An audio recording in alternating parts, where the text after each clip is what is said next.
Chapter 844. The night market in Shui town was very lively. There were many shops on both sides of the street, and there was a dazzling array of goods. In the not very wide river, a few black awning boats swayed. Lanterns reflected on the river and the waves sparkled. Jiangnan folk songs floated in the night, and laughter sounded from time to time. A young man and a young woman walked from the end of the bluestone alley. The woman was charming, holding the man's arm, and from time to time, she let out a crisp and pleasant laughter. The man was handsome, tall, and straight. His eyebrows were gentle, and he stared at the woman attentively. He listened to her carefully and occasionally added a few words. Both of them were very good-looking. As they walked on the street, many people stole glances and admired them. Shenja felt the gazes of the people around him and couldn't help but frown. He was the only one who could appreciate his Chi-Chi. He held Jiuqi's hand tightly. "Chi-Chi, it's too noisy here. Let's take another road." "Okay." Jiuqi knew that he didn't like noise, so she had no objection. The two of them held hands and walked alone on the ancient bluestone road. There was no one else looking at them, and it was quiet and beautiful. Jiuqi felt as if all the pores on her body had opened up. She breathed in fresh air, and what greeted her eyes was the enchanting night. Thinking that she was leaving tomorrow, she felt a little reluctant. Jiuqi sat on the railing of the stone bridge. Her two slender legs swayed in front and back. Her fair and delicate ankles looked even fairer in the dim light. Shenja was worried that she would fall into the water, so he stood beside her. He put one hand on her waist and the other on the railing. His posture was casual and elegant, but he didn't lose the demeanor of a young master. "Shenja, actually, I have a question to ask you." Jiuqi suddenly turned to look at him. Her delicate face was quite solemn. Shenja's hand on her waist tightened and she leaned into his arms. "What's the question?" Jiuqi held his face with both hands and stared into his dark and bright eyes. She said slowly, "Liang Yu is your man, right?" Shenja laughed softly. His deep and slow voice was like the bass played by a cello. It was very pleasant to hear. His cold lips brushed against her cheek. "Chi-Chi, you're so smart."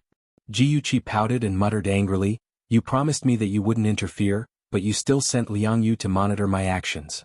Shenja ruffled her hair and coaxed softly, "I'm not spying on you. I'm just asking Liang Yu to help you." Jiuqi bit her lip and didn't speak. In fact, she was just a little angry when she first knew about it. Later, she guessed Shenja's painstaking efforts and was not angry anymore. Instead, she was very touched that he silently supported her behind her back. "Chi-Chi, tell me, how did you know?" He adjusted his position and hugged her from behind, letting her entire body lean into his embrace. Their faces were extremely close, so close that they could feel each other's breathing. "Well, if Liang Yu was just a private detective, he didn't have to help me put on an act and set a trap for Qin Tingfang. Actually, after the incident with Ahan, I felt that he was too resourceful, so I became suspicious of his identity. After that, I tested his bottom line until he was willing to help me deceive Qin Tingfang. Then I was sure that he was sent by you." She paused and said seriously, "Because only you would help me at all costs." Hearing her last sentence, Shenja was very surprised. It turned out that in Chi-Chi's heart he was so trustworthy. He suddenly carried her down from the railing and kissed her lips eagerly and excitedly. The two of them stood on the stone bridge, gentle and affectionate. The water gurgled under their feet, and the time was quiet and beautiful. But this kind of beauty was quickly broken by a teasing male voice. "Fairy sister, are we going to your place tonight, or are we going to mine?" A series of crisp footsteps followed. Under the moonlight, a beautiful woman wearing a black tight dress and high heels swayed her graceful waist. Beside her, a young and handsome man was following her step by step.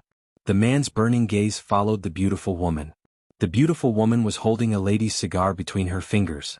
Her chin was slightly raised, and her rosy red lips slightly opened, blowing out a smoke ring. Her voice was soft and seductive. "Little brother, I'm not interested tonight. You should go find someone else." The man unwillingly grabbed her arm. "Sister, are you going to find Awe? I saw you dancing together last night." The beautiful woman impatiently raised her eyebrows and pushed the man's fingers away. She lazily said, "Mister, do you need me to remind you that we only had a one-night relationship? After dawn, we have nothing to do with each other. Now I don't know you. Please move aside." The beautiful woman seemed to be very flirtatious, but in fact, she was the most cold-hearted. She no longer paid attention to the young man who had been following her around and slowly walked across the stone bridge in her high heels. When she passed by Shenja, she seemed to inadvertently glance at his handsome figure, and her beautiful eyes flashed with a touch of interest.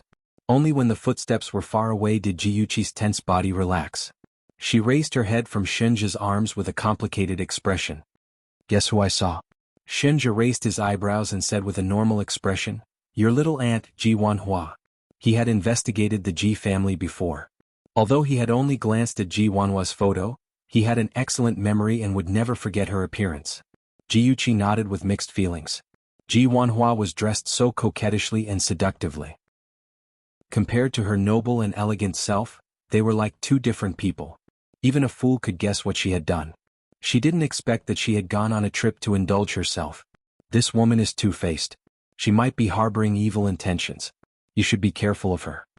Shinja gently reminded her. Yes, I know. It's getting late. Let's go back lest the elders worry. Jiuqi held his hand and smiled. The two of them held hands and leisurely walked home. When they passed by the new street, they saw a wedding dress shop. Through the window, she saw the beautiful wedding dress on the model.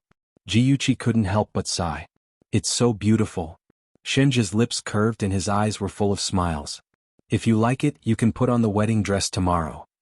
Hey, are you trying to trick me into marrying you? Jiuqi smiled and punched him on the arm. Shinja held her fist and the smile on his lips deepened. He joked, "You're so smart. Even if I wanted to trick you into marrying me, I wouldn't be able to do it. You should be happy to have such a smart and beautiful girlfriend like me." Jiuqi winked playfully. Shinja pretended to pinch her nose. She laughed and ran away. Inadvertently, she saw the beautiful wedding dress in the window again. Some scenes from her previous life rushed into her mind and made her dizzy. She stood stiffly on the spot and the smile on her face gradually faded. What's wrong? Shinja's heart tightened and he pulled the young woman into his arms. He spoke quickly, "Are you feeling unwell?" Jiuqi bit her lip and slowly smiled. "It's nothing. I just thought of a story." Shinja's eyes were deep as he stared at her face. There was some doubt in his expression. "Are you really okay?" "I'm really okay." Jiuqi smiled. "Shinja, let me tell you the story." Without waiting for him to answer, she had already started the story. Her clear voice sounded inexplicably cold in the silent night. Once upon a time there was a rich Mississippi. She fell in love with a boy from a poor family. In order to marry the boy, the girl cut off all ties with her family. The girl always had a wish to wear a beautiful wedding dress for the person she loved. However, their financial conditions did not allow for it. So, she always hid it from the boy and secretly went to the bridal shop to see the wedding dress she liked. Finally, one day the boy found out. The boy smashed the glass window and stole the wedding dress. He lied to the girl and said that he had borrowed the wedding dress. After the wedding, he planned to return the wedding dress to the bridal shop. However, he was caught by the police and spent half a year in jail. The girl waited for the boy and in the end they lived a happy life. After telling the story, Jiuqi looked at Shinja and said with a smile, "Isn't the story very touching?" There was a smile on her face, but her heart was bitter. In fact, this story was told to her by Jiang Tianhao in her previous life. At the time, they were also standing outside the bridal shop. Jiang Tianhao said, "Yuqi, I won't be as silly as the boy in the story. I want the girl I love to live a rich life. I will use the money I earn to buy her a beautiful wedding dress. Yuqi, will you marry me?" At the time, he was kneeling on one knee in front of her with an exquisite diamond ring in his hand. Jiuqi covered her mouth in disbelief. She was stunned on the spot. He smiled and put the ring on her finger. As Jiuqi recalled the past, her heart was filled with mixed feelings. Just as she was in a daze, she suddenly heard a loud bang. She saw a brick flying at the bridal shop's display window at the speed of a rocket. Jiuqi blinked. Before she could react, Shinja had already grabbed her wrist and said unhurriedly, "Chi-Chi, wait for me. I'll go get the wedding dress." She turned her head stiffly and glanced at the display window that had a big hole in it. If she wasn't mistaken, there were two female shop assistants looking at them in horror as though they had seen terrorists. Then she turned her head to look at Shinja. She held her forehead as though she was having a headache. "Eldest young Master Shin, may I ask what you mean by picking up a brick and smashing it at someone's display window?" Shinja frowned. "Don't you like that wedding dress? I'll help you snatch it." "Eldest young master, I didn't tell you that story because I wanted you to learn from that boy and steal or snatch the wedding dress. It was purely a story, dear." Shinja's frown deepened. It was so deep that it could almost squash a fly. "Don't you think it's very romantic?" He remembered that in romance novels, women liked romance and liked men to do surprising things for them. Could it be that smashing the display window wasn't enough? Awesome novel. Jianghu 799. Chapter 845.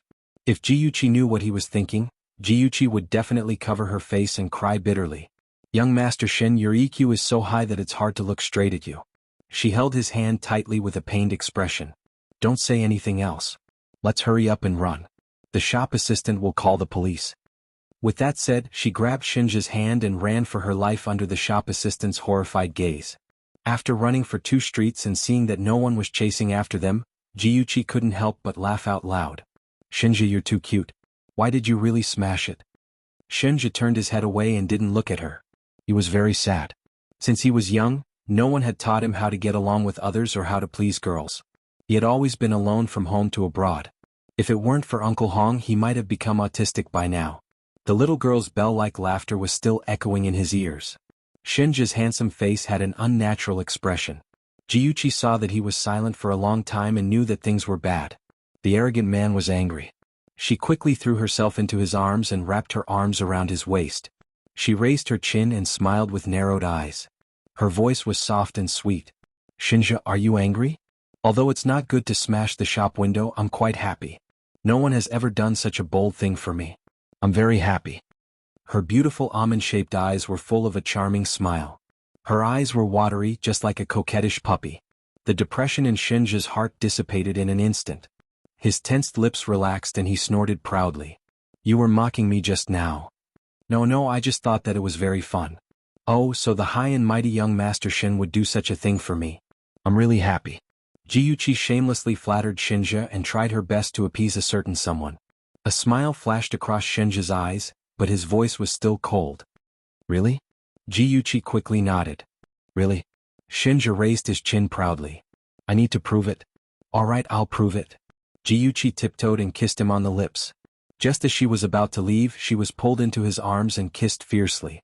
After a long while, Shinja leaned against her neck and said in a low and hoarse voice, I'll ask Aze will send the compensation to the bridal shop.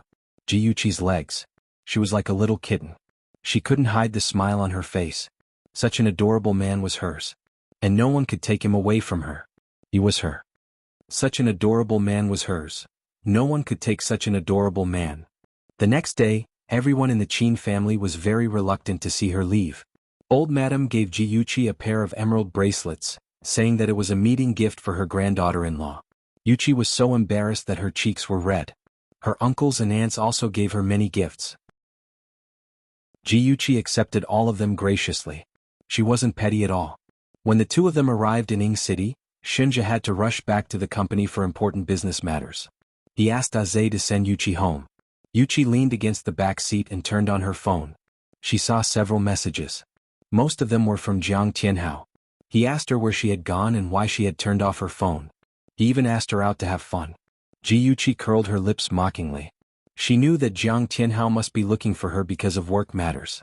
She replied with a message. Senior, I went out of town with a few friends a few days ago. It wasn't convenient for me to turn on my phone. Soon Jiang Tianhao called. His voice was filled with concern. Yuchi, you didn't turn on your phone for the past few days. I thought something had happened to you. I was so worried. Jiuchi said gently, It's okay. I'm fine. Senior, have you thought about which company you want to go to? Jiang Tianhao wasn't in a hurry to answer. Yuchi, are you free today? I have 2 tickets for a concert. How about we go to the concert? Jiuchi hesitated for a moment before saying, I'm sorry, Senior. I just came back from out of town today. I'm too tired and don't feel like going out. You should ask Zissou to go with you. If you've chosen a company, I'll try to talk to my dad about it today. Hearing this, Jiang Tianhao felt a little touched. He thought that Yuchi definitely didn't want to be misunderstood by Zissou. That was why she didn't want to go out with him. Yuchi was really a good girl. She always thought of him. Thinking of this, his voice became even gentler. Yuchi, I understand your feelings. I definitely won't let you down. He said a lot of words to show his loyalty. He was completely unaware that Jiuchi was almost disgusted by him on the other side. It wasn't until Jiuchi lost her patience and wanted to interrupt him that he said that he had already chosen a company. Dongfang Real Estate. This was the company that Jiang Tianhao had chosen. Jiang Tianhao majored in architectural design and minored in business administration. It was no wonder that he chose Dongfang Real Estate. Firstly, it was very compatible with his major. Secondly, Dongfang Real Estate was a famous real estate company in Ying City and even in the country.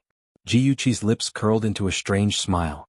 Very few people knew that the boss of Dongfang Real Estate, Wang Tinghai, was a retired soldier.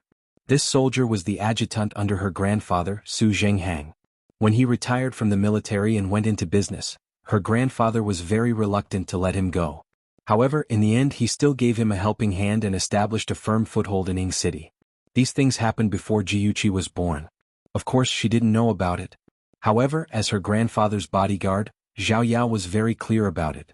Furthermore, Zhao Yao and Wang Tinghai had a good relationship. Even now the two of them still kept in contact. Jiyuqi's eyes curved into crescents. She decided that she would go to Grandpa Zhao's place this afternoon and ask for his help. Not only would she let Jiang Tianhao enter Dongfang Real Estate, she would also let him receive special treatment. When the car arrived at Jiyuqi's villa, the scene of Jiyuqi alighting from the car was coincidentally witnessed by Chen Tingfang, who was on the second floor. She saw that the car that sent Jiyuqi home was a silver Bentley. This kind of luxury car was definitely not something that ordinary people could afford. Could this little B*Tish have hooked up with some rich man's son? Chen Tingfang gritted her teeth in hatred. Her own daughter had to marry a poor man, but this B*Tish had hooked up with a rich man. How could she not be angry? What was worse was that when she thought about how she had lost more than half of her savings, she became even angrier. Today Mrs. Li invited her to play mahjong, but she wasn't in the mood to go. If she was unlucky and lost money, it would be even worse. It was better to walk around the mall with Mrs. Chen and relax. Mom? Yi Zhisu walked to Chen Tingfang with her phone in her hand. Her delicate brows were slightly furrowed. Mom, have you contacted Dad recently? I called his phone, but it's been turned off. I wanted to ask him out and meet Tianhao. Chen Tingfang raised her eyebrows indifferently. What else could he be doing? He must be fooling around with someone again. Yi Zhisu pouted. That's not right, Mom. I haven't been able to contact Dad for more than a month.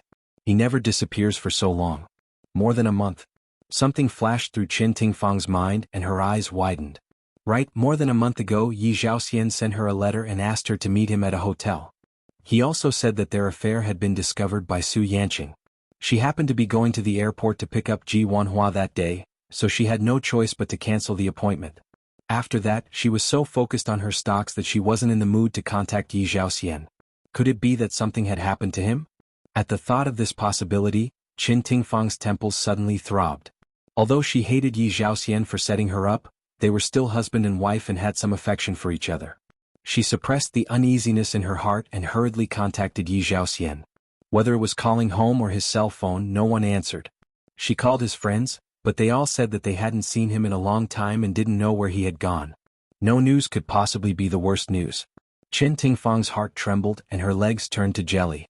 She fell on the chair and suspected that Yi Zhaoxian was no longer alive. Mom, don't worry. Maybe Dad really had something to do and went out of town, so he cut off contact with us. Yi Zhisu saw that her mother's face was pale, and she didn't hide the fear in her eyes. She quickly sat beside her and comforted her. Chen Tingfang's heart was in a mess. She was afraid and worried.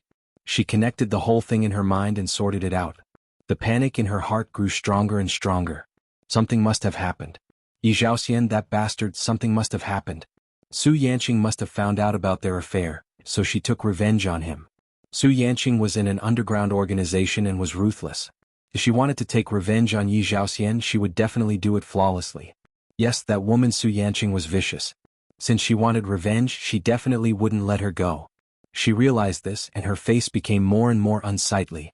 She clenched her fingers tightly and gritted her teeth. Zhisu, you have to be careful. I suspect that your father has provoked someone he shouldn't have. Be careful of those people who will cause trouble for us. Yi Zhisu exclaimed, how could that be? Isn't Dad from the Black Flame sect? Who would dare to have any ideas about him? Chen Tingfang obviously couldn't tell her daughter that she had an affair with her father and that it had angered Su Yanqing. She frowned impatiently. I heard your father mention it before. In short, listen to me. Other than school, don't run around everywhere. Also, don't date Jiang Tianhao here and there. A rich miss like you running around with a man, what kind of joke is that? Her angry words made Yi Zhisu feel a little uncomfortable in her heart. She complained in her heart that her mother was really too much. She was unhappy, so she vented her anger on her. Her father was also annoying. He didn't even tell her in advance that he was going far away, causing everyone to worry about him. Yi Zisa didn't know that the Yi Zhaoxian she was complaining about had already turned into a pile of bones. She thought that he had some matters to attend to and went out of town. Qin Tingfang, on the other hand, was not so optimistic. She believed that Yi Zhaoxian was dead. She was afraid that Su Yanqing would take revenge on her, so she did not even dare to leave the house. She rejected her friends' appointments and stayed at home every day. But in less than a week, she felt so bored that she had to spend a high price to hire a bodyguard to protect herself. Seeing the money in her little treasury disappear again, she frowned in pain. But there was no other way. This bodyguard was called Xie Bing, and he used to be a special forces soldier. He was tall and sturdy, and he had an honest face. He looked like he could confuse people and make people feel that he was not a threat. In fact, he had killed dozens of terrorists. Beauty novel Xinwu 799. Chapter 846. Qin Tingfang arranged for Xie Bing to be the Ji family's chauffeur. That way he would be able to protect her when she went out, which made her feel much more at ease. She thought that her plan was flawless, but in reality, Jiuqi had been watching her every move. Jiuqi quickly browsed through Xie Bing's information and chuckled. She was looking forward to seeing who would win between a special forces soldier and an underground organization's Mississippi. Yuqi, madam just went out. I heard that she was playing golf with Mrs. Lin. Xiao Rou came in and reported Qin Tingfang's whereabouts in detail. Ever since Shunjia sent Qing Sang and Liang Yu to help her, Jiuqi rarely asked Xiao Rou to help her. After all, Xiao Rou was just an ordinary person. If she was careless, she could get into trouble. She didn't want Xiao Rou to get hurt, but Xiao Rou still insisted on monitoring Qin Tingfang and her daughter, reporting their whereabouts to her from time to time. Jiuqi smiled. Thank you, Xiao Rou. I'll make sure she has an unforgettable afternoon. In her previous life, she wouldn't let go of anyone who owed Han a life. Yi Zhaoxian had already repaid his debt. Now it was Qin Tingfang's turn. After Xiao Rou left, Qing Sang quietly appeared behind Jiuqi and said in a cold voice, Su Yanqing has her eyes on Qin Tingfang. She sent someone to follow Qin Tingfang today. I think she wants to make a move. Unfortunately, Xie Bing is there. Those guys are no match for Xie Bing. Jiuqi raised her eyebrows and smiled. Xie Bing is so powerful. Do you know him? Qing Sang nodded with an indifferent look on her face. I've fought with him before. He's good at martial arts. He's a famous sharpshooter. Qin Tingfang must be quite capable to hire him as her bodyguard. Jiuqi's smile deepened. Of course. After all, Qin Tingfang has a powerful cousin. Lu Jianfeng is a small boss in Hanqing and has some friendship with Xie Bing. Xie Bing only agreed to be Qin Tingfang's bodyguard because of Lu Jianfeng. A trace of doubt flashed through Qing Sang's dark eyes. Isn't Wang Tong the leader of Hanqing? Jiuqi waved her hand. Hurry up and step down. Lu Jianfeng will soon become the leader. She narrowed her eyes. If she remembered correctly, half a year later Wang Tong was pulled down and replaced by Lu Jianfeng. By the time she married Jiang Tianhao, Lu Jianfeng had already been promoted and became a hot new star. If Lu Jianfeng didn't care about Qin Tingfang's affairs, she would let it go. But if he insisted on intervening in the grievances between her and Qin Tingfang, she would never let him have an easy time. A trace of viciousness flashed across Jiuqi's eyes. Qing Sang took in her expression without batting an eyelid. She didn't hate her because of this. Instead, she admired her. She was different from other rich girls. She had sharp observation skills and a high IQ. The Gaucho technology stock incident had proven her intelligence. Therefore, Qing Sang believed her words. Hanqing would change soon. At that moment, Qin Tingfang was sitting in the back seat of the car. Bored, she picked up a magazine in the car and browsed through it. Suddenly, Xie Bing, who was driving the car, said in a deep voice, Madam, sit tight. What's wrong? Qin Tingfang looked up in surprise. Before he could answer, the car suddenly accelerated and turned right into a street with few cars. She was caught off guard and almost hit the car window. Just as she was about to get angry, Xie Bing's deep voice sounded again. Someone is following us. I have to get rid of them.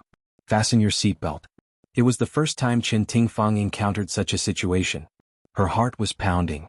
She grabbed the seat with both hands and looked back. Sure enough, a black car was chasing their car from afar. She was so nervous that her heart was about to jump out of her chest. Hurry up. Drive faster. Without needing her to say anything, Xie Bing had already sped up.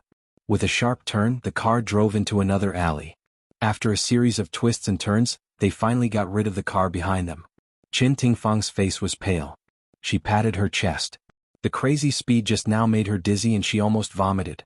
Xie Bing glanced at her from the rearview mirror and said indifferently, "Who are they?" I don't understand what you mean." Qin Tingfang still wanted to play dumb. Xie Bing knitted his brows and his voice sounded unhappy. "Since you want me to protect you, you have to tell me who wants to hurt you. The more I know about the enemy, the easier it will be for me to do my job. You will also be safer." Qin Tingfang hesitated for a moment and said, "It could be someone from the Black Flame sect."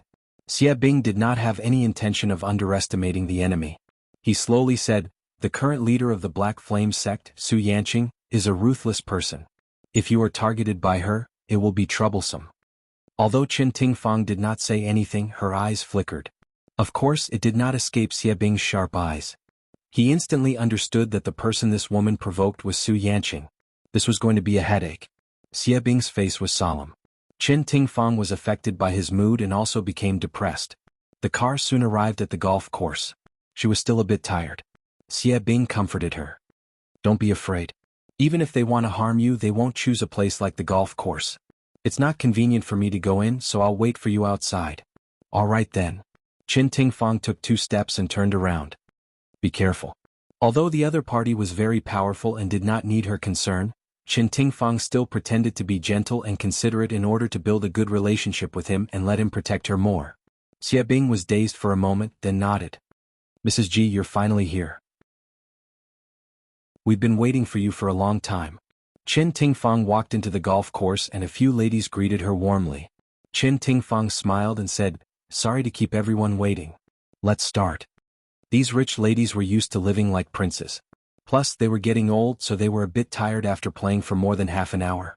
They took a short break and chatted while walking. "That young man is so handsome." Among them, there was a lady who liked to go to nightclubs and keep a gigolo. Her eyes lit up when she saw a handsome young man. She pointed at the young man playing not far away and gestured for her companions to look. Someone laughed and teased the lady, but they couldn't help but look in the direction of her finger. A young Chinese man was playing basketball with a blonde foreigner. The handsome man the lady pointed out was the Chinese man. He was wearing black trousers and a white shirt. The simple combination made him look elegant and confident. His facial features were handsome and he had a pair of clear and bright eyes. His smile was bright and cheerful, which made people feel happy at first glance. What a handsome man. Qin Tingfang sized him up and felt that he looked familiar. "Jitai, why are you looking so carefully? Are you interested in that young man?" Lin Tai, who loved to joke, came up and teased. Qin Tingfang pushed her in annoyance. "What nonsense are you talking about? You should say that to Yazi." Li Yazi was the rich lady who liked to go to nightclubs. Her husband was Taiwanese and spent most of his time in Taiwan. The couple rarely had time to reunite, which led to the situation where the husband and wife played separately. Li Yazi had a cheerful personality and liked to joke. She snorted and said, Yes, I like young handsome men. What can you guys do? Let me tell you, if you don't play while you're young, you won't be able to play when you're old. Men are nothing. As long as I have money, they'll rush over. It's okay to play, but don't use your true feelings. I can't win against you with that mouth of yours." Lin Tai shook her head, obviously disagreeing with her view. The group of women chatted animatedly and attracted the attention of the people around them, including the handsome man they admired. The young man looked at them curiously and his eyes suddenly lit up. He turned around and said a few words to the foreigners, then handed the club to the caddy and turned to walk towards them. "Sister Qin, I didn't expect us to meet again. Playing golf with your friends?" The handsome young man stopped in front of Qin Tingfang with a warm smile on his handsome face. He spoke elegantly and it was obvious that he had a good upbringing. Qin Tingfang was dazzled by the bright smile on his face. Her eyes suddenly lit up and she said in surprise, "You're Xiao Han? I didn't expect Sister Qin to still remember me. It's my honor." Xiao Han's smile deepened. Coupled with his handsome face, he was simply too handsome. He glanced at the other ladies and nodded politely. "Hello, sisters. I'm Sister Chen's friend. My name is Xiao Han. It's nice to meet all of you." The word sister greatly pleased the group of rich ladies. They all laughed and praised Xiao Han for being young and promising. They praised him for being handsome. In any case, they praised him for everything. Qin Tingfang's vanity was at work. She felt that Xiao Han had made her proud, so she became more and more polite to him. Xiao Han was indeed a well-mannered young master. He was not embarrassed in front of the ladies at all. He spoke frankly with assurance and took care of everyone in every aspect. Everyone was amazed. He was really a meticulous and considerate man. If his family background was good, it would be good to introduce him to their daughter as a son-in-law. Thus, the ladies with daughters surrounded him enthusiastically and asked about his family situation. Xiao Yihan replied politely, "My parents are doing business abroad. They're old and plan to return to China to retire, so they asked me to come back first to buy a piece of land or a house. I've been looking around recently to see if there's anything suitable." The ladies were delighted. When they heard that he came from a wealthy family, they hurriedly asked, "Yihan, do you have a girlfriend?" Xiao Yihan smiled embarrassedly. "Not yet. I've been busy with my career for the past few years and haven't thought about personal matters." That was even better. He was indeed a young and promising man. Even Qin Tingfang had an idea. Zissou was unwilling to break up with that good-for-nothing Jiang Tianhao because she had not met someone better. If there was someone as talented and good-looking as Xiao Yihan, she might compromise. After having this idea, the more Qin Tingfang looked at Xiao Yihan, the more she liked him. Her smile became gentler. She said as an elder, "Yihan, if you don't mind Sister Qin being a busybody, Sister Qin intends to introduce a girlfriend to you. What do you think?" Attention Xingwu 799. Chapter 847.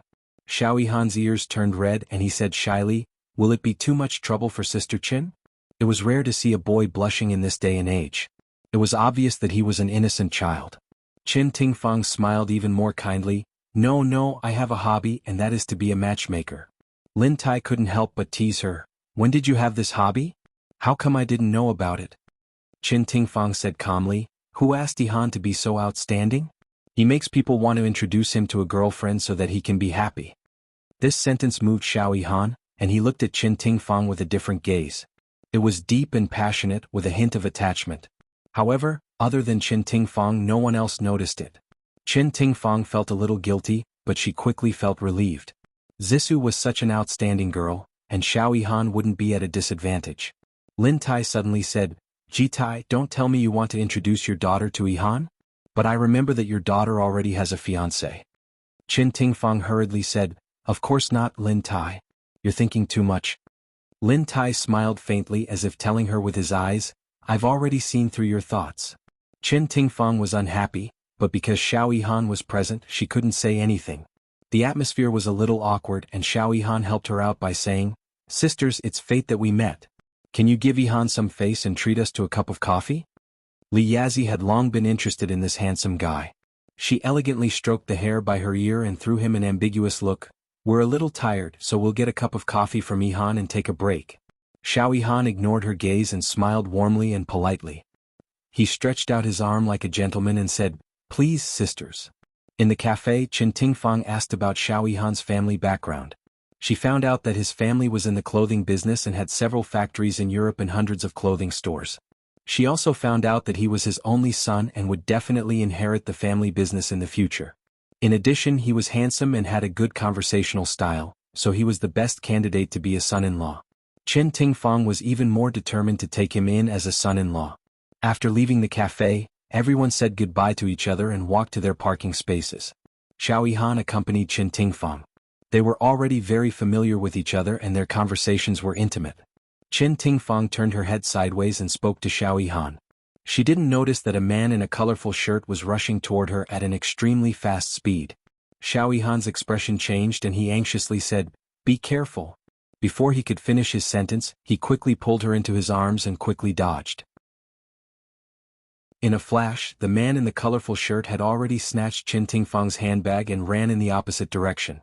Xiao Yihan didn't have time to care about the handbag that was snatched away. He anxiously asked the person in his arms, "Sister Qin, are you okay?" At the same time, a vigorous figure appeared out of nowhere and kicked an empty can on the ground toward the robber's right leg. The robber was caught off guard and fell to one knee with a thud. The bag that he snatched also fell to the ground. The robber knew that he had met an expert and didn't dare to pick up the bag again. He hurriedly got up and ran as fast as he could. Qin Tingfang saw Xie Bing appear and snatched her handbag back. She heaved a sigh of relief and smiled at Xiao Yihan. "I'm fine. Thank you. If it wasn't for you just now, I would definitely have been knocked to the ground by the robber." The robber rushed toward her at an extremely fast speed. If Xiao Han hadn't pulled her back in a moment of desperation, she would definitely have been injured. A smile finally appeared on Xiao Han's handsome face. It's good that you're okay. It was really dangerous just now. I didn't do anything. Thank you to that gentleman for taking Sister Chen's handbag back. Madam, your handbag. At this time, Xia Bing had already returned with her handbag. Qin Tingfang reached out to take it. Only then did she realize that she was still in Xiao Han's arms. She blushed. Xiao Han also realized that his behavior was inappropriate at this time. He hurriedly let go of her and took 2 steps to the side. His fair cheeks were stained with a faint blush. Qin Tingfang glanced at him from the corner of her eye. She saw that he was obviously uncomfortable but pretended to be calm and composed. She couldn't help but find it funny. He was indeed a pure and innocent man. She took the handbag from Xia Bing and nodded slightly. Xia Bing, thank you for your hard work. Xia Bing nodded and didn't say anything. He expressionlessly retreated to the side of the car, opened the door and waited quietly. Qin Tingfang looked at Xiao Han with a smile. Han, thank you for today. Whether it was the coffee or the matter just now, I'll treat you to a meal next time when you have time. Okay, then it's a promise. I'm looking forward to our next meeting. Xiao Han was a gentleman. He was really suave and handsome. Today was really a day of constant turmoil. After Qin Tingfang got into the car, she felt unusually tired. She leaned against the seat and closed her eyes to rest. The car moved forward steadily. After an unknown period of time, Qin Tingfang suddenly felt a strong vibration. Her body suddenly swayed and she opened her eyes in shock. She heard Xia Bing's deep voice. Madam, sit tight. Qin Tingfang's heart trembled. As long as she heard those words, she knew that something had happened. Sure enough, before she could think further, she saw a small truck in front of them at an extremely fast speed. On the other side was a mountain wall. If they were careless, they would hit it. No, not only that, behind their car there was also a van that was desperately rushing toward their car. Surrounded by danger, there was almost no possibility of dodging the pincer attack. Qin Tingfang instantly broke out in a cold sweat. Her hands tightly grasped the seat belt. She was so scared that her heart almost stopped beating. Cold sweat broke out on Xia Bing's forehead. He stared coldly in front of him. His body was stiff. His hands fiercely turned the steering wheel. The back of the car swung in a beautiful arc and narrowly avoided the car in front of them. The car's headlights grazed the tree trunk on the side of the road, making an ear-piercing sound. Seeing that they were getting closer to the mountain wall, Qin Tingfang closed her eyes in fear and trembled all over. The car did not hit the mountain wall. Xia Bing made an emergency turn and stepped on the accelerator. The car roared and drove straight ahead. Because the small truck was too fast, it hit the oncoming van. A loud bang reverberated through the quiet mountain path. Although they were already far away from the accident, Qin Tingfang was still in shock. Her face was pale and her heart was filled with hatred. Su Yanqing, you be *T, how dare you plot against me like this? I will never let you off. It was not a good idea to be passive and hide. Su Yanqing's methods were hard to guard against. She could be killed by the other party at any time. She had to take the initiative to attack. What was so great about the Black Flame sect? She would make them disappear completely.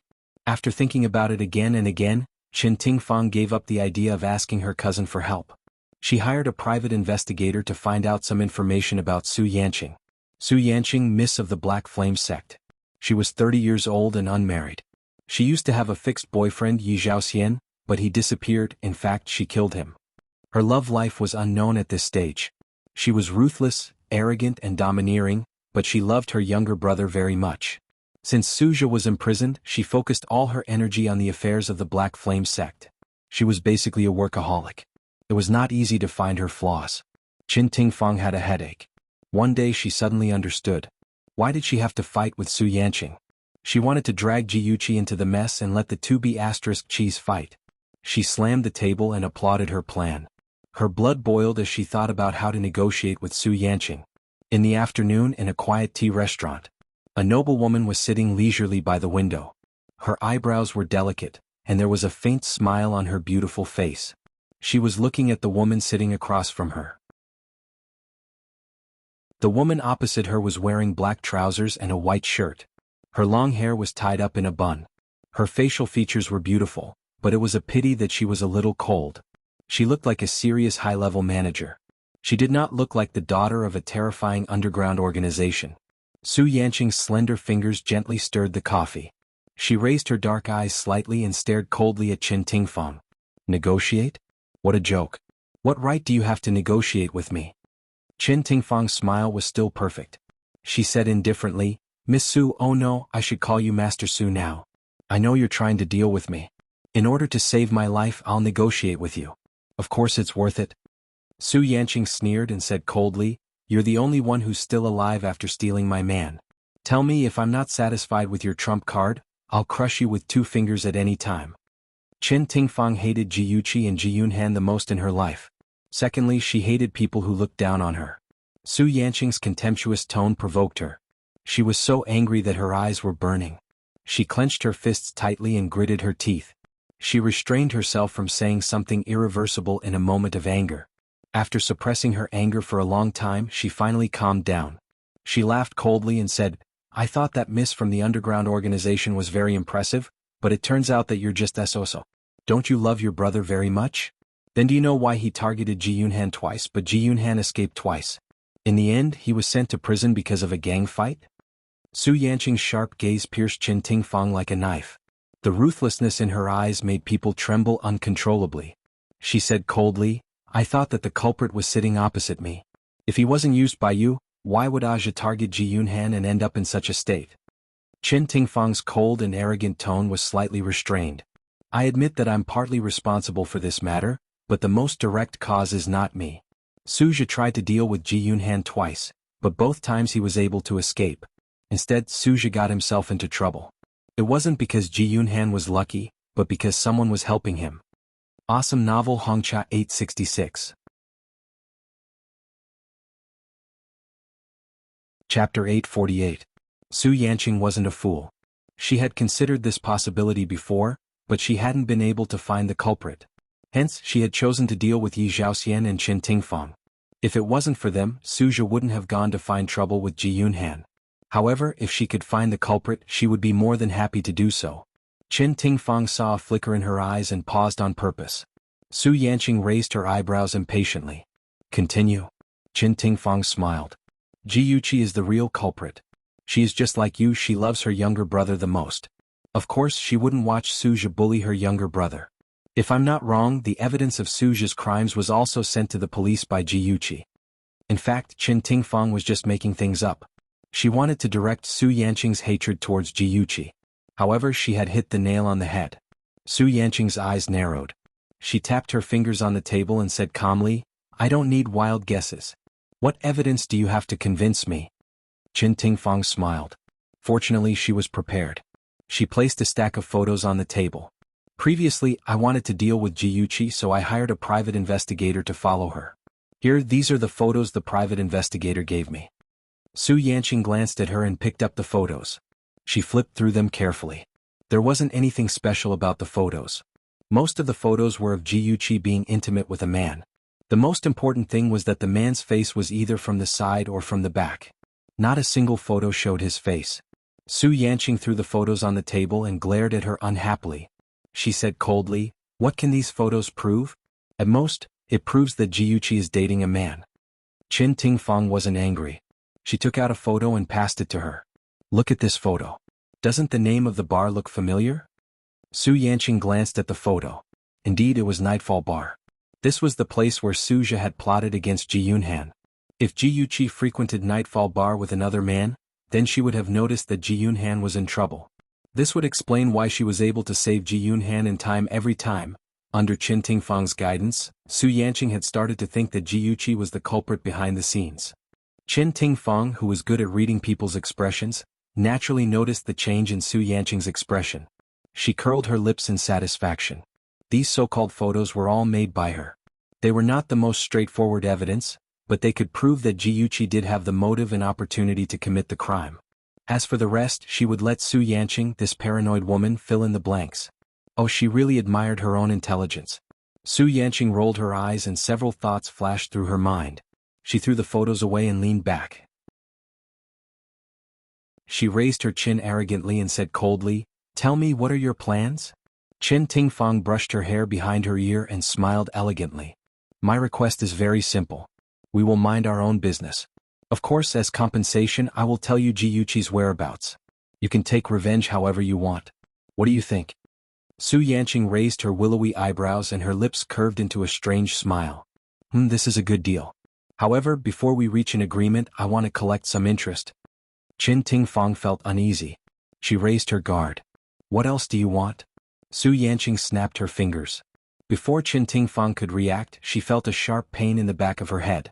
She lost control of herself and fell towards the table. A few seconds before she lost consciousness, she heard Su Yanqing's cold voice. Since you like men so much, I'll give you a few more. The man standing behind Qin Tingfang picked her up the moment she fell, just like a lover. He didn't arouse anyone's suspicion at all. He just carried her like this and quickly walked out of the restaurant. On the street, Xie Bing, who was waiting in his car, suddenly saw a man and a woman coming out of the door. The man was carrying Qin Tingfang and the woman was Su Yanqing. They quickly walked towards their car. Xie Bing punched the steering wheel and cursed under his breath. He waited for the car to drive a distance away before he quietly followed. Because the other party was a member of the underground organization, they were very vigilant. Xie Bing did not dare to follow too closely. However, after following them for a few streets, they just happened to encounter a red light. He could only watch as their car disappeared into the traffic. When Qin Tingfang woke up, she was already in the hotel. She was surrounded by 5 or 6 white and fat bodies. Those people had a vulgar look on their faces as they stretched out their claws on her body. Her clothes had long been torn to pieces, and her white skin was left with bruises. Even if she was cruel and merciless, she was still a woman. This was the first time she encountered such a thing, and she was so scared that she almost cried. She bit like a madwoman and kept kicking the men who were close to her. The man who was closest to her was kicked in the groin and cried out in pain. When the others saw this, they became even more ferocious and wanted to kill her. Just when they suppressed her and were about to use force, the door was kicked open. A black shadow with cold anger quickly came in. Bang, bang, bang.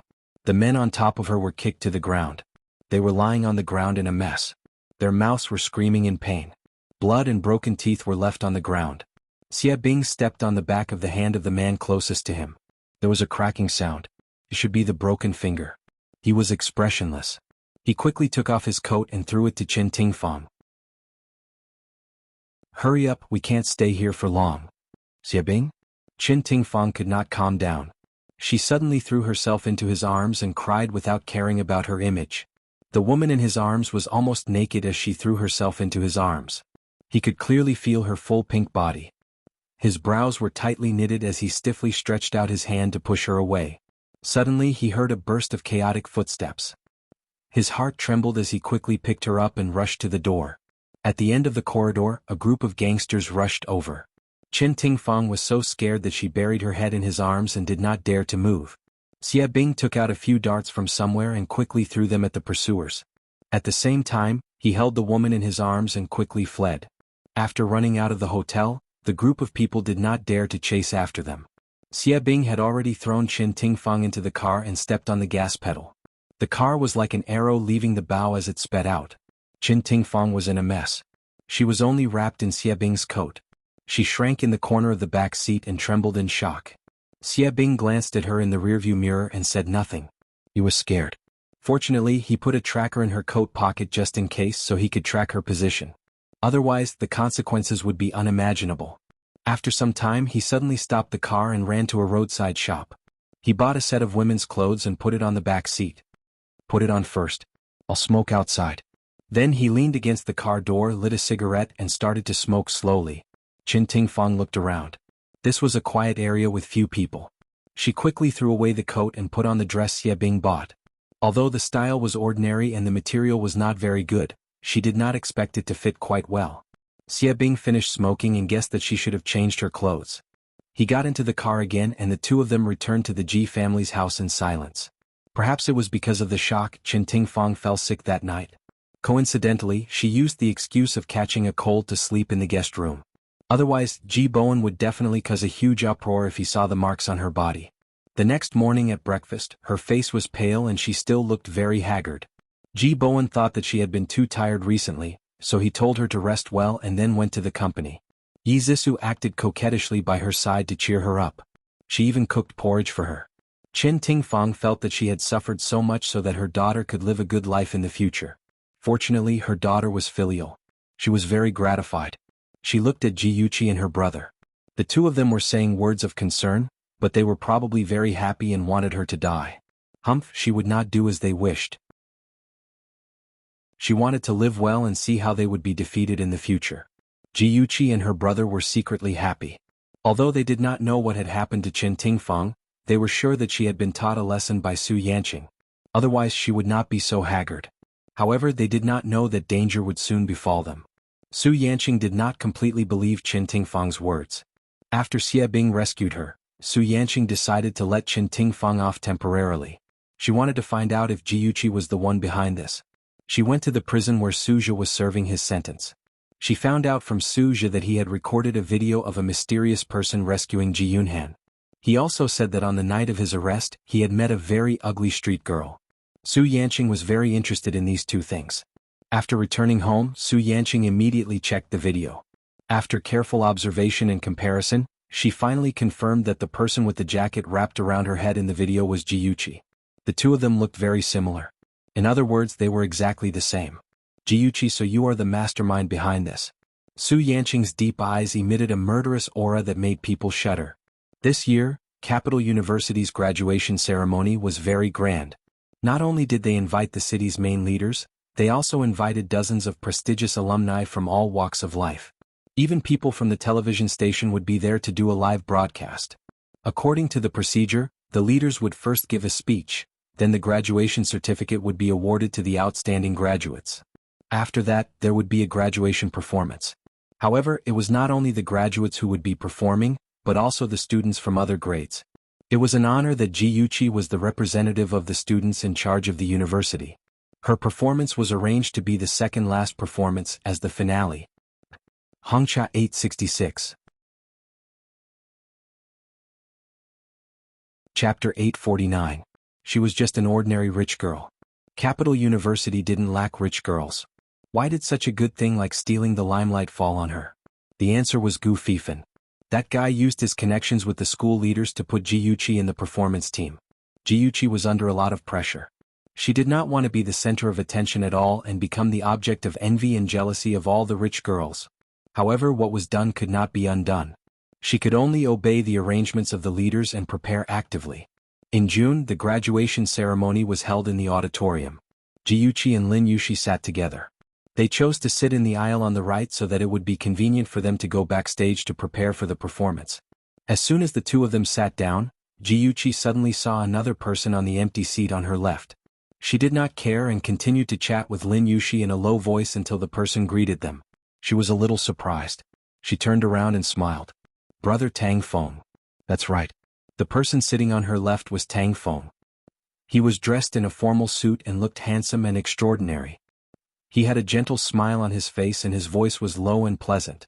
Yuchi, you look very beautiful today. Jiuqi replied politely, thank you. You look very handsome too. Tang Feng raised his eyebrows. Although it was just a casual conversation, he was very happy. He handed her a bottle of drink. Your favorite grapefruit honey tea. Jiuqi was stunned. She wanted to refuse but felt that it was too much. She reached out and took it. She smiled. Thank you. Tang Feng rubbed her hair lovingly just like when they were young. He whispered, you're still as silly as when you were young. Jiuqi's heart was filled with mixed feelings. She really wanted to say something to ease the awkwardness, but her lips quivered a few times. In the end, she didn't say anything. The memories of the past were like a brand, deeply engraved in her mind. It wasn't easy to forget them. The girl in front of him looked a little dazed. Tang Feng's smile became gentler. It seemed that Yuchi was not as heartless as she said. He believed that he still had a chance. He took out another bottle of drink and handed it to Lin Yushi, who was sitting to the right of Yuchi. He said politely, Yushi, I don't know what you like, so I bought the same drink as Yuchi. Lin Yushi glanced at Tang Feng and took the drink expressionlessly. She said, thank you. At this time, Jiang Tianhao and Yi Zissu were seated not far away from them. Tianhao, don't you think so? Yi Zissu did not get a response. She found that Jiang Tianhao's attention was not on her at all. She followed his gaze and saw Jiuqi sitting elegantly. Yi Zissu did not hide the hatred in her eyes. Jiuqi, you have already gotten everything you want. Why are you still fighting with me? The music started. The host walked onto the stage. The graduation ceremony had begun. An hour later, the leaders finished their speeches. Finally, It was the graduate representative's turn to go on stage. Jiuqi's mouth twitched when she saw Gu Fifan walk onto the stage first. Although Gu Fifan was famous in school, it was only limited to his reputation as a playboy. Was it really okay for him to accept the mayor's award as the outstanding student representative? But the nymphomaniacs present obviously did not think so. Thunderous applause and waves of cheers came from below the stage. Jiuqi vaguely heard some people shouting, "Prince Fifan, I love you." Then, several other student representatives went on stage to accept the awards from the leaders. When Jiang Qianhao saw this scene, he could not control his anger. Originally, the reputation belonged to him. But the scandal that had caused a lot of commotion had caused him to be hated by the leaders. The once outstanding student had turned into a black sheep. The leaders wished they could hide him. How could they praise him in public? A soft little hand suddenly grasped his hand. Yi Zisu's soft voice entered his ear. "Qianhao, you are the most outstanding." Jiang Qianhao's body stiffened. A strong sense of disgust grew in his heart. If it were not for her, how could he have fallen into this state? She actually had the nerve to comfort him with a high and mighty attitude. How laughable. Although he was disgusted in his heart, he did not show it on his face. He held her hand and slowly smiled. "Zisu, having you by my side is the luckiest thing that has ever happened to me." Zisu looked at him, touched. Her beautiful eyes were covered with mist. Jiang Qianhao looked at her affectionately. His smile was gentle. Amidst the thunderous applause, Gu Fifan gave a speech on behalf of the graduates. He swept away his previous unruly attitude and stood tall on the stage. His white suit accentuated his perfect figure. His face was as bright as the moon under the lights. His long and narrow peach blossom eyes were filled with a faint smile. Under the watchful eyes of the crowd, he talked cheerfully and wittily. Was amazing. Various media outlets quickly pressed their shutters and recorded his heroic appearance. It was conceivable that after tomorrow, he would become the darling of Ying City's upper class. The leaders of the school also sighed in their hearts. It turned out that the young master of the Gu family was not a good-for-nothing. He was quick-witted and had an extraordinary temperament. He would definitely achieve great things in the future. Jiuqi already knew that he had hidden his talents. Seeing his stunning performance, she was not surprised at all. She only smiled slightly. As if they had telepathy, Gu Fifan, who was on the stage, actually met her gaze. He raised his eyebrows slightly at her. It was obvious that he was teasing her. Jiuqi was angry and amused at the same time. He did not know how to restrain himself in front of so many people. He was really reckless.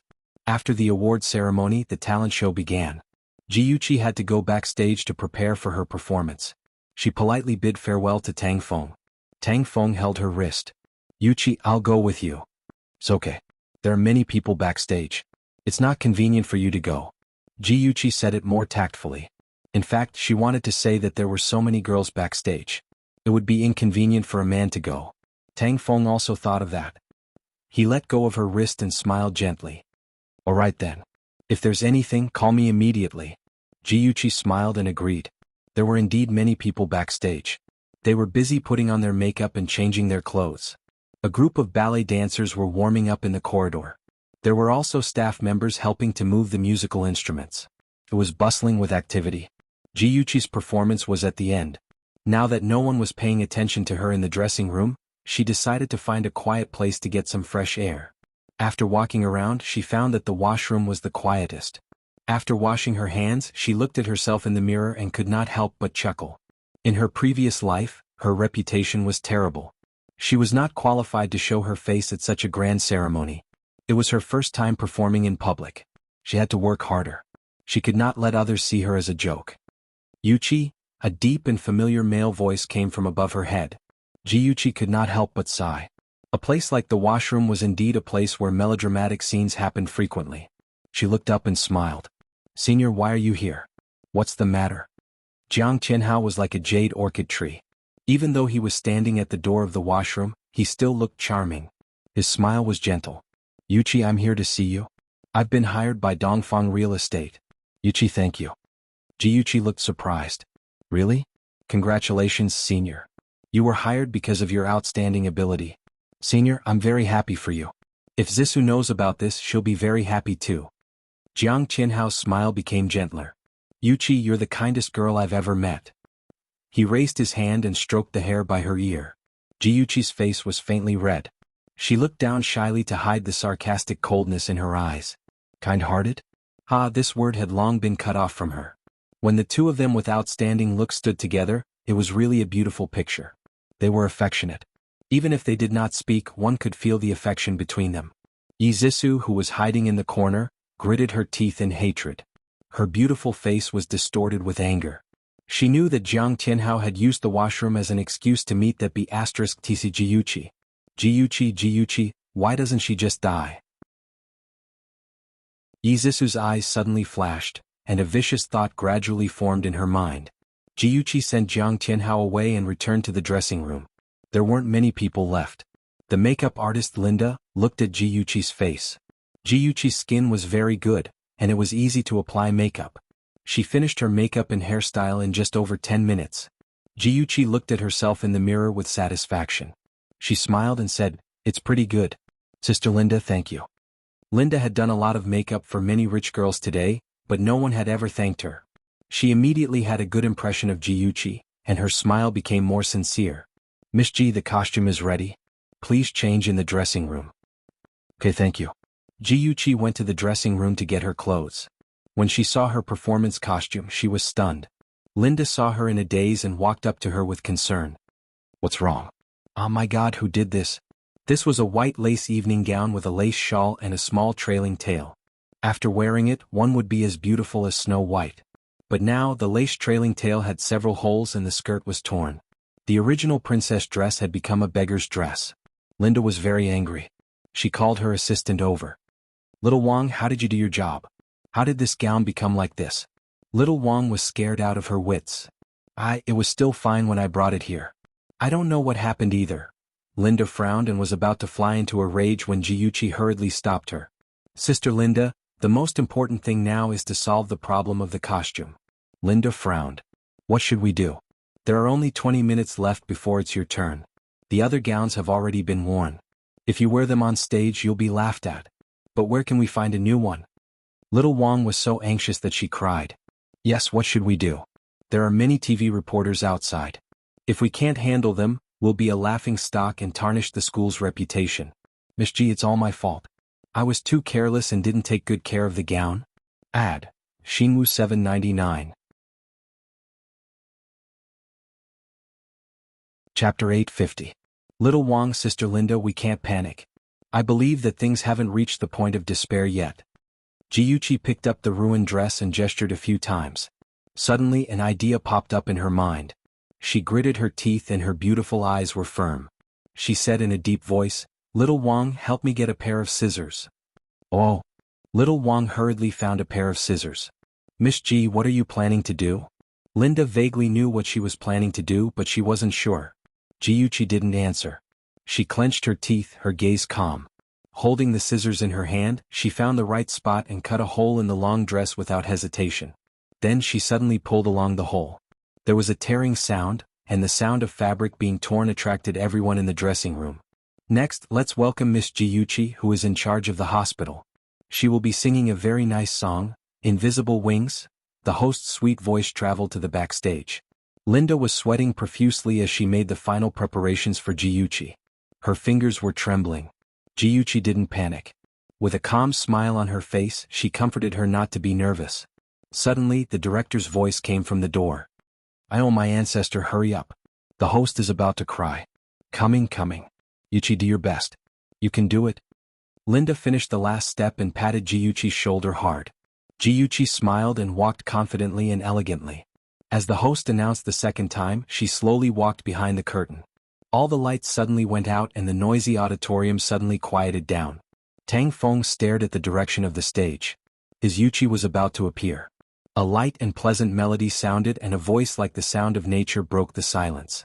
It was like the light of dawn cutting through the darkness and shining on the world.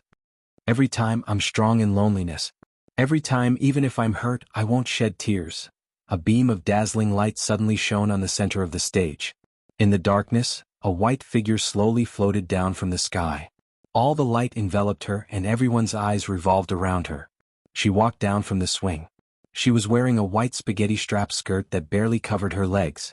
The hemline of the skirt was irregular, like the swaying edge of a lotus leaf, adding to her ethereal aura. The design at her waist was the most distinctive. There were two symmetrical slits on the left and right, revealing the creamy skin of her waist. Her whole person immediately became enchanting and charming. Coupled with the cold and elegant makeup on her face, she was like a fire rose blooming in the dark night, a beautiful siren under the moonlight. She was obviously charming to the bone, but it also made people feel that she had a cold and arrogant aura. It was a kind of beauty that was contradictory to the bones. I've finally seen all my dreams blossom. How bright the singing of the young people chasing after me is.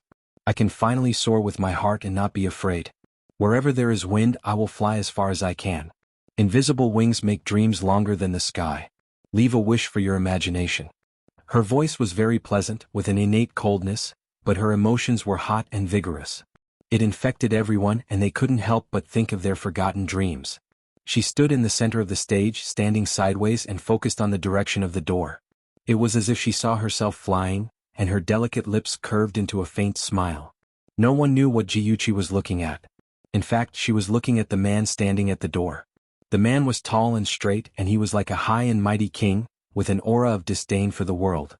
Although she was too far away and couldn't see the expression on his face, she knew that Shinja was also staring at her at the moment. The smile on her lips deepened. When the song ended, the applause was like a tide. Tang Feng's deep eyes were full of pride and love. Jiuchi was indeed the best. Jiang Tianhao's infatuated gaze followed Jiuchi until her graceful figure disappeared under the lights. Izisu's long nails dug into the seat. She was so angry that she was about to vomit blood. She didn't expect Jiuchi to be so powerful. She tore her costume, but she could still turn it into a treasure. She even made it even hotter and more eye-catching. She was really lucky. Izisu only thought that it was the work of the makeup artist and stylist. She didn't know that Jiuchi had used her design skills to change the dress into its current appearance. The Shin family started out by manufacturing clothes. They could be said to be the leaders of the clothing industry, and they had launched many well-known brands. Although Jiuchi majored in business administration, she was actually very interested in fashion design. She was also very talented. After her rebirth, she paid more attention to cultivating her talent in this area. After all, she was going to take over the G group in the future. She couldn't be completely ignorant about fashion design. And this time her talent helped her get through the difficulties. After returning backstage, Jiuchi let out a long sigh of relief. She smiled brightly at Linda and little Wang, who had been waiting behind the scenes. Then she hugged them tightly and sincerely expressed her gratitude. Linda's eyes were glistening with tears. She said excitedly, "I didn't expect you to have such talent. When you become a famous fashion designer one day, don't forget to design a few clothes for me." Jiuchi blinked. "No problem. I can forget anyone but my benefactor Linda." If Linda hadn't helped her redo her makeup and style in such a short time, she definitely wouldn't have achieved such a good effect. Me too. I want one too." Little Wang interrupted unwillingly. Okay. You also have a share. Little Wang is also a great contributor. The three of them returned to the dressing room happily. After changing her clothes and removing her makeup, the graduation ceremony was also over. Jiuchi and Linda appreciated each other. They exchanged contact information and made an appointment to have a meal together in the future. Then they parted ways. Jiuchi came out from the backstage and stood under the bright sunlight. Suddenly she felt as if a lifetime had passed. She covered her forehead with her hands and tiptoed to look through the crowd. She didn't see that familiar figure and felt a little disappointed. "Sai, why didn't Shinja wait for me and leave?" "Yuchi, were you waiting for me?" Tang Feng's deep eyes hid a smile. He quickly walked towards her. "I thought you were still backstage. I was just about to look for you. Chi-Chi, your performance just now was really wonderful. It was so beautiful that I will never forget it." A figure walked towards her. She didn't need to look back to know that it was Gu Fifan from that lazy and sexy voice. Jiuchi rubbed her forehead, feeling a headache coming on. Before she could say anything, another gentle and pleasant voice sounded. "Yuchi, our class is having a gathering tonight and everyone wants to get to know you. Please allow me to invite you. Are you willing to go?" Jiuchi glanced at Tang Feng, who was looking at her with a burning gaze, Gu Fifan, who was throwing flirtatious glances at her, and Jiang Tianhao, who was smiling warmly. She felt more and more headache. For the first time, she found that after her rebirth, she had not only become ruthless, but also charming. The men who despised her in her previous life were now surrounding her. Unfortunately, she was not the brainless heroine in a romance novel. She would not forget their cold and ruthless nature just because they were wearing a gentle and affectionate skin. The corners of her lips slowly curled up. Her eyes swept over the three people one by one, and finally fell on Jiang Tianhao. She said softly, "Senior, I'm very tired today. In order not to spoil your fun, I won't go. I hope you have a good time." "Brother Tang Feng, Gu Fifan, what's the matter?" Gu Fifan was very unhappy. Why was Tang Feng's brother Tang Feng? When it was his turn, she had to call him by his full name. He took a step forward and stood in front of Tang Feng. He elegantly brushed the hair in front of his forehead, and a pair of peach blossom eyes slightly raised. "Yuchi, why are you so formal? Call me Fifan. Otherwise, you know what I mean, okay?" Jiuchi was speechless. "You know what I mean? Don't make it sound so ambiguous, bastard. We're really not close." The corner of her eyes twitched and she said stiffly, "Oh, Fifan, what's the matter?" Gu Fifan narrowed his eyes. His slender fingers rested on his chin, and he looked distressed. "I was going to invite you to the gathering, but since you're tired, forget it. Let's go to the movies tomorrow. It's settled." "Hey, don't casually make decisions for Yuchi. She's my fiancée." Tang Feng finally couldn't help but fly into a rage. He put his right hand on Gu Fifan's shoulder with a posture that said, "If you talk nonsense again, we'll fight." The scene was in a mess. Some people had already noticed them and even took out their mobile phones to secretly take photos. Jiuchi didn't want to become the headline of the school's intranet. She quickly said with a smile, "Fifan, thank you, but I don't like to watch movies. Brother Tang Feng, you guys take your time. I'll go first. That's all. Goodbye." It'd be best if they never met again. Jiuchi hurriedly slipped away as fast as she could. Tang Feng and Gu Fifan looked at each other and saw helplessness and depression in each other's eyes. Jiang Tianhao couldn't help but smile. The person Yuchi really liked was him. No matter how the two men fought, they couldn't win against him. Jiuchi slipped to a place where there were fewer people. She covered her chest and gasped. Damn it, there were a bunch of rotten peach blossoms. Her mobile phone suddenly rang. She glanced at the caller ID and her expression became serious. "Jingsang, what's going on?" The people of Gaoqiao Technology found out that it was Free who bought 10% of the scattered shares. Yulei said that he wanted to buy back the 10% shares and asked to negotiate with Phil. What do you think? Free was a clothing company registered abroad by Jiuchi. Phil was her English name and also the owner of the clothing company. That was why Yulei said that he wanted to negotiate with Phil. The Free company was just an empty shell now.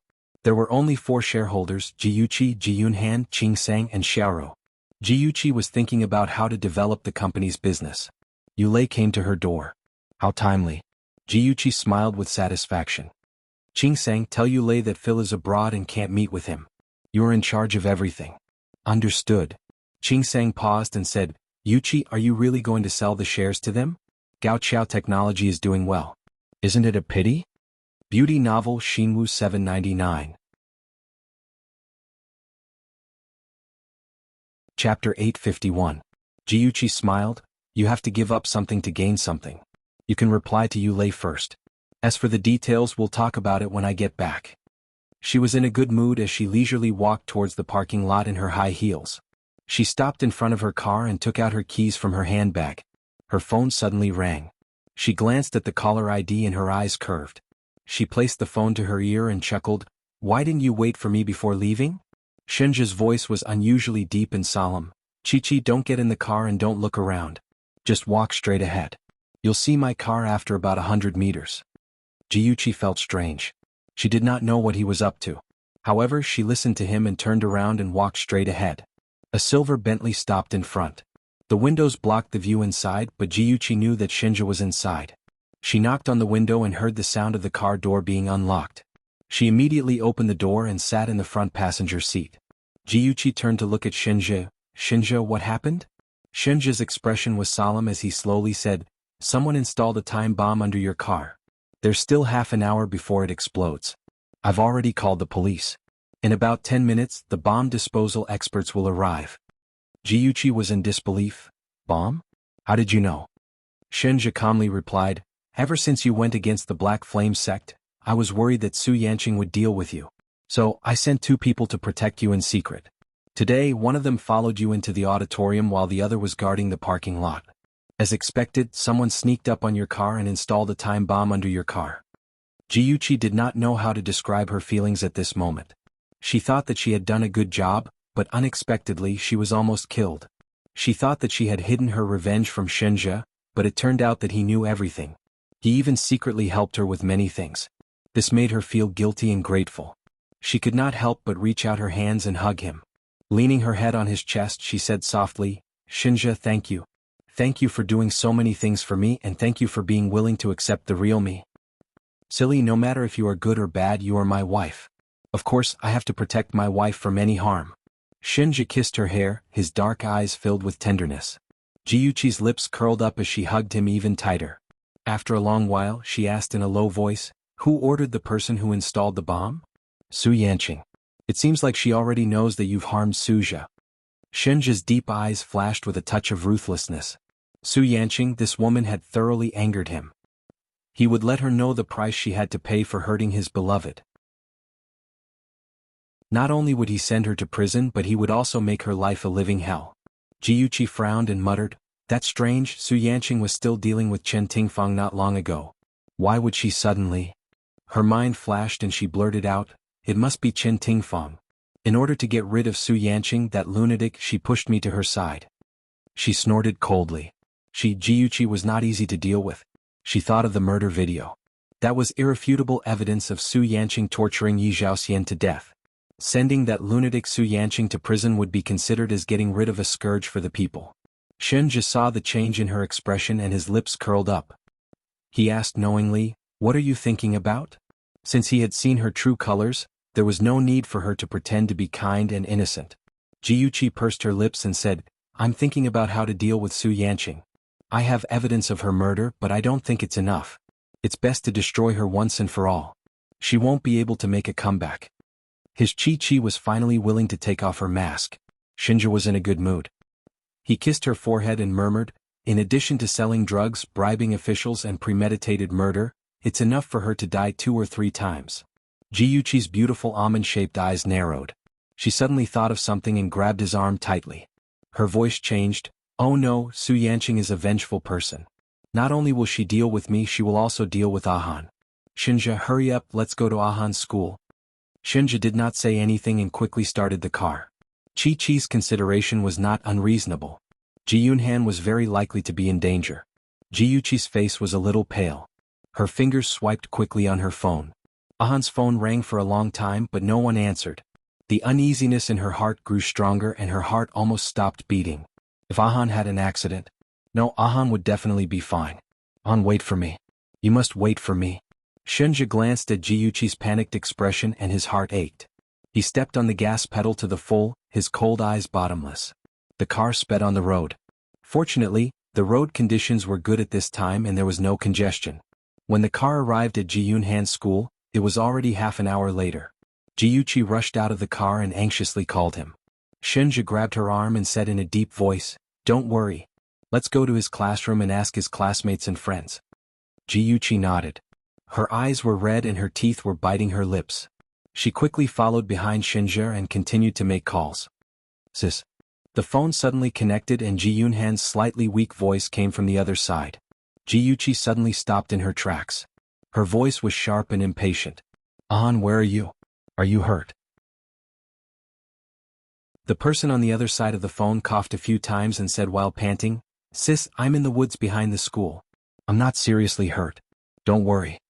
Jiuchi's heart calmed down a little. "Wait for me. We'll be there right away." The moment she picked up the phone, Shinja had already turned around and walked to her side. Seeing this, he grabbed her wrist without hesitation. "Let's go. Let's go find him."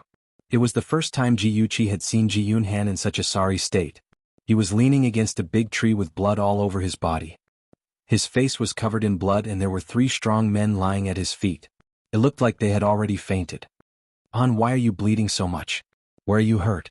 Jiuchi's hands were tightly holding onto his shoulders. Her eyes were already covered with a layer of mist. Ji Yunhan said embarrassedly, "Sis, I'm fine. This is all their blood.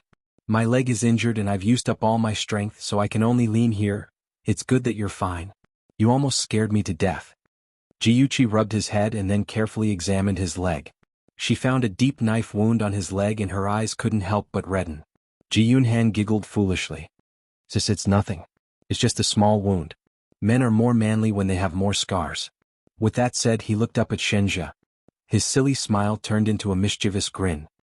Brother-in-law, did I interrupt your date with my sister? Shenjia's expression was gentle as the corners of his lips curved. It's good that you know. But seeing that your martial arts have improved, I'll forgive you. He had already checked the injuries of the three men earlier.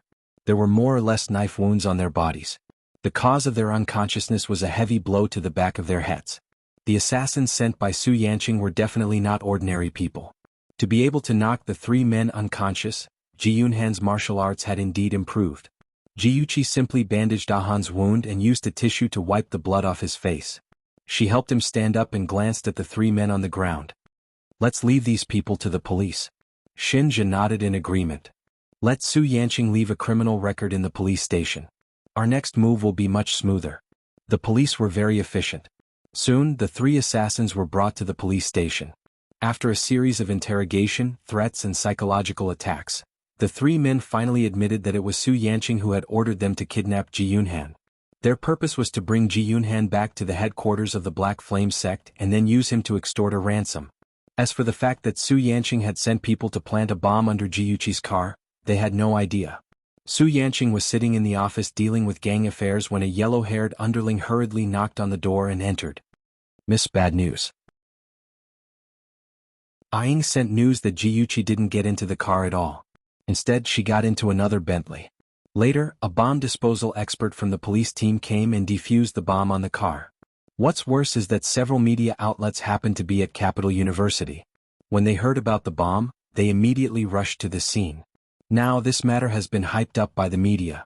Su Yanqing's expression changed. She suddenly slammed the table and stood up. What are you doing? Where's Aing? Tell him to get his ass back here immediately. Miss Bad News? Another underling ran into the office in a panic and said anxiously, Tiger and the other two have been arrested by the police. Su Yanqing's face was ashen. Her eyes were so sinister that it was frightening. She angrily said, Ji Yunhan is just a brat who's still wet behind the ears. Tiger and the other two couldn't even handle him. When did the people of the Black Flame sect become useless cowards? What? The yellow-haired underling who came in first had a long face and didn't dare to refute. The last one who came in last shrunk his neck and said in a trembling voice, Miss, there's one more thing. He cowered and didn't dare to speak again. Su Yanqing saw his cowardly appearance and became angry. She sternly said, Speak. The underling's legs went soft and he almost knelt down in front of her. He stuttered, I don't know who recorded the video of Yi Zhaoxian being killed, and it was posted online. Now, all the media are saying that the Black Flame sect's Miss is a demon who kills without batting an eyelid. He couldn't finish his sentence because he was so frightened by Su Yanqing's fierce and cruel gaze that he almost peed in his pants. The brothers of the Black Flame sect all knew of the Big Miss's bloody methods. There was no one who didn't fear her. Even her angry gaze could make them tremble. Su Yanqing couldn't care less about getting angry at her underlings. She impatiently waved her hand and ordered them to leave. She angrily paced around the office with a murderous aura. She thought that she could easily handle that useless rich girl, but she didn't expect to fall into her hands. Attention Songshu 566. Chapter 852. As for where the video of Yi Zhaoxian being killed came from, Su Yanqing was not in the mood to investigate. The most important thing now was to get rid of Tiger and the others. They knew too many secrets. If they confessed to the police, then she would definitely die. She would never allow that to happen. Unfortunately, she was already an arrow at the end of its flight. Before she could bribe the spies in the prison to silence Tiger, she had already been forced into a desperate situation and could not escape the net of justice. The video of Yi Zhaoxian being killed went viral on the internet. When Yi Zhisu saw it, it was during recess. She was playing with her phone out of boredom and opened the most popular video on the internet. She did not expect to see such a bloody and cruel scene. She stared at the man being killed on the screen in disbelief. She watched it over and over again until she could not help but want to vomit. Then she burst into tears. The surrounding students were shocked. Before they could ask what happened, Yi Zhisu had already covered her face and ran out of the classroom. She hid in the toilet and cried loudly. As she cried, she called Qin Tingfang's phone with her trembling phone. Mom? Mom? Dad is dead. Dad was killed. Yi Zhisu cried hysterically.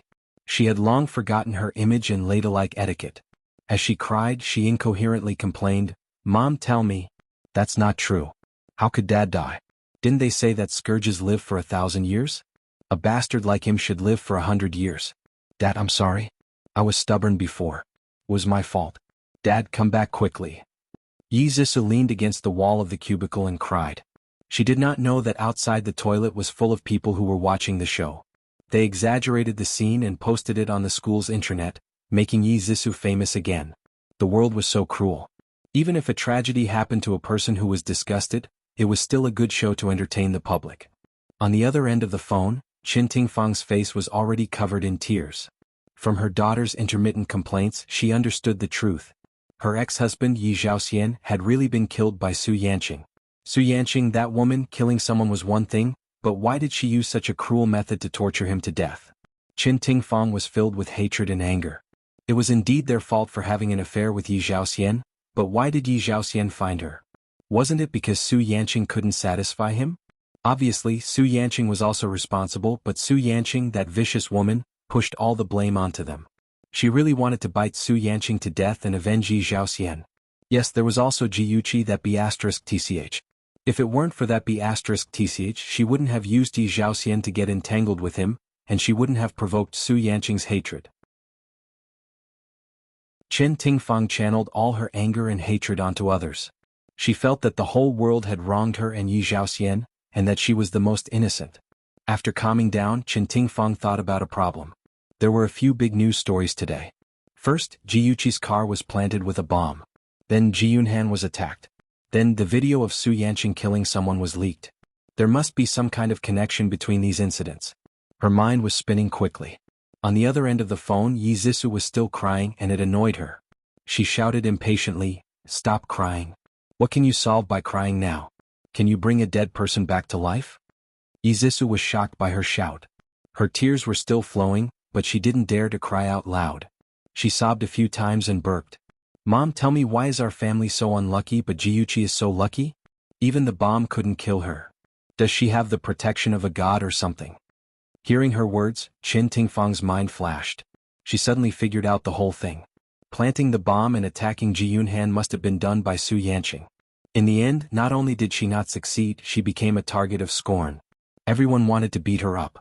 It wasn't because Jiuqi was lucky, but because there really was someone protecting her. It seemed that Jiuqi's backer was very powerful. Even the Black Flame sect was no match for him. In the future she had to be more careful. Otherwise she wouldn't know when the other party would destroy her. After Jiuqi posted the video of Su Yanqing's murder on the internet, she waited for the police to investigate. She knew that with the public condemnation, the police would definitely treat this matter seriously. She was right. The murder on the internet had caused a sensation. The news media said that the gangs were too powerful, and the citizens didn't feel safe. Some people even started to question the lack of action of the law enforcement. The government's credibility was affected by a crisis. The higher-ups were pressuring them to pay more attention to the fight against the gangs. The police were under pressure from all levels and actively collected evidence of the Black Flame sect's crimes. They also set up an inescapable net to hunt down Su Yanqing and her gang. When Su Yanqing was arrested, she had already created a fake ID and boarded a plane to fly abroad. A few plainclothes police officers subdued her on the plane. When she was escorted off the plane, the surrounding crowd applauded and cheered. The other high-ranking members of the Black Flame sect were also arrested on their way to escape. Ing City's government launched a heavy attack and achieved great success in the fight against the gangs. All the members of the Black Flame sect were arrested, and the other gangs were also disbanded. At least on the surface they seemed to have disappeared without a trace. Su Yanqing was suspected of murder, drug trafficking, premeditated murder, and many other crimes. She was sentenced to death with a 2-year reprieve. She thought that as long as she performed well during the reprieve she might have a chance to live. However, she didn't know that this was just the beginning of her nightmare. After entering the prison she was targeted by the bosses of the prison. When she was eating, someone purposely knocked over her lunchbox. When she was bathing and when she was resting, there were people who sexually harassed her. Although this was a women's prison, the long-term sexual repression had caused the female prisoners' psychology to be distorted. They would imitate men's *X actions and harass the new prisoners. They even forced the new prisoners to serve them. And Su Yanqing was that unlucky new prisoner. The prison bully brought a group of tall and strong women to beat her up every day. In the beginning she still had the strength to fight back. However, after a long period of malnutrition, her physical strength deteriorated. She couldn't fight back and could only watch as they humiliated her. She complained to the prison guard several times, but the result was that the prison bully treated her even more cruelly. In just a few months, her hands and feet were crippled, and her face was disfigured. She lived a life worse than death every day.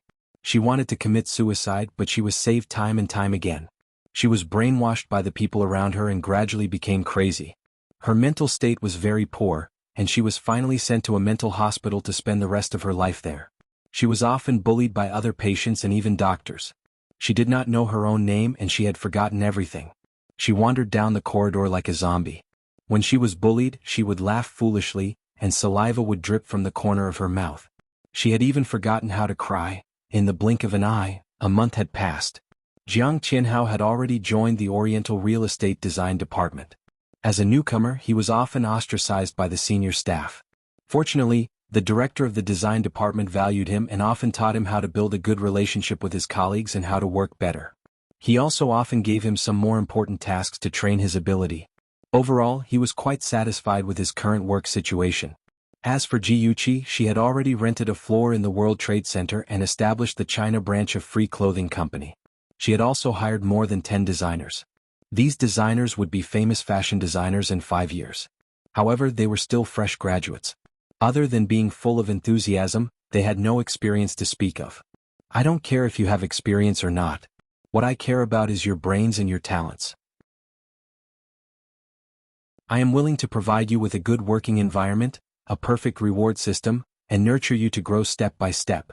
On the day of the designer's appointment, Jianghu looked at each of them sincerely and conveyed the philosophy of Free Company. Freedom, flight, growth. I hope you have the courage to pursue your dreams. I hope you will eventually become the founding members of the company. Don't let me down. The enthusiasm in the hearts of the young designers was aroused. They immediately said that they would work harder to repay the company. Yuchi, you are really amazing now. Qing Sang crossed her legs and sat opposite Jianghu. Her face was expressionless, but a faint smile flashed across her cold eyes. She had changed from an assassin to the vice president of Free Clothing Company. She was really not used to it, but it didn't matter. She still had a long time to get used to it.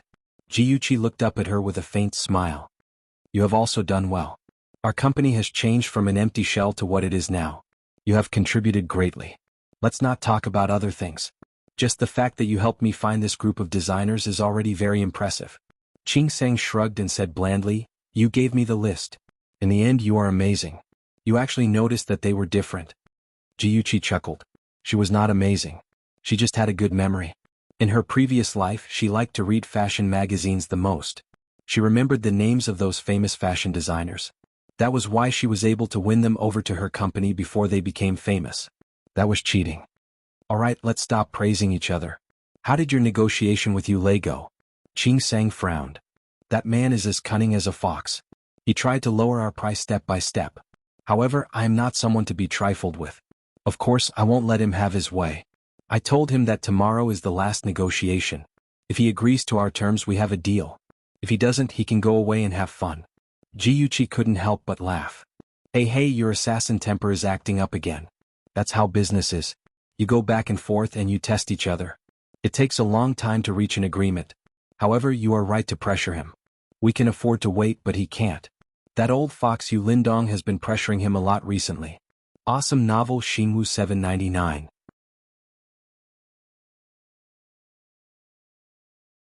Chapter 853. The location of the last negotiation between Free Clothing and Gaucho Technology was the conference room of Gaucho Technology.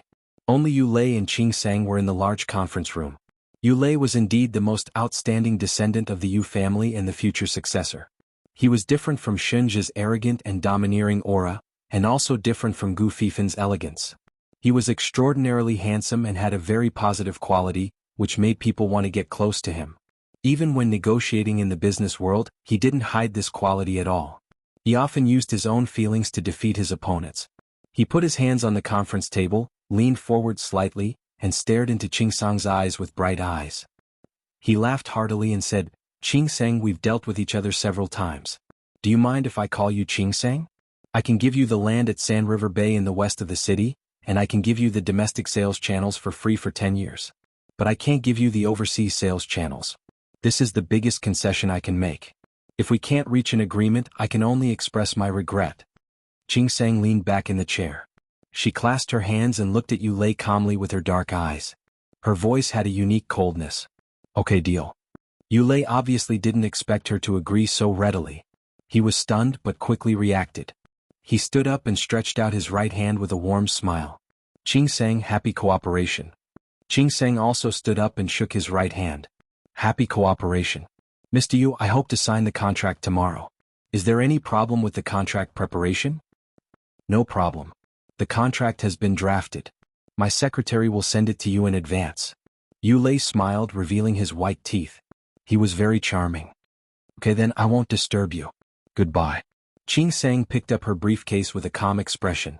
She didn't look like she had just negotiated a big deal at all. Yu Lei raised his eyebrows and said with a smile, "Qing Sang, we're friends now. Can you do me the honor of having a meal together to celebrate the success of our negotiation?" Qing Sang glanced at her watch and said lightly, "Sorry, I've already made an appointment with someone at noon." Yu Lei's smile didn't change. "Then we'll celebrate together after signing the contract tomorrow. How about that?" Qing Sang was expressionless.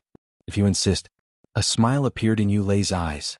Could it be that this woman only had one kind of expression? He shrugged and opened the door for her like a gentleman. He smiled and said, "I insist. Let's look forward to the signing ceremony tomorrow." "See you tomorrow?" Qing Sang carried her briefcase and turned to leave. Her figure, wrapped in a beige suit, was curvy and exquisite.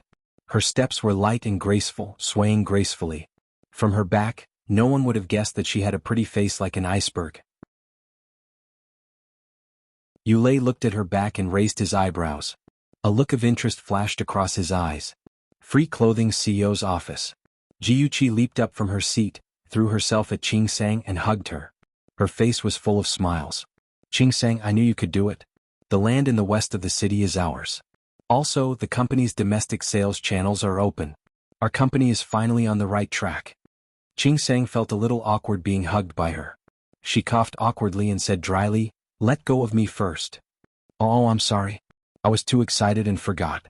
Jiuqi hurriedly let go of her. Qing Sang hated physical contact with others the most. Qing Sang's eyes flashed with a faint smile. Her voice was no longer flat, and there was a hint of emotion in it. "Yuchi, the land in the west of the city is now a barren land overgrown with weeds. It's far from the city and transportation is inconvenient. Why do you want it?" Jiuqi sat back in her seat and said with a smile, "I thought you wouldn't ask. Let me tell you that land is worthless now. However, the government is likely to build a development zone in the west of the city. When that time comes, the price of the land in Shaiyuan will be several times higher than it is now. It's precisely because that land is worthless now that Yu Lei is willing to give it to you so readily. What he can't bear to part with is the domestic sales channel." The Yu family had hundreds of large chain shopping malls in the country. What Jiuqi wanted was to have a free counter in each of the Yu family's shopping malls. This meant that Free Clothing Company had used the Yu family's shopping malls to open up domestic sales channels. For the Yu family, providing Free with a free counter for 10 years was a huge loss for them. As for the overseas sales channel, it would be better if they got it. However, it didn't matter if they didn't get it. When they first brought it up, it was also to give Yu Lei a greater sense of achievement when bargaining. This kind of mentality was just like buying things. The more expensive something was, the lower the price you bought it at, the more you would feel that you had taken advantage of it. In reality, the shop was just raising the price to give you a sense of psychological satisfaction. Qing Sang admired Jiuqi very much. She really didn't know how a girl in her early 20s could understand the business world so well. She knew so many twists and turns of the business world. With this thought in mind, she asked naturally. Jiuqi raised her eyebrows and smiled. She said slowly, "Hey, I have a famous teacher to guide me." Qing Sang frowned. A famous teacher. Was she referring to her father, Ji Bowen, or young Master Shen? Jiuqi rarely saw Qing Sang frowning and deep in thought. She couldn't help but laugh out loud. "Alright, don't think about it. It's time for lunch. Let's eat together." Qing Sang stood up as well. The two of them had just walked to the door of the office when the door was suddenly opened from the outside. A handsome and elegant figure entered their line of sight. Jiuqi rushed to the person in surprise. "Aja, why are you back? Didn't you say that you would be back in 2 days?" Shenja's handsome face had a natural and gentle smile. He rubbed her hair and said, I heard that someone closed a big business deal, so I came back to celebrate. What? Am I not welcome? Of course you are welcome. Jiuqi grabbed his hand happily. Shinja had gone abroad to discuss business. He had been gone for a week. This was the first time she had experienced the feeling of missing someone. If Qingsang hadn't been there, she would have rushed to give him a warm hug. Shinja pulled her into his arms and wrapped his arms tightly around her waist. His deep black eyes were shining with a smile. He lowered his head and got closer and closer to her cheek. She blushed and said softly, Don't. Qingsang is still here. He chuckled. His deep and magnetic voice seemed to come from his chest. She left long ago. As soon as he finished speaking, he kissed her lips gently. She couldn't help but wrap her arms around his waist. He gently rubbed her cheek and murmured softly, Chi-Chi, did you miss me? Yes. She leaned her head against his chest and listened to his strong heartbeat. She couldn't hide the smile in her eyes. I missed you too. I missed you so much that I couldn't sleep. He kissed her hair and rubbed his hot palm on her slender waist. The two of them were tightly pressed together. They didn't want to be separated from each other. Gulp, gulp. A strange sound broke the warm atmosphere. Shinja chuckled softly. Jiuqi covered his ears and said coquettishly, You didn't hear anything. Oh, I really didn't hear anything. He smiled and kissed her pouty lips again. He held her hand and said, Let's go and eat. I suddenly feel very hungry. Next to the World Trade Center was a shopping mall. It had food, shopping, and entertainment. The two of them came out of the World Trade Center and walked toward the shopping mall while chatting and laughing.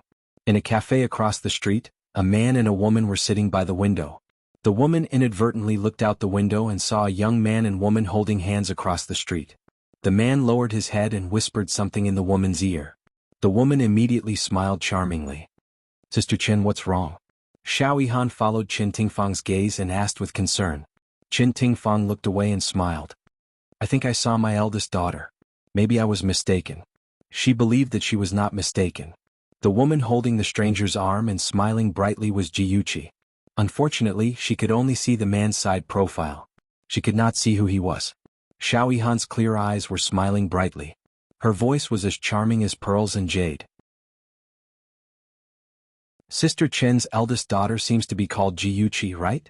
People say that it's hard to be a stepmother. Sister Chen, it's really been hard on you all these years. Over the past month, Xiao Yihan had asked Qin Tingfang out a few times. They ate, rode horses, swam, climbed mountains, and so on. Qin Tingfang always called Yizisu. It was obvious that she wanted to matchmake them. Unfortunately, the two of them did not seem to have feelings for each other. Xiao Yihan was very polite to Yizisu, and Zisu only treated Xiao Yihan as a normal friend. After so many times, Qin Tingfang could only give up on matchmaking. However, her relationship with Xiao Yihan had become much closer. Occasionally, she would talk about some family matters. Qin Tingfang's smile was a little bitter. She lowered her eyes and looked at the coffee cup in front of her. She said lightly, So what? Who told me to have this kind of life? Yihan, you're still young. You don't know how hard it is for a woman. When you have a wife in the future, you must treat her better. No matter how hard it is for a woman, as long as she has a man who knows her well and loves her, she will be satisfied. The smile on Xiao Yihan's face gradually disappeared. His clear eyes became deep and seemed to contain many complex emotions. He stared fixedly at Qin Tingfang's well-maintained and charming face. His thin lips moved slightly as if he wanted to say something. His sudden silence made Qin Tingfang feel strange. She raised her head to look at him. He looked like a child who had been caught cheating by his teacher. He looked away in a panic and his cheeks were slightly red. When Qin Tingfang saw his shy look, the knot in her heart miraculously disappeared. She raised her eyebrows and joked, You seem to be very shy every time we talk about women. Yihan, have you never been in a relationship before? Xiao Yihan coughed awkwardly to hide his panic. How could that be? I used to have many girlfriends. Qin Tingfang supported her chin with one hand. Her beautiful eyes blinked with interest. She opened her red eyes slightly and said softly, Yihan, don't tell me you're still a virgin? Beauty novel Hongcha 866.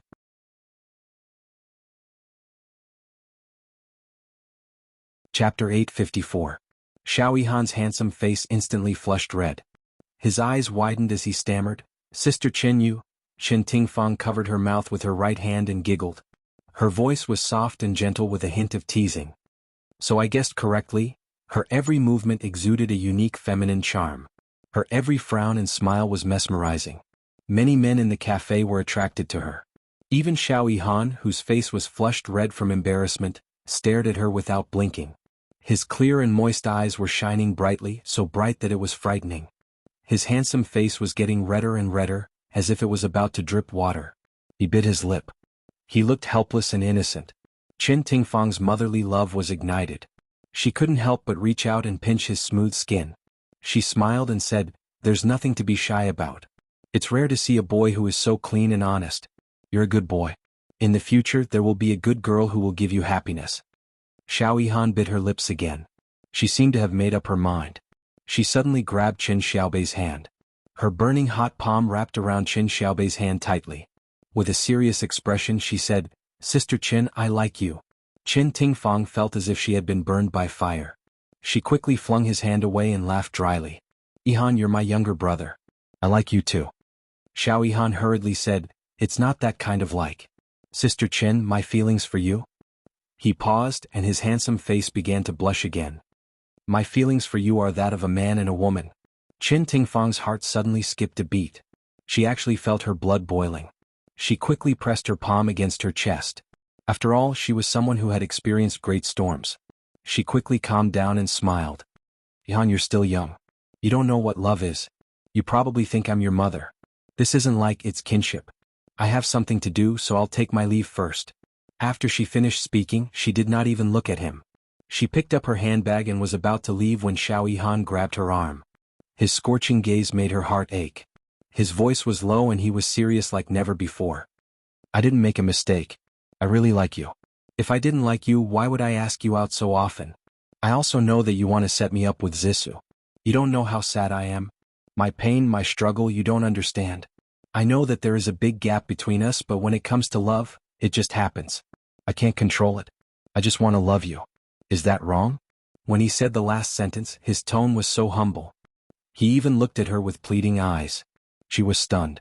Her body froze on the spot, and her heart raced uncontrollably. In her life, she had only loved one person, and that was Ji Bowen.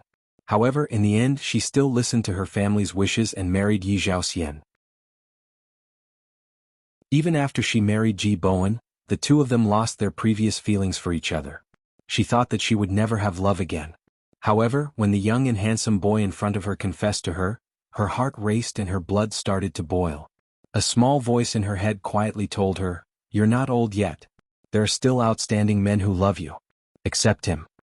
"Tingfang, I don't expect you to accept me. I just want to love you silently. Can I do that?" Xiao Yihan's deep eyes were filled with pain. The hand holding her trembled slightly. He was very nervous and apprehensive as he waited for her answer. Qin Tingfang's heart trembled. She gathered all her rationality and slowly pushed his hand away. "Yihan, let's not meet again. I don't want to ruin you." She didn't dare to look at his disappointed eyes again. She grabbed her handbag and fled in a hurry. She ran to the roadside and got into her car. She still saw Xiao Yihan standing in a daze in the cafe. The mottled light fell on his handsome face. It was so cold that it made her heart tremble. She slowly closed her eyes and ordered Xie Bing to drive. Xie Bing turned his head and glanced in Xiao Yihan's direction. He expressionlessly started the car. Qin Tingfang's calm heart was stirred up by Xiao Yihan's pebble. She couldn't calm down for a long time. Her mind was in a mess and she temporarily forgot to find out who Ji Yuqi's date was. Yi Zissou had been very unhappy recently. Jiang Tianhao was no longer as attentive and considerate to her as before. In the past, no matter when she called him, he would immediately rush to her side. He often said that she was his princess and he was her knight. No matter what trouble she encountered, he would appear by her side.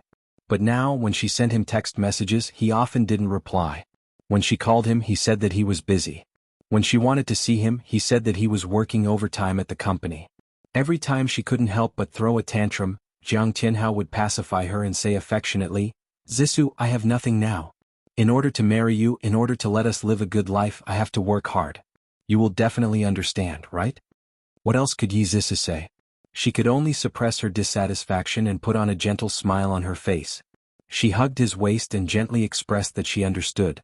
One day, Ji Yuqi and Ji Yunhan were nestled on the sofa in the living room to watch a melodramatic romance drama. Ji Yunhan pointed at the second female lead and said disdainfully, "Is that woman an idiot? Once a man tells a woman that he's busy and doesn't answer her calls or reply to her texts, it means that he doesn't love her anymore. What's more, it's a sign that he's having an affair. That woman actually foolishly believed her boyfriend's words.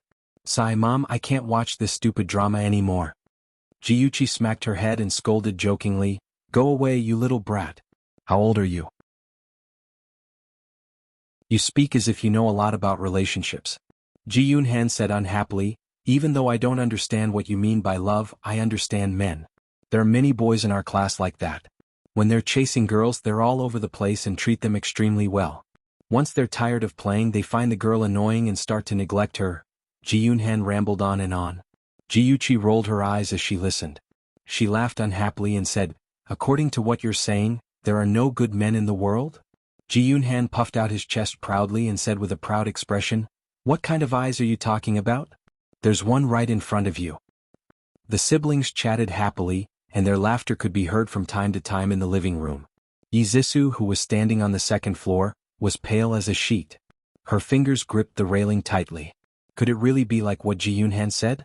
That Tianhao was already tired of her? He was just a newbie who had just joined the company and hadn't even passed the probation period. How could he have so much work to do? The more Yizisu thought about it, the more frightened she became. Her mind was in a mess. She gritted her teeth and sent a text to Jiang Tianhao. Tianhao, are you working overtime again tonight?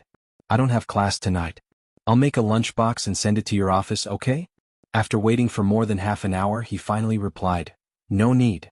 Our company will provide meals for those who are working overtime. I don't want you to be too tired. The meeting is about to start. Let's chat when we're free. If it was in the past, she would have been very happy to hear him say that he didn't want her to be too tired. But now she couldn't help but let her imagination run wild. She suspected that he didn't want to see her. Trust and suspicion warred in her mind. In the end, suspicion won out. Yizisu personally made a few dishes, put them in a lunchbox and left the house. Jiuchi and Ji Yunhan stood by the second-floor window and watched Yizisu leave. They couldn't help but look at each other and smile. Ji Yunhan chuckled and said, Sis, did you plant a spy in Dongfang real estate? Otherwise, how would you know what Jiang Tianhao has been busy with recently? Jiuchi's smile deepened. Of course. Aren't Jiang Tianhao and Yizisu true love? Since it's true love, it has to be able to withstand the test. I'll let them experience all the twists and turns that love has to go through, haha. Ji Yunhan shook his shoulders exaggeratedly. Sis, please don't laugh like that in front of my brother-in-law. I'm really worried that he'll abandon you because of this. Jiuchi glanced at him. What? It's so gloomy and scary. Be careful that he doesn't like you. After Ji Yunhan finished speaking, he quickly jumped away, afraid that she would take revenge on him. Jiuchi retorted naturally, No way. He's seen me even scarier. Who would dislike me? You won't dislike me. She said these words calmly and didn't feel that there was anything wrong with them. However, Ji Yunhan's gaze towards her changed. There was a little jealousy and a little jealousy. He said sourly, I didn't expect you to trust him so much. Men like to eat from the bowl and look at the pot. You have to be careful and not be fooled by him too badly. Jiuchi reached out and rubbed his head. She smiled evilly and said, Are you jealous? Don't worry. Even if I get married in the future, I'll still be your sister. I won't abandon you. Ji Yunhan looked away and snorted proudly. Who's jealous? Finally, someone wants you. You don't need me to take care of you anymore. I'm more than happy. Back to Yizisu. She took her lunchbox and went to Dongfang Real Estate Company to look for Jiang Tianhao. It was already past 8 o'clock and the company had already knocked off. The office was empty except for 1 or 2 employees working overtime. She asked for the location of the design department's office and walked straight to the other end of the corridor. Tianhao, I'll have to trouble you to work overtime with me. A sweet baby voice was especially clear in the quiet night. Yizisu stopped in her tracks and stood in the corridor. She looked at the 2 people in the office from afar. A tall and slender man stood beside a cute girl. His handsome face had a gentle smile as he said gently, It's okay. This document should have been completed by the 2 of us. Xiao Shui, look here. There's a mistake in this row of data. I'm too careless. Fortunately, you're here. Lin Shui smiled and looked up. She bumped into Jiang Tianhao, who was bent over the computer.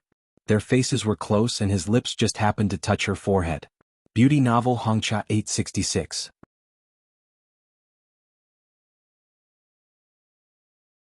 Chapter 855. I'm sorry. Lin Shue's cheeks were red as she stood up from the chair in a panic. Unexpectedly, she stood up too quickly. She was also wearing high heels, so she lost her balance and fell backward. Be careful, Jiang Tianhao reflexively reached out to grab her waist. She screamed as she steadied herself and fell straight into his arms. Ba-thump. Ba-thump. Shuelin's heart was beating very fast. She was still in shock. Her hands were tightly gripping Jiang Tianhao's suit. Her small face was deathly pale, and her pair of clear eyes were wide open. It was obvious that she had not recovered from the shock just now. Jiang Tianhao looked at her misty eyes and saw that she was as cute as a frightened little white rabbit. For some reason, he patted her back gently and said in a gentle voice, "It's okay now." I'm sorry. Lin Shui finally reacted and hurriedly pushed him away. As she retreated, she bumped into the chair again and her body staggered. Jiang Tianhao hurriedly grabbed her arm and said helplessly, "Be careful." She was so embarrassed that her cheeks were red. She lowered her eyes and did not dare to look at him. Jiang Tianhao looked at her bashful appearance and could not help but smile. What a cute little muddle-headed egg. The atmosphere in the office was ambiguous. Yi Zhisu stared at the two of them with a livid expression. Her chest was filled with the anger of betrayal. Her fingers gripped the lunchbox tightly. She really wanted to throw the lunchbox at that vixen's face. She took a deep breath and slowly exhaled. After doing so many times, she finally suppressed the anger in her heart. She tried hard to adjust her facial expression. Finally, a smile appeared on her lips. She tidied her clothes and hair and walked into the office gracefully. She called softly, "Tianhao."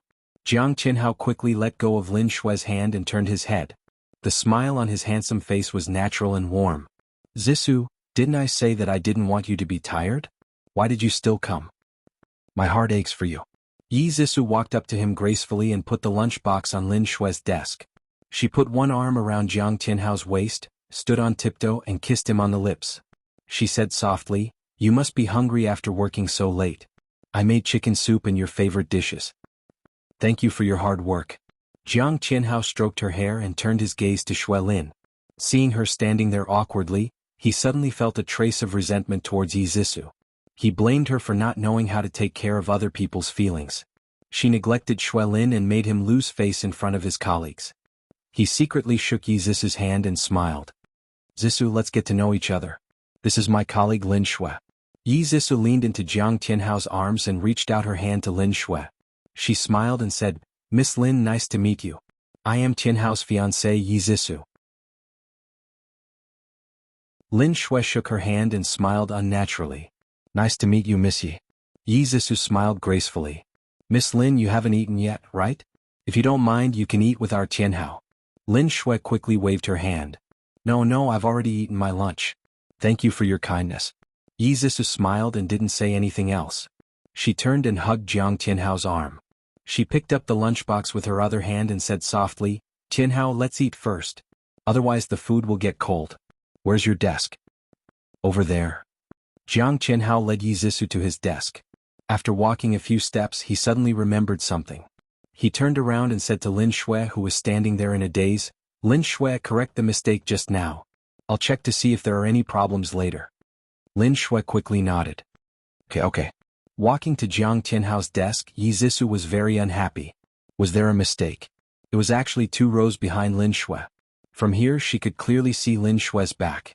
Wasn't it convenient for her to seduce Tianhao? She was fuming inside, but she had a sweet smile on her face. She personally scooped a bowl of soup for Jiang Tianhao.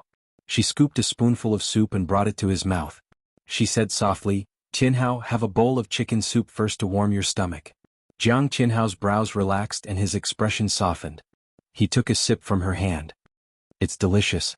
I didn't expect Zhisu's cooking skills to be so good." Yi Zhisu pouted playfully. "Of course. Don't you know who I am? I'm your future wife. Of course I have to learn how to cook. Only then will I be able to capture your stomach." In the past, when the two of them were together, they often joked about this. Jiang Tianhao would definitely make her happy. But now, his feelings for Yi Zhisu were gradually fading. When he heard these words again, he only felt awkward. He just smiled and didn't say anything else. Yi Zhisu mistakenly thought that he was worried about Lin Shui and didn't want to tease her in front of her. She became angrier and even resented him. She had always been wholeheartedly devoted to him and even gave him her virginity. But what about him? One moment he was sucking up to Jiuchi. The next moment he was sucking up to his female colleagues. Why didn't he think about her? She was his official fiancée. With this thought, she was no longer in the mood to pretend to be gentle and virtuous. She stuffed the bowl of soup into his hands and quietly sat beside him. She turned her head away in a fit of pique and didn't even look at Jiang Tianhao. Jiang Tianhao saw that she was sulking and his mind raced. Could it be that she was jealous because she saw him hugging Lin Shui just now? That couldn't be right. If she really saw it with her temper, she would definitely have rushed out and flipped out. She wouldn't have held it in until now. Then what exactly was going on? Jiang Tianhao was exhausted after a tiring day and still had to guess what Yizisu was thinking. He felt that she was too immature and was even more dissatisfied with her. He put down his chopsticks and moved in front of her.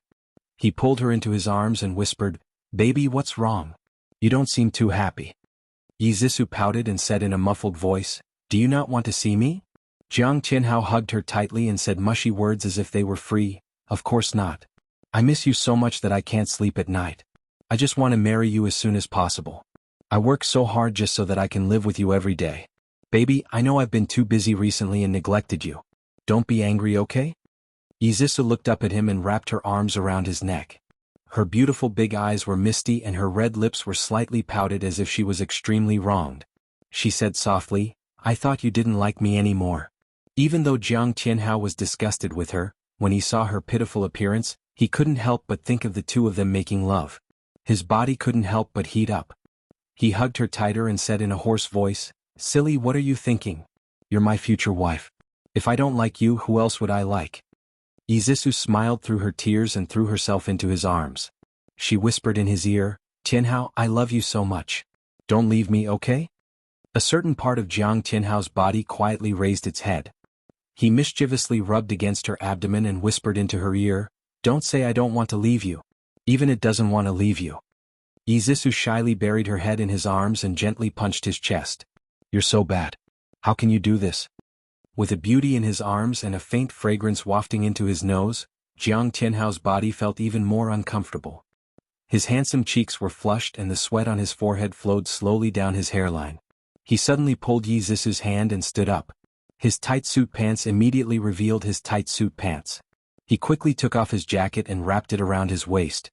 His breathing was unsteady as he said, "Zisu, my work is almost done. Let's go home." "Oh, okay. Hey, slow down. Wait a minute, I forgot my lunchbox." "It's okay. I'll come and get it tomorrow." Yizisu was pulled by Jiang Tianhao as they ran. She couldn't help but look back at Lin Shui. She didn't expect Lin Shui to also look up. Their eyes just happened to meet. Lin Shui looked surprised. She obviously didn't understand why they suddenly left. Yizisu smiled coquettishly with arrogance in her eyes. The two ran all the way to the underground parking lot. Jiang Tianhao snatched the car key from Yizisu's hand, opened the door and pulled her into the driver's seat. He didn't even have time to close the door before he eagerly kissed her face. Wait a minute. Not here." Yizisu panicked. She pulled the door over and locked it tightly. Jiang Tianhao panted. "It's okay. No one will be here." He couldn't hold it in anymore. If he held it in any longer, he would definitely go crazy. In the narrow car, a fiery drama soon unfolded. The two people who were deeply in love soon lost their way. They were completely unaware that a thin figure had quietly appeared behind a pillar and recorded everything with a camera. When Jiuchi received those photos, she was in the Golden Bay having dinner with Shenjia. Her phone beeped twice, indicating that she had received a new email. She logged into her mailbox and saw the photos. The corners of her lips curled up. She had accidentally added a little deer penis powder to Yizisu's chicken soup. She didn't expect the two of them to be so passionate about it. She must give a good review to the shop that sold the deer penis powder. A large hand suddenly reached over and snatched her phone away. Shenjia glanced at the photos and said seriously, "It looks very interesting. We can try it in the future." Jiuchi glared at him and snatched the phone back. "If you talk nonsense again, I'll beat you up." Shenjia stretched his arm in front of her and said calmly, "I'll let you beat me up. Feel free." She narrowed her eyes slightly. Suddenly, the corners of her lips curled up. She smiled like a sly little fox and quickly grabbed his arm. She opened her mouth and bit his wrist, leaving a circle of teeth marks. "Look, doesn't it look like a watch?" She proudly showed off her work. When we were young, Tang Feng and I always liked to bite each other's wrists. We said it was to give each other a watch. Now that I think about it, it was really silly. Jiuqi was suddenly excited and rambled on about many interesting things when they were young. She didn't notice that a certain man's face was getting darker and darker. Add Songshu 566.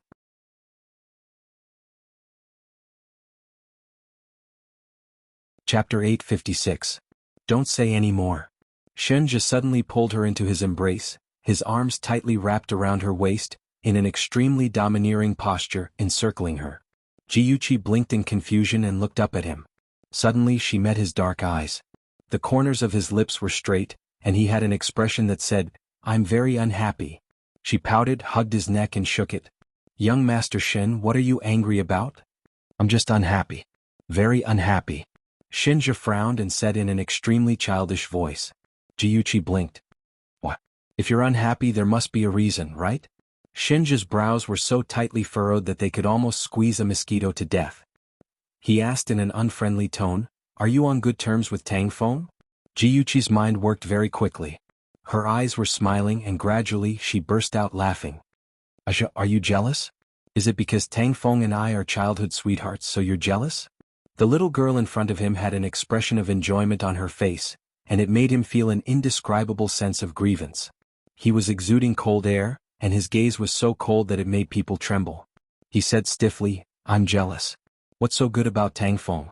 You're not allowed to have any contact with him in the future." "Okay, I won't have any contact with him." Jiuqi knew that a certain someone was angry, so she skillfully smoothed his hair. The smile on her delicate face was as bright as a blooming rose, and it made his heart palpitate. He couldn't help but lean down and kiss her lips. When Jiuqi returned home it was already past 10 o'clock. She took a shower, changed into her pajamas and planned to go to the kitchen to heat up a glass of milk. When she walked into the living room she saw Yi Zissou swaying her waist as she walked in. Her big watery eyes were still full of lust, her lips were slightly red and swollen, and her neck was covered with little hickeys. At first glance she knew that Jiang Tianhao had loved her very much. "Sister Qiqi, it's so late.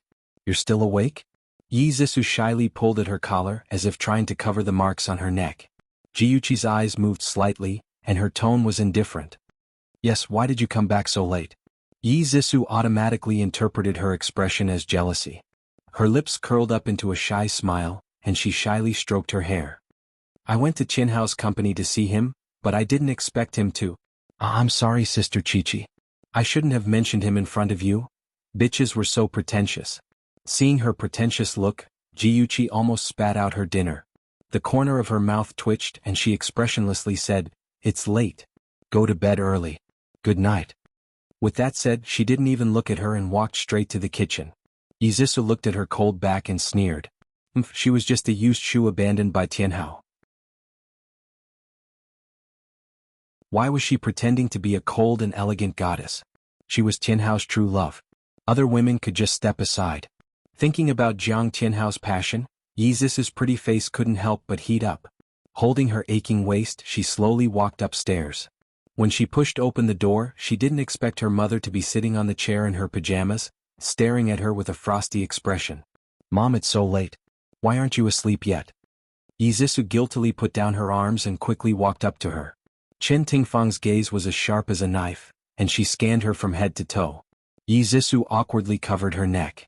Chen Tingfang furrowed her brows in annoyance and said angrily, "Don't be so secretive. Anyone can tell what you've done." "What did I tell you? I told you not to have sex with that guy. Once a woman gives herself to a man, she's worthless. Don't you understand? You don't look like a rich young lady at all.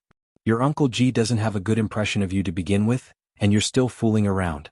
Are you trying to make him hate you more and more so that he'll get rid of you sooner?" Yi Zissou pursed her lips in dissatisfaction and muttered softly, "Even if he doesn't hate me, I still have to get married. Mom, don't be so stubborn. A woman's youth only lasts a few years. If I don't enjoy love now, when I'm old, I won't have the capital to enjoy it even if I want to." Chen Tingfang's expression became uglier, and there were signs that she was going to flip out. Yi Zissou hurriedly hugged her arm and acted coquettishly. "Mom, don't be angry. I promise I'll come back earlier in the future. I definitely won't be found out by Uncle G. Mom, don't be angry. You won't be pretty if you're angry. Don't be angry. I gave birth to such a disappointing daughter. It would be strange if I wasn't angry. Qin Tingfang poked her forehead with her finger. Her expression was still not good. You'd better be more careful in the future. Don't let anyone have anything against you. Don't kill anyone. As she said this, she glanced at her flat stomach. Yi Zisu's face turned red. She pouted playfully and said, I know, Mom. We've always taken protective measures.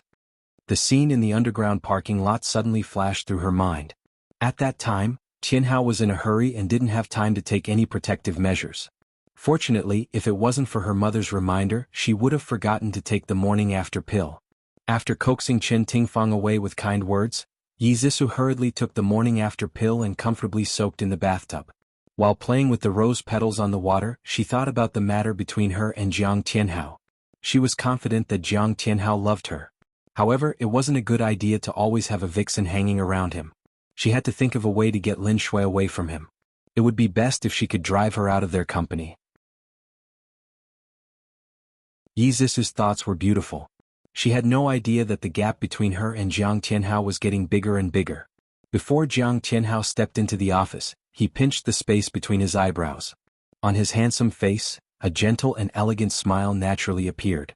Good morning, he politely greeted the male colleague who was walking towards him. The male colleague gave him a strange smile and patted him on the shoulder. You brat, you're really brave. Jiang Tianhao was confused.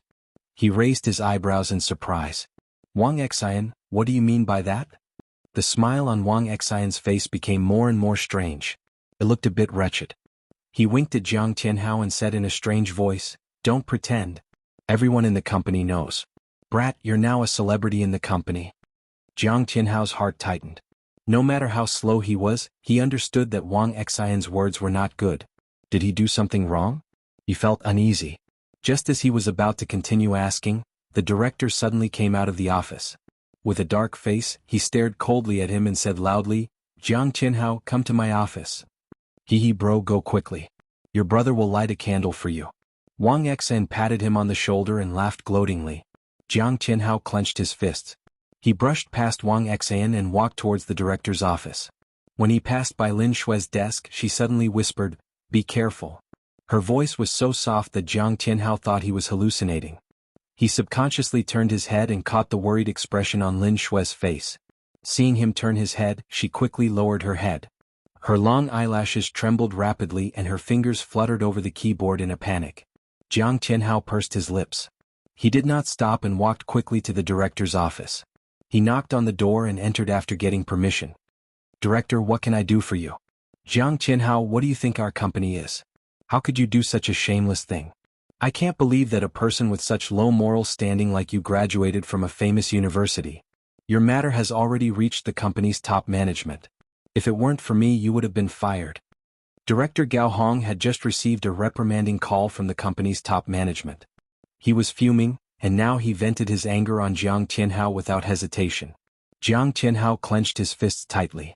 Gao Hong's incessant scolding rang in his ears. Blurry scenes kept flashing in his mind.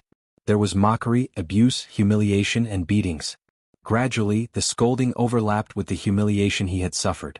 His handsome face was contorted with anger. There was a wild beast roaring in his heart. He could not help but rush forward. He slammed his hands on the table and roared, Shut up! Gao Hong had never seen such a frightening side of Jiang Tianhao. His eyes were bloodshot and filled with a ferocious light. His face was distorted and horrifying. Both his hands were on the desk and his body was trembling slightly due to his anger. His entire body was emitting a violent aura, which made Gao Hong shudder. The office suddenly quieted down. It was eerily quiet. Jiang Tianhao and Gao Hong faced each other across the table. One was blinded by anger and the other was stunned. The first one to react was Gao Hong. He coughed and put on a gentle face. He said slowly, Little Jiang, calm down. I know you're also a victim. I also sympathize with you. After Jiang Tianhao calmed down, he was filled with regret. He could not control himself. He should not have done that. He bowed to Gao Hong and said respectfully, I'm sorry, Director. I lost my composure just now. I'm very sorry. However, I would like to ask you to clarify what I did wrong. Gao Hong opened his mouth slowly. He wanted to say something, but in the end he did not say anything. He patted his shoulder and said, All right, you're a young man. Who doesn't have anger? I don't blame you. Go back and take a look at the company's forum. You'll know what happened. Dongfang Real Estate Company had set up an internal communication forum. Here there were often people gossiping about personal matters. For example, who was once a couple, who was slept with, who got divorced, and so on. Jiang Qianhao had always felt that this kind of gossip was boring. He never paid attention to it. He did not expect that one day he would become the one being gossiped about. The post with the big red title "Violent Couple Having Car Sex, Looking Down on Passers-by," was pushed to the top of the forum. The post was posted with pictures of the car sex. Each picture was very hot. Even though the appearance of the man and woman could not be seen clearly, the company's colleagues were familiar with Jiang Qianhao. As long as they took a few more glances, they would be able to recognize him. Beauty novel Xinwu 799.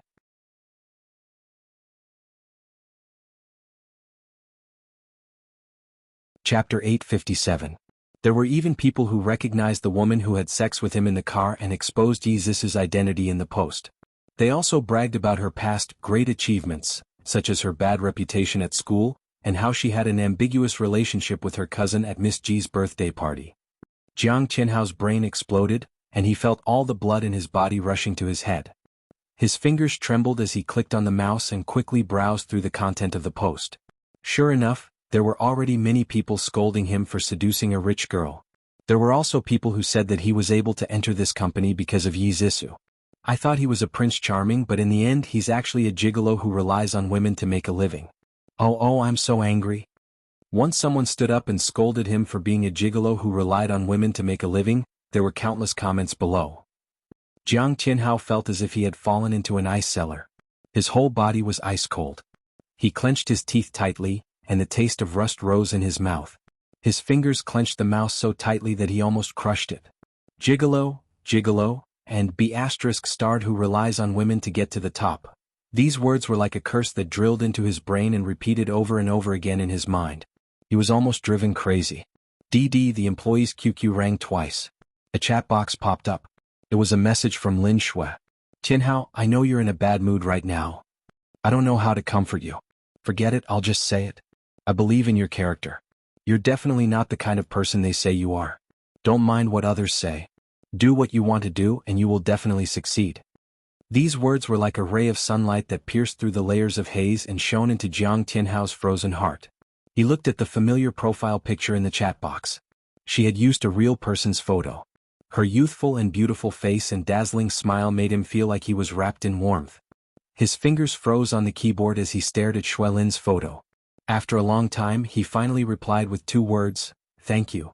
This day for Jiang Qianhao was a kind of torture. No matter where he went, he felt that his colleagues were pointing at him behind his back. It was only when it was almost time to get off work that he heaved a sigh of relief. However, he did not expect the director to throw him a document. "Little Jiang, this document is very important. Deal with it today and hand it to me at work tomorrow. Thank you for your hard work." Jiang Qianhao had no choice but to stay and work overtime. In the past, he thought that the director gave him everything because he valued him. However, after being scolded by the director in the office, he suddenly saw through the director's kind face. The director didn't value him. He was like a vampire who greedily sucked his blood and squeezed his value. Jiang Qianhao was filled with resentment, not only toward the company, but also toward the director himself. However, he had to complete the task given to him by his superior. The people in the office left one after another, leaving only 2 or 3 people working overtime. Jiang Qianhao had a headache as he sorted out the complicated data in the form. He was so busy that his head was in a mess. Unknowingly, the sky outside was already dark. His phone suddenly rang. He slid the mouse with one hand and grabbed the phone with the other. He did not have time to look at the caller ID. His tone was a little irritated. "Hello, who is this?" Yi Zisu was stunned. She had never heard Qianhao speak to her in such a tone. She was a little unhappy and said softly, "Qianhao, it's me. Where are you now? Let's have dinner together, okay?" Jiang Qianhao's fingers suddenly tightened around the phone. His anger seemed to have found a way out and was about to burst out. He gritted his teeth and tried his best to suppress it. He said slowly, "No need. I'm working overtime." "Working overtime?" Yi Zisu suddenly remembered that he had hugged Lin Shui. She quickly said, "Then you must not have eaten yet. I'll buy it and bring it to you." Jiang Qianhao closed his eyes and slowly opened them again. His voice was much gentler. "No need. I've already ordered takeout.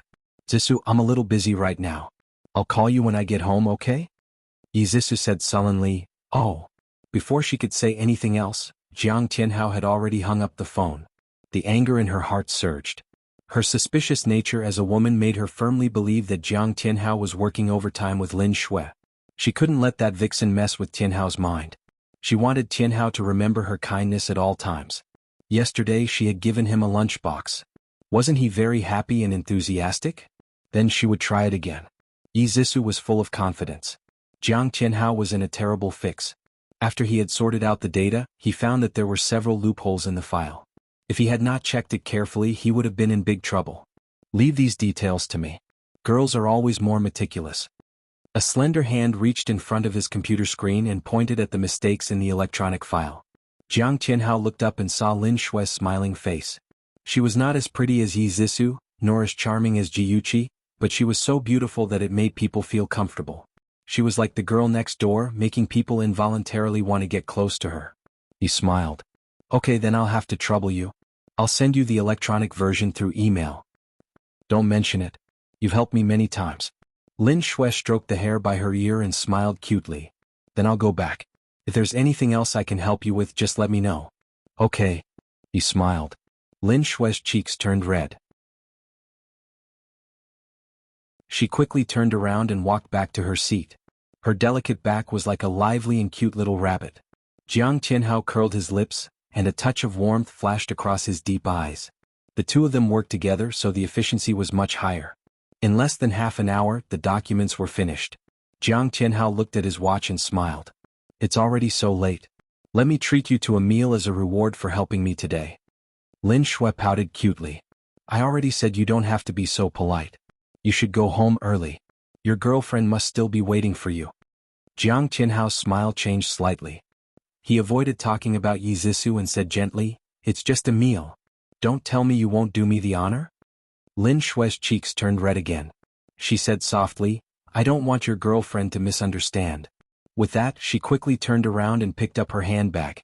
With her back facing him, she lowered her head and said in a voice as soft as a mosquito's buzz, well, in the future, you should eat less aphrodisiac supplements. It's not good for your body if you eat too much. Bye-bye. With that, she ran away in a panic as if she was being chased by a monster. She accidentally bumped into the chair at the next table. The chair was knocked 3 steps away. She bent over and held her knees. She was in so much pain that she almost cried. Jiang Tianhao quickly went forward and held her arm. He said anxiously, why are you so careless? Where did you bump into? Is it painful? I'll take you to the hospital. No need. Lin Shui's cheeks were red. She didn't dare to look back at him. She pushed his hand away and struggled to stand up straight. She limped forward. Jiang Tianhao was amused by her stubborn personality. He took a few steps forward and held her waist firmly with both hands. He said in a low voice, I'll take you home. The palm on her waist was hot. Lin Shui trembled slightly. Her cheeks were as red as a cooked crayfish. Even the tips of her ears were red. She struggled again, but his hands held her firmly. She couldn't break free. Stop fooling around. I'll let you go when your leg recovers. His low and magnetic voice was right next to her ear. She lowered her head nervously and didn't dare to move. The two of them were silent the whole way. Jiang Tianhao helped her out of the office. He suddenly remembered what she said. Although her voice was soft, he heard it clearly. He coughed and said, what did you mean by that? Lin Shui said in a panic, nothing. Just pretend you didn't hear it. How can I pretend I didn't hear it when I already heard it? I've never eaten any aphrodisiac supplements. A man's dignity was not to be doubted. He didn't need those things at all. His tone wasn't very good. Lin Shui was afraid that he would misunderstand, so she quickly explained, you left in a hurry with Missy last night and forgot to pack up the lunchbox. I was worried that the food inside would spoil tomorrow, so I took the initiative to throw it away for you. When I was cleaning it, I found the residue of deer penis in the chicken soup. Because my grandfather is an old Chinese doctor, I know a lot about Chinese medicine and supplements. Every medicine is 30% poisonous. You can't eat too much of those things. That's why I reminded you. I might have made a mistake. I'm sorry.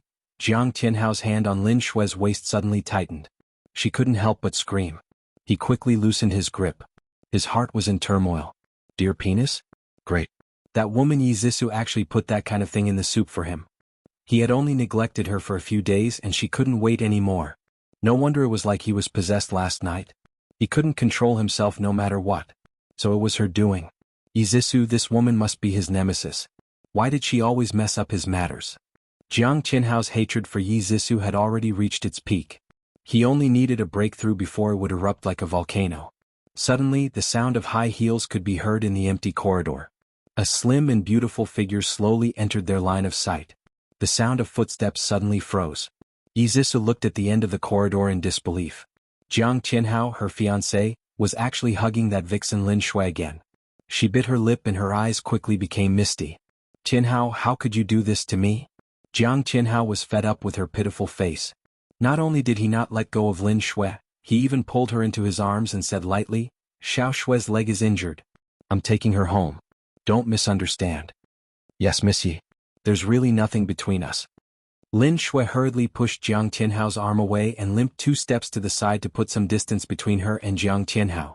Her eyes were clear as she stared at Yizisu as if to say, I'm really not lying. Hongcha 866.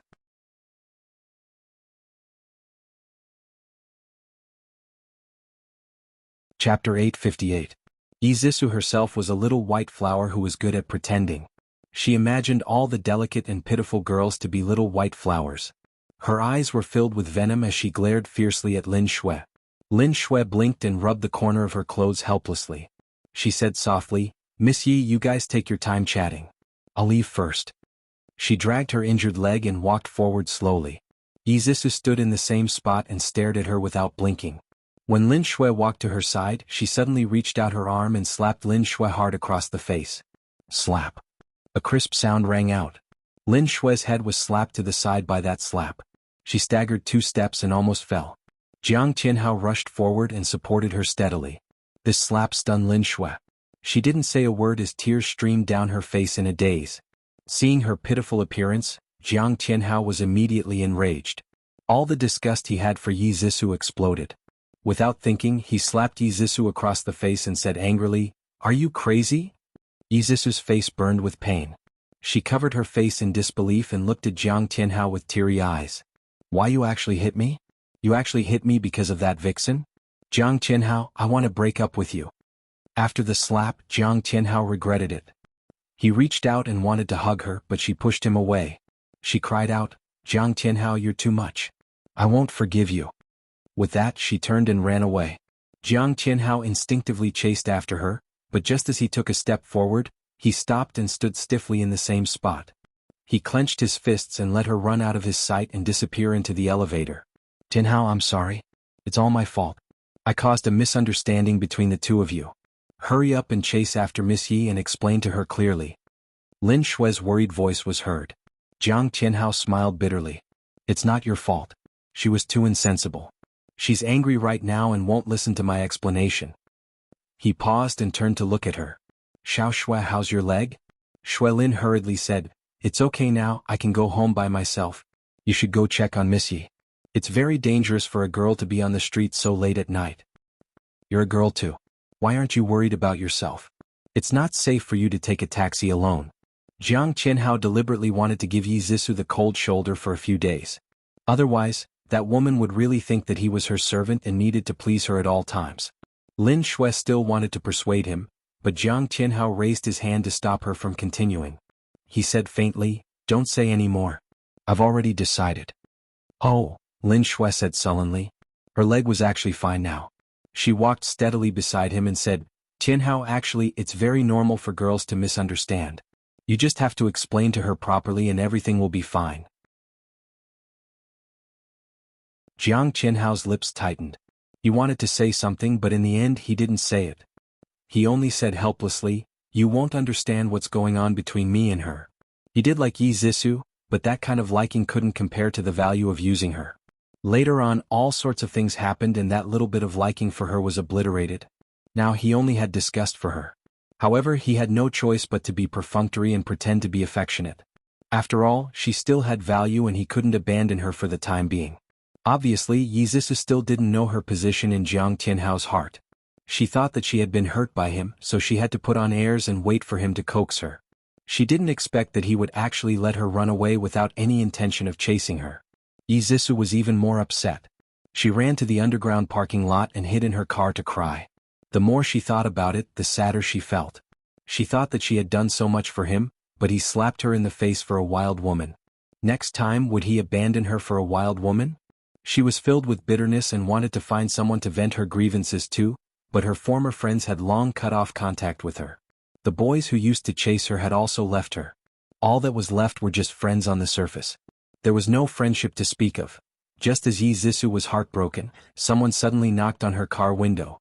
She looked up with tears all over her face and saw a familiar handsome face. She lowered the car window and sobbed, "Ihan, why are you here?" Xiao Ihan raised his eyebrows helplessly. He pulled out a clean handkerchief from his suit pocket and handed it to her. "My friend works in this building. We originally planned to go out together, but that guy had to work overtime at the last minute, so I had to leave first. I saw you running out of the elevator just now. I thought my eyes were playing tricks on me, so I came to take a look. I didn't expect it to really be you. It's so late. Why are you here?" Yi Zissou took the handkerchief and wiped the tears off her face. She said softly, "My fiancé works here too. He's also working overtime. I'm here to look for him." Xiao Yihan's handsome face had a concerned expression. "Do you mind telling me what happened? Why are you crying so sadly?" Because Qin Tingfang always wanted to set her up with Xiao Yihan, she felt a little awkward when he found out about her when she was down and out. She avoided his concerned gaze and mumbled, "It's nothing serious. We just had a small conflict." Xiao Yihan raised his eyebrows and did not pursue the matter. He changed the topic and said, "I originally planned to go to a bar to have a few drinks with my friends. Now that I'm the only one left, are you interested in joining me? Just treat it as keeping me company." Yi Zissou thought about it. Xiao Yihan had always been polite and trustworthy, so she agreed. The two of them went to a very quiet bar. Without being harassed by the prostitutes, the two of them sat at the bar and drank in silence. Yi Zissou did not know how many drinks she had until Xiao Yihan grabbed her glass and said, "Stop drinking. You're drunk." She looked at him foolishly. "I'm not drunk. I'm very sober. Tianhao, what's wrong with me? Why did you treat me like that?" She threw herself into his arms and wrapped her arms around his neck. She sobbed, "Tianhao, I love you so much. Why did you hurt me? What's so good about that vixen? Why did you help her and not me?" Sob, sob, sob. The people around them looked over curiously. Xiao Yihan sighed helplessly. He stretched out his hand stiffly and patted her back. "Don't cry. I'll take you home." "I don't want to go home." Yi Zissou suddenly flipped out and flung his arm away. She stood up shakily and pointed at Xiao Yihan's nose. "I don't want to see that B*TCHGUCHI. You make her disappear. It's all her fault that Tianhao and I ended up like this." Xiao Yihan blushed with shame. He quickly covered Yi Zissou's mouth and whispered, "My big miss, stop fooling around. Everyone is laughing at you. Be good. I'll take you home." Yi Zissou struggled with all her might. Xiao Yihan covered her mouth tightly. Then he grabbed her arm and took her out of the bar and into his car. "Sister Qin, it's me. I'm outside the Ji family's house." Xiao Yihan glanced at Yi Zissou, who was sitting in the front passenger seat. He was drunk and unconscious. "Zissou is drunk. She's in my car. Can you come over and pick her up?" When Qin Tingfang received the call, she was already lying down to rest. She quickly got up. Ji Bowen also woke up and asked, "It's so late. Who called?" Qin Tingfang smiled. "It's Tianhao. He said that Zissou isn't feeling well. He sent Zissou downstairs and asked me to pick her up. Go back to sleep. I'll be back soon." Ji Bowen frowned unhappily. "Zissou is getting out of hand. Why are you back so late?" Okay. I'll teach her a lesson. We'll talk tomorrow. Go to sleep first." Qin Tingfang tied her hair up hastily. She changed into a dress and put on a cardigan over the dress. A black Hummer stopped by the road. Qin Tingfang tidied her hair and walked quickly to the car. Xiao Yihan leaned against the car. When he saw her figure, his eyes lit up and he called out happily, "Sister Qin?" Qin Tingfang's cheeks were slightly hot. Ever since Xiao Yihan confessed to her that day, she hadn't contacted him. She didn't expect him to see her dressed casually and with messy hair. It was really awkward. She smiled. "Yihan, thank you for sending Zissou back. By the way, why are you with her?" Xiao Yihan smiled bitterly and briefly told her about meeting Yi Zissou. Qin Tingfang had an idea in her heart. She guessed that Jiang Tianhao must have done something to let Zissou down. She was angry and hated her daughter for being so useless. However, the expression on her face didn't change. She was like an elder talking to a junior. She said gently, "Ihan, thank you so much for today. Zissou was drunk and must have said a lot of nonsense. You don't have to take it to heart. It's very late, so I won't disturb you. You should go home and rest." Xiao Ihan smiled bitterly. "Sister Qin, must you talk to me so estranged? Did my confession make you feel pressured? Don't worry, I never expected to get a response from you." After he finished speaking, he didn't look at Qin Tingfang anymore. He opened the front passenger door and helped Yi Zissou out of the car. He said in a low voice, "I'll send Zissou to the door."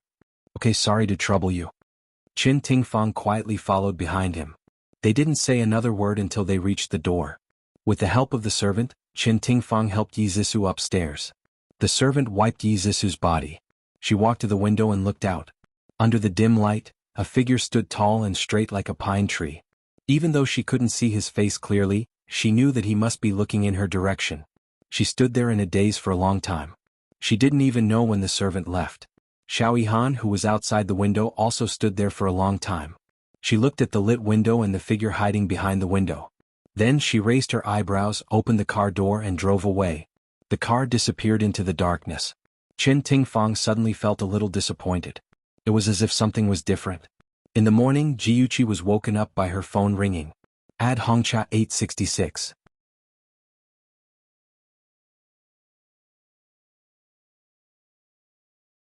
Chapter 859. She fumbled for her phone with her eyes closed and put it to her ear. "Hello, who is this?"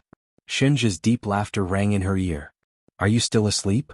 Jiuqi turned over and mumbled unhappily, "Aja, you're so annoying. You woke me up so early." His laughter was filled with joy, like the spring breeze that caressed one's face, making one feel comfortable.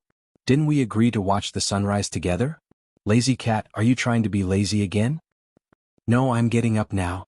At the mention of watching the sunrise, Jiuqi immediately opened her eyes and sat up. Full of vigor, she said, "I'm up. I'm full of energy. I'll show you my superhuman speed. See you outside the park in 10 minutes. After ending the call, Jiuqi rushed to the bathroom with her hair in a mess. She finished her usual half-hour homework in 10 minutes and was holding a pair of sports shoes and a sun hat before she left. The sky was overcast. The sun hadn't risen yet and the whole family hadn't woken up yet. The living room was very quiet. Jiuqi, the primordial Qi Shao girl, quietly slipped out of the front door and ran all the way to the small park nearby. It only took her 2 minutes. There was a silver Bentley parked outside the park. The handsome Shenja stood in front of the car and gazed at the girl who was getting closer and closer to him. She was wearing a short sportswear that revealed her fair arms and calves. Her fluffy curly hair was combed into a bun and 2 strands of hair dangled by her ears. She was as fresh and beautiful as an apple that made people want to take a bite. Shenja had always been a man of action. When Jiuqi threw herself at him, he naturally wrapped his arms around her waist and gave her a passionate morning kiss. After a long while, Jiuqi pushed the satisfied man away and complained softly, "Let's go. If we don't go now, not only will we not see the sunrise, we'll also be exposed to the sun." "Okay, I'll listen to you." Shenja pinched her tender cheeks and held her hand as they walked up the mountain. The Ji family's villa was built halfway up the mountain and they planned to climb to the top to watch the sunrise. It would take more than half an hour to walk up the mountain. After more than half a year of physical training, this amount of exercise was nothing to Jiuqi. She and Shenja chatted and laughed as they climbed to the top of the mountain. "Chichi, come here. The view is better here." Shenja had his back to the cliff and stretched his arm out to Jiuqi with a gentle smile on his handsome face. Jiuqi's face was slightly pale. The memories of her previous life were still fresh in her mind. It was on the cliff that Jiang Tianhao and Yi Zissou had revealed their true colors and pushed her down the cliff together. Her fingers that were hanging by the sides of her legs slowly clenched. Her feet felt as if they were bound by a 1,000-pound iron ball. She wanted to move forward but she couldn't. "Chichi?" Shenja keenly noticed her strange behavior and quickly walked to her. His slightly cold fingertips touched her cold cheeks. "What's wrong? Where do you feel uncomfortable?" Jiuqi bit her lips and shook her head. Her voice was hoarse. "I'm fine.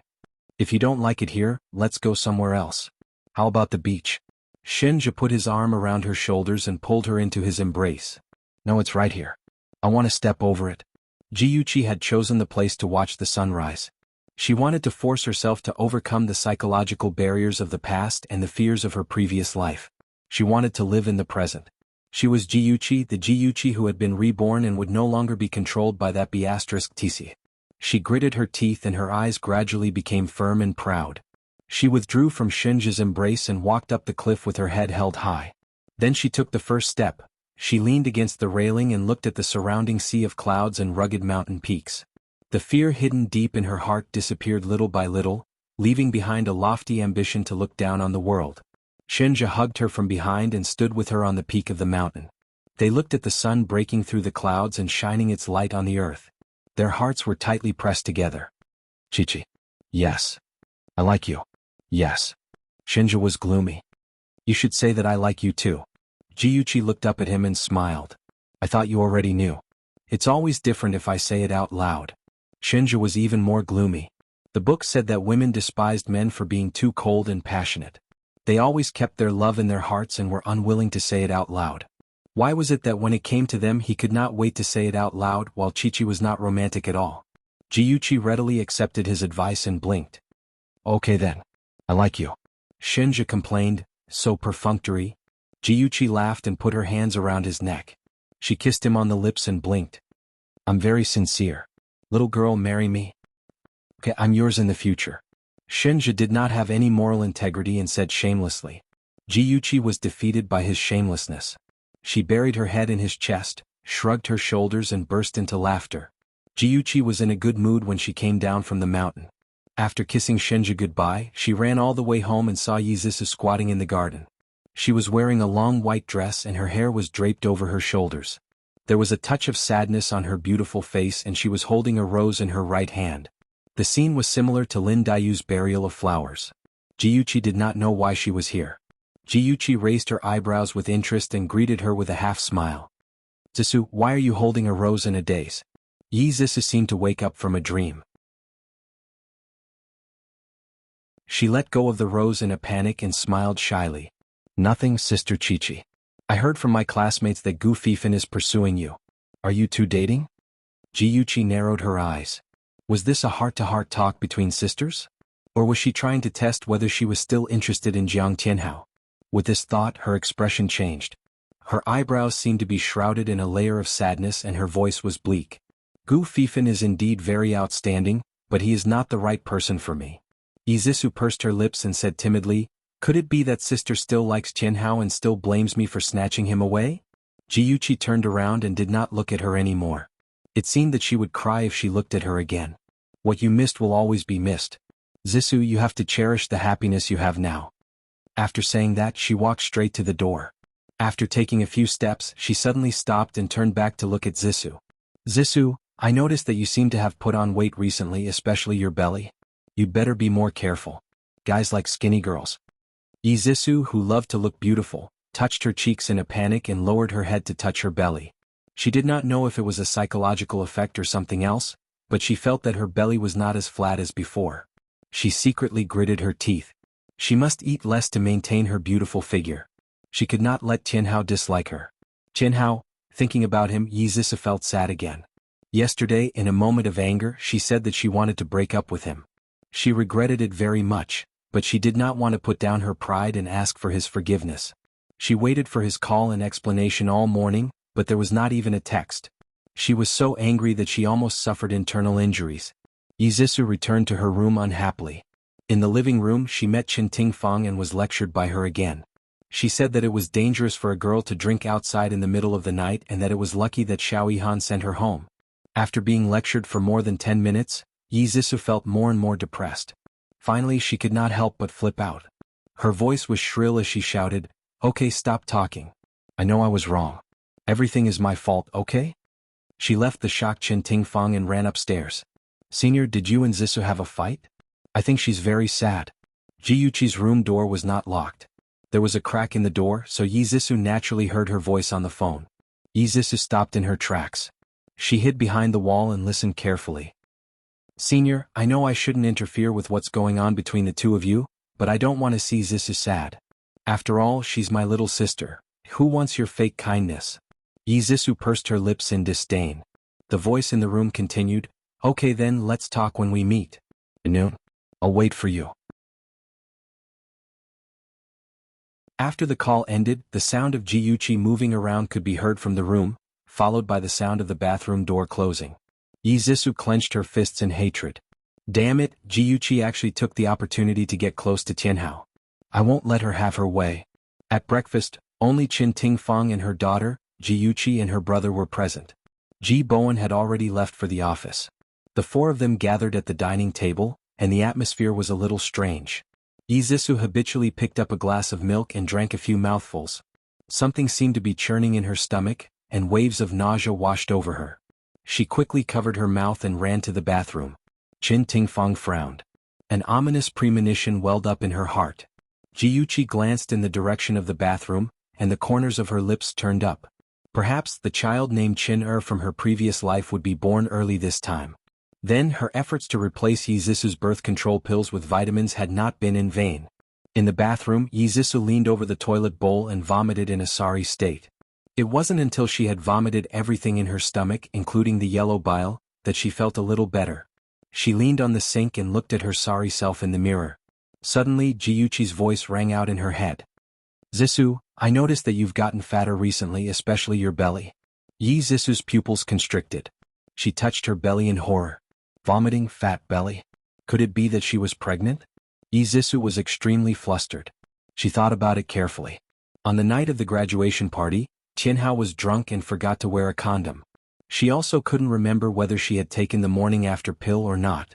Calculating again, her menstrual cycle was already half a month late. Could it be that she was really pregnant? Knock knock. The sound of knocking on the door interrupted her wild thoughts. She quickly tidied her hair and opened the door. "Mom?" Qin Tingfang darted in and locked the door. With a cold expression she asked, "What's the matter? Are you feeling unwell or are you pregnant?" Yizisu's heart thumped. She squeezed out a smile. "Mom, don't make wild guesses. Maybe I drank too much last night and my stomach is a little uncomfortable." Welfare Songshu 566.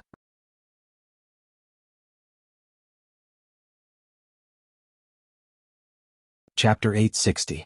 Qin Tingfang's expression softened and she said earnestly, "Zisu, Mom is doing this for your own good. Don't entrust your everything to a man. Men are unreliable. You have to be careful." Yizisu said pitifully, "Mom, I know. I'm not feeling well. I want to go upstairs and lie down for a while." "Okay, go ahead. I'll ask Dr. Gao to come over." "It's okay. I'll be fine after a nap." Yizisu was worried that if she was really pregnant, it would be bad if Dr. Gao found out. This was a high-end and quiet restaurant. Even during the peak lunch hour, there was no hustle and bustle. Jiang Tianhao took the menu from the waiter and handed it to Jiuchi in a gentlemanly manner, allowing her to order first. After ordering, Jiuchi took a sip of tea and smiled. "Senior, how are you getting used to living at Oriental Real Estate?" Jiang Tianhao's gaze was complicated and his voice was low. "It's okay." His pride did not allow him to complain to her. Jiuchi pretended not to notice, and the smile on her face became brighter. She teased, "That's good. I was worried that someone as outstanding as Senior would be ostracized by his colleagues." He smiled, but his smile was a little unnatural. He took a sip of tea and changed the topic. "You shouldn't worry about me and Zisu.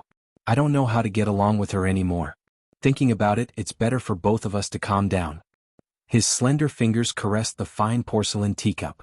His eyes were dim and his tone was bleak. He sounded like he was hurt by love, but also like he had no choice. It really made one want to comfort him. Of course, Jiuchi could not disappoint him. She said gently, "Senior, although I don't know what happened between the two of you, I know that Zisu loves you very much. If there's any conflict between the two of you can talk it out and resolve it. If you keep ignoring Zisu like this, she might misunderstand. I heard from the servants that Zisu drank a lot last night. Fortunately, Xiaoyihan sent her back. Otherwise, it would be dangerous for a girl to be outside alone." Jiang Tianhao frowned. "Xiaoyihan?" Jiuchi nodded. "Yes, didn't Zisu mention it to you? Xiaoyihan is Auntie Chen's best friend. He also has a good relationship with Zisu. When he came to our house to pick up Zisu, I saw him once. He's quite handsome. I heard that his family background is also very good." She cleverly stopped talking and changed the topic. "Why are the dishes so slow? I'm a little hungry." Jiang Tianhao felt very uncomfortable. He felt like he had been betrayed. That Xiaoyihan Yi Zissou had never mentioned it to him. Could she be feeling guilty? He suppressed the suspicion in his heart and looked at Jiuqi, who was pouting and complaining. He could not help but smile. Don't worry, it'll be here soon. Just as he said, the dishes were served very quickly. Jiang Tianhao considerately scooped soup for her and picked up food for her. The two of them chatted and laughed softly. From afar they looked like a sweet and warm couple. In addition, the two of them were very good-looking and attracted a lot of attention. Unfortunately, this warm and harmonious scene was quickly broken by someone. You, how can you treat me like this? A pure and delicate girl in a white dress suddenly walked in front of them. Her beautiful face was filled with sadness, and her pair of beautiful big eyes were filled with tears. She looked at them pitifully, like a little white flower that had been abandoned. The people around them automatically imagined that the girl in the white dress had been betrayed by her boyfriend and best friend. They looked at Jiang Tianhao and Yi Zissou with envy and condemnation. Jiang Tianhao's hand that was picking up food for Jiuqi stiffened.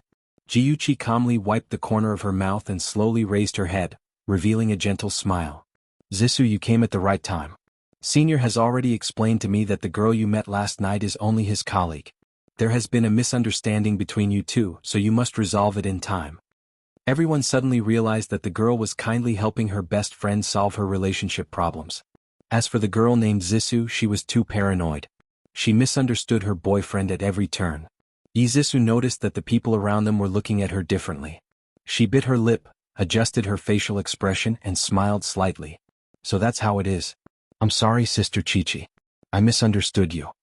Then she gracefully sat beside Jiang Tianhao and said softly, Tianhao, I'm sorry. I misunderstood you last night. In public, Jiang Tianhao naturally couldn't embarrass her. He walked down the stairs she gave him and said warmly, I also did something wrong. Fortunately, Yuqi is willing to help us resolve the misunderstanding. We have to thank her properly. Okay. Yi Zissou nodded vigorously and smiled at Jiuqi. Sister Qiqi, thank you. You're welcome. I'm happy as long as you two make up. Jiuqi winked playfully. I'm already full, so I won't be a third wheel. You two take your time. Jiuqi didn't care about the two's attempts to persuade her to stay and left. When she walked out of the street, she glanced through the window at Jiang Tianhao and Yi Zissou, who were sitting opposite each other in silence. Her lips curled into a malicious smile. After so many arguments, these two are about to collapse. After Jiuqi left, the atmosphere became a little awkward. Jiang Tianhao was silent. He brought a new set of chopsticks for Yi Zissou and scooped a bowl of soup for her. He gently placed it in front of her and still didn't say a word. Yi Zissou didn't intend to be the first to give in, but she didn't expect Jiuqi to take advantage of the situation. This made her feel a great sense of crisis. She decided to firmly control Jiang Tianhao in her hands. And the best way for a woman to control a man was to have children. She gently held his hand. Her pure and beautiful face looked shy and happy at the same time. She looked at him affectionately with her big watery eyes and said softly, Tianhao, I want to tell you a piece of good news. Jiang Tianhao pursed his lips and said coldly, What good news? Her long eyelashes fluttered and she quickly glanced at him. Then she lowered her eyes and said softly, I'm pregnant. Clang. The teacup beside Jiang Tianhao's hand was knocked over and the tea spilled all over the table. He suddenly grasped her hand tightly and his eyes darkened. What did you say? Yi Zissou's heart clenched. What kind of reaction was this? Did he not want to have children with her? She bit her lip, leaving teeth marks on it. She repeated softly, I said I'm pregnant. I'm pregnant with your child. His fingers tightened around her wrist as if he was going to crush her bones. She cried out in pain and her eyes became misty. She looked pitiful. It hurts, Tianhao. Aren't you happy that I'm pregnant with your child? Jiang Tianhao woke up abruptly and let go of her wrist. Seeing that there were a few clear fingerprints on her fair skin, he said apologetically, I'm sorry. I was just too surprised. He held her wrist and gently rubbed the fingerprints on it. He said gently, Zissou, don't worry. I'll take responsibility. When you graduate, we'll get married. Yi Zissou bit her lip. Her eyes were probing as she asked softly, Then what about this child? Jiang Tianhao's expression froze. After deliberating for a while, he stared into her eyes and said slowly, Zissou, when we get married in the future, we can have as many babies as we want. But let's give up on this child, okay?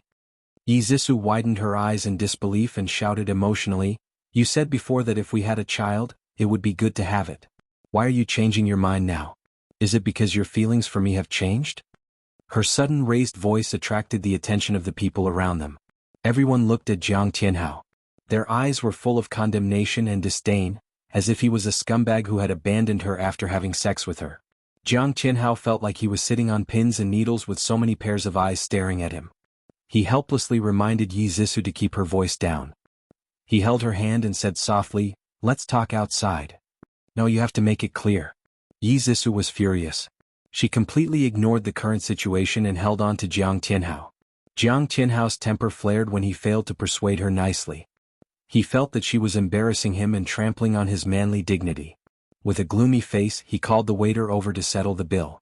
Then he grabbed her wrist and forcefully dragged her out of the restaurant. When they finally found a secluded place, Jiang Tianhao flung her hand away. His face was ashen as he growled in a low voice, "When did you become so insensible? Do you really want to embarrass everyone before you stop?" Yi Zixu sobbed. Her face was full of tears. She shouted back, aggrieved, "Why are you so fierce? Do you think I want to get pregnant? Do you think I want a child at such a young age? Isn't it all because of you? You dislike me now. You hate me and want to break up with me. That's why you don't like me in any way, right?" Jiang Tianhao pinched the space between his eyebrows in frustration. Seeing Yi Zixu sobbing so heartbroken, he didn't feel any pity for her. All that was left in his heart was irritation and irritation. Jiang Tianhao closed his eyes to hide the complex emotions in them. He slowly opened them again. Holding her shoulders with both hands, he said gently, "Zixu, where did you get these wild thoughts from? How could I abandon you? Listen to my explanation. I don't want to keep this child because we're both too young, especially you. You haven't graduated from university. If people find out that you're pregnant before marriage, it'll damage your reputation. I made this decision for your own good." Yi Zixu looked up with teary eyes and said pitifully, "But I can't bear to part with this child. He's the product of our love. There are many university students getting married and having children now. Tianhao, as long as you're always by my side, I won't care even if people laugh at me." Jiang Tianhao's eyebrows twitched.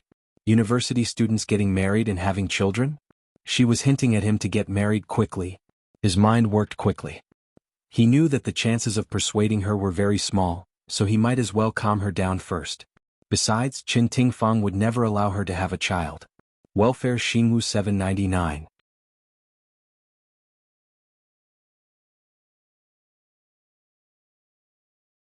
Chapter 861. He gently wiped away her tears and said softly, "Let's talk about the child slowly. Don't cry. Your eyes will swell up if you keep crying." Yi Zixu didn't say anything else. She had her own plans. It didn't matter if she had a child or not. What was important was to use this opportunity to force Tianhao to marry her. Abort it, abort it.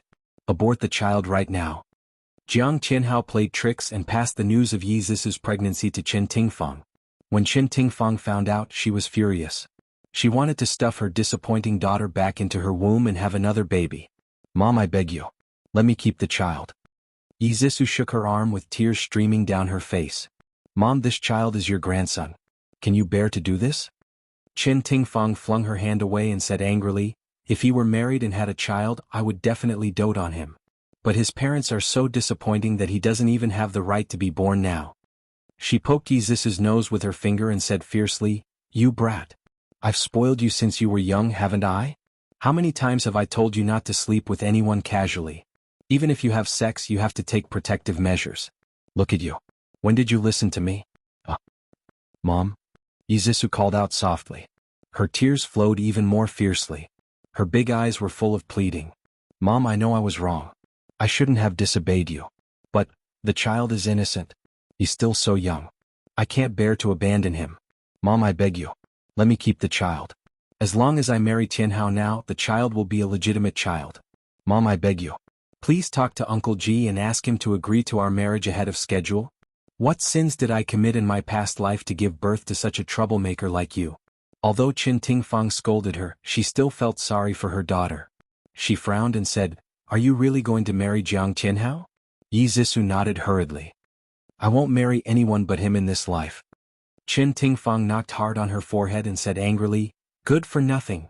How many times have I told you that Jiang Tianhao isn't the right person for you? Look at him.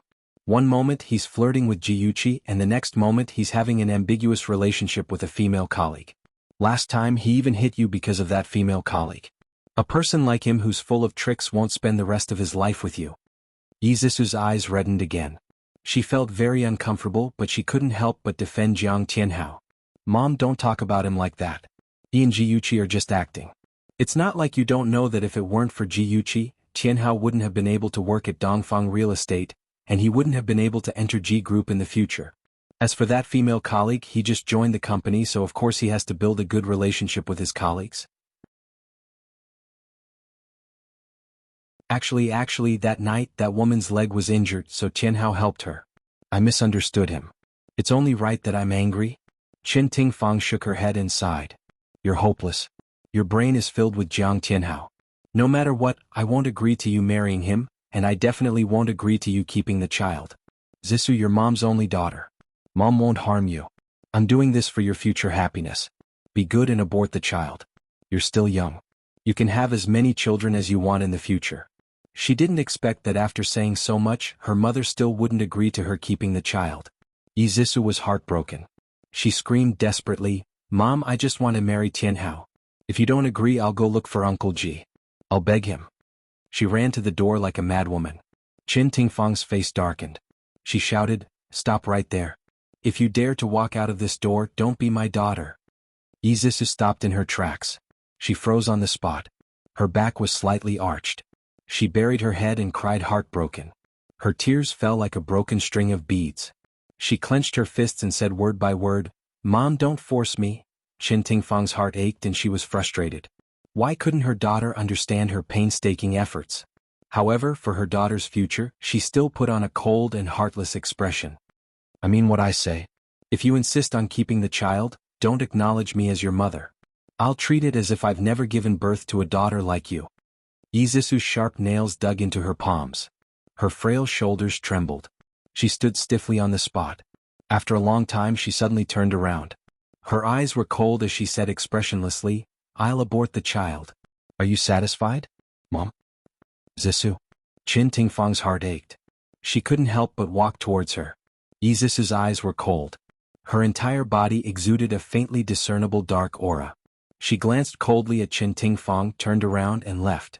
The door closed with a bang, startling Qin Tingfang. The room was empty, just like her heart at that moment. Yizisu, dressed in a white dress, floated eerily across the corridor. The cleaning servants in the corridor shivered and felt an inexplicable chill. Jiuchi eavesdropped on the conversation between Qin Tingfang and her daughter. She stood in front of the window, her right hand propping up her chin. She smiled as she watched Yizisu float out of the courtyard like a ghost. She muttered to herself, Oh, the little white flower has turned black. She's probably going to find the scumbag to take responsibility now. She leisurely picked up her phone. After the other party picked up the call, she smiled and said, The show is about to begin, dear, in the car. Yizisu muttered to herself, I will use my own methods to protect the man I love. She gripped the steering wheel tightly with both hands. Her cold gaze stared ahead of her. She stepped on the accelerator and sped off at an extremely fast speed. At the same time, in the director's office of the Oriental Real Estate Design Department, Director Gao Hong threw a report letter in front of Lin Shui. He said angrily, What's wrong with all of you? First it was Jiang Tianhao. Now it's you. Lin Shui, you're a girl. How can you not know how to love yourself? You actually seduced a married man. Now his wife has sent the report letter to the company's executives, demanding that the company must fire you. What do you think you should do?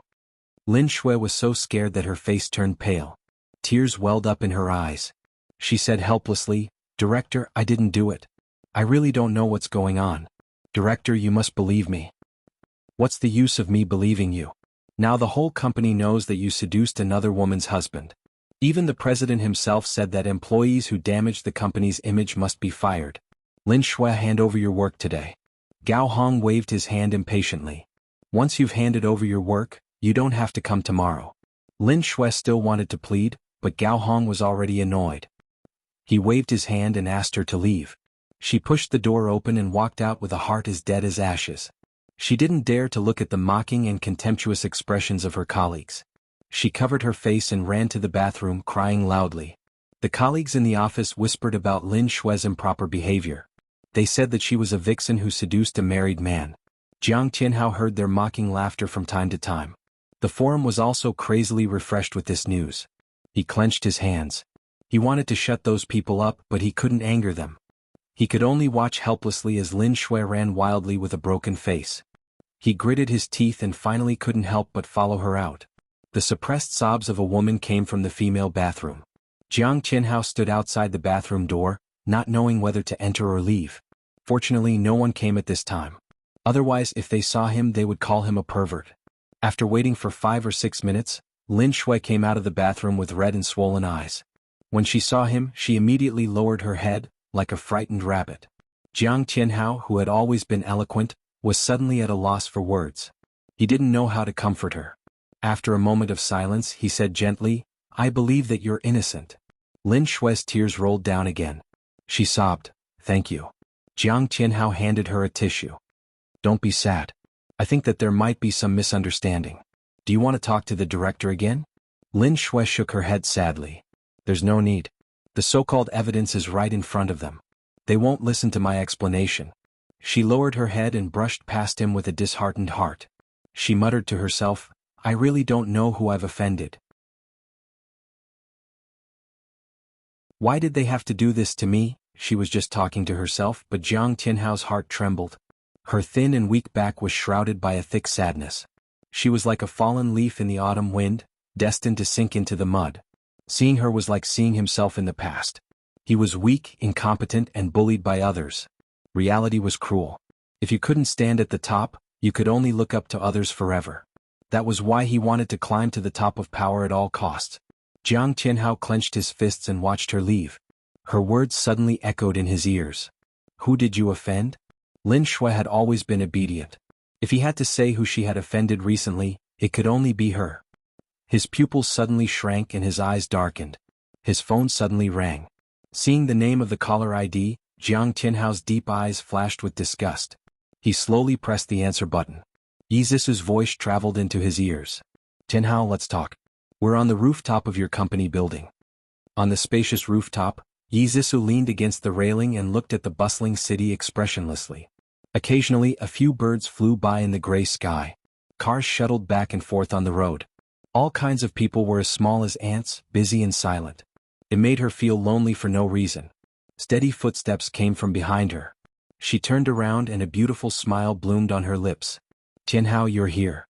Jiang Tianhao stood 3 steps away from her. His handsome face was indifferent and emotionless. His tall and proud posture was like an unsheathed sword, and his cold aura rushed toward her.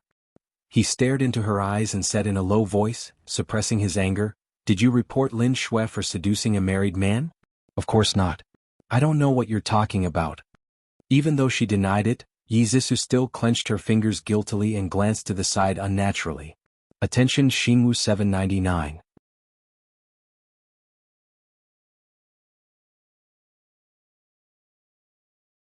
Chapter 862. Who was Jiang Tianhao? After dating her for so long, how could he not tell that she was feeling guilty? His anger swelled as he strode forward and grabbed her wrist. Gritting his teeth, he said, "You're still lying, Yi Zisu. How can you be so vicious? What did Lin Shui do to you that you have to treat her like this? She's just a weak woman. You actually ruined her reputation and caused her to lose her job. What do you want her to do in the future?" He didn't have the slightest bit of pity as he held her wrist tightly, almost crushing her bones. She was in pain and angry. She couldn't understand why they didn't punish Lin Shui until today after she sent the letter anonymously to the Eastern Real Estate Company. But it didn't matter. As long as that vixen couldn't stay there any longer, it was fine. She sobbed sadly, "Tianhao, how can you say that about me? I've never done that kind of thing. That night when I saw you two being so intimate, I was really angry. But you also explained that there was nothing going on between you two. I know I misunderstood you too, and I still blame myself. I originally wanted to find a chance to apologize to Shui Lin. You actually misunderstood me and harmed her. You've made me so sad. I'm so sad." She sobbed, thinking that her acting was brilliant, but she missed the look of disgust in Jiang Tianhao's eyes. He slowly released her fingers and coldly took 2 steps back. He calmly interrupted her, crying, "Why did you come to see me today?" Seeing that he was no longer entangled in Lin Shui's matters, Yi Zissu secretly sighed in relief. She lifted her tear-stained face and smiled tenderly. Qianhao, in order to let our baby have a complete family, let's get married. Qianhao frowned and quickly relaxed. Zissu, you haven't graduated yet. You should focus on your studies. Moreover, my career has just started. I can't give you and the baby a stable life. It's really not the right time to talk about marriage. Yi Zissu's expression changed. Her voice was urgent and sharp. Are you unwilling to marry me? Was her mother right? Once a girl gave herself to a man, she was worthless? Qianhao's tone was a little impatient. Of course I'm willing to marry you, but the time isn't right yet. Don't forget what our goal is. If we get married early, we'll only push Jiyuchi further and further away. Without her help, I won't even be able to enter the Ji group. For the first time, Qianhao regretted provoking such a stupid, incompetent and vicious woman like Yi Zissu. Other than being jealous and dealing with her love rival, what other abilities did she have? She wasn't as smart and beautiful as Yuqi, nor was she as pure and cute as Lin Shui. He really didn't know why he fell in love with her in the first place. Yi Zissu didn't understand the complex emotions in his eyes. She quickly walked forward and grabbed his arm tightly as if she was afraid he would run away. She said anxiously, we can hide it from Jiyuchi and get the marriage certificate first. Isn't she very obedient to you now? As long as you say something, she'll definitely believe you. Qianhao, I already have a baby. Even if you don't think for me, you have to think for the baby. Do you want him to be called an illegitimate child the moment he's born? Qianhao's eyebrows twitched. He never intended to keep this child. He suppressed his annoyance and continued to appease her. Zissu, you don't understand. My current situation in the company isn't very good. If I can't make a career for myself, even if Jiyuchi pleads for me, Ji Bowen won't allow me to enter the Ji group. Don't you understand? What's important isn't Jiyuchi but Ji Bowen. The decision-making power is in his hands. Yi Zissu, who had been holding back for a long time, finally lost her temper. She vented all the anger that had accumulated in her chest. She flung his hand away and said loudly, since Jiyuchi isn't important, why are you still entangled with her? Qianhao, have you been using me as a springboard to get close to her from the beginning? As soon as the words left her mouth, both of them were stunned. Yi Zissu only blurted it out in a moment of anger. When she saw Qianhao's ashen face, she realized that she had made a big mistake. She hurriedly grabbed his hand and said, I'm sorry. I was just too angry, so you're right. Qianhao avoided her hand and coldly interrupted her.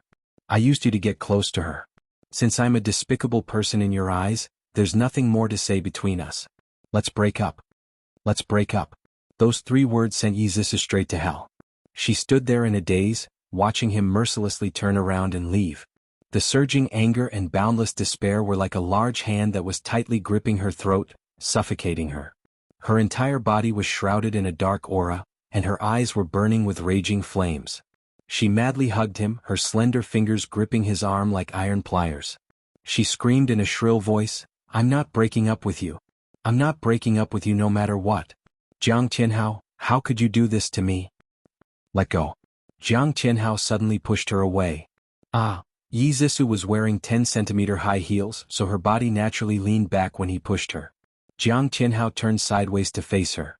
When he saw her fall to the ground, his eyes narrowed and his fingers clenched tightly. He didn't reach out to help her but let her fall to the ground. With a thump, Yi Zissu fell to the ground. Her abdomen suddenly hurt, and she felt a warm current gushing out from her lower body. Her face was pale as she grabbed Qianhao's trousers in horror. She was so scared that she cried out, It hurts? Qianhao, the child, I beg you. Please save our child. Qianhao stood motionless in front of her, looking down at her face. She cried until her face turned pale, and she was in so much pain that her face turned pale. She kept pleading with him, and a hint of tenderness appeared in his eyes. He bent down and caressed her delicate skin. He whispered, Don't be afraid. I won't let anything happen to the child.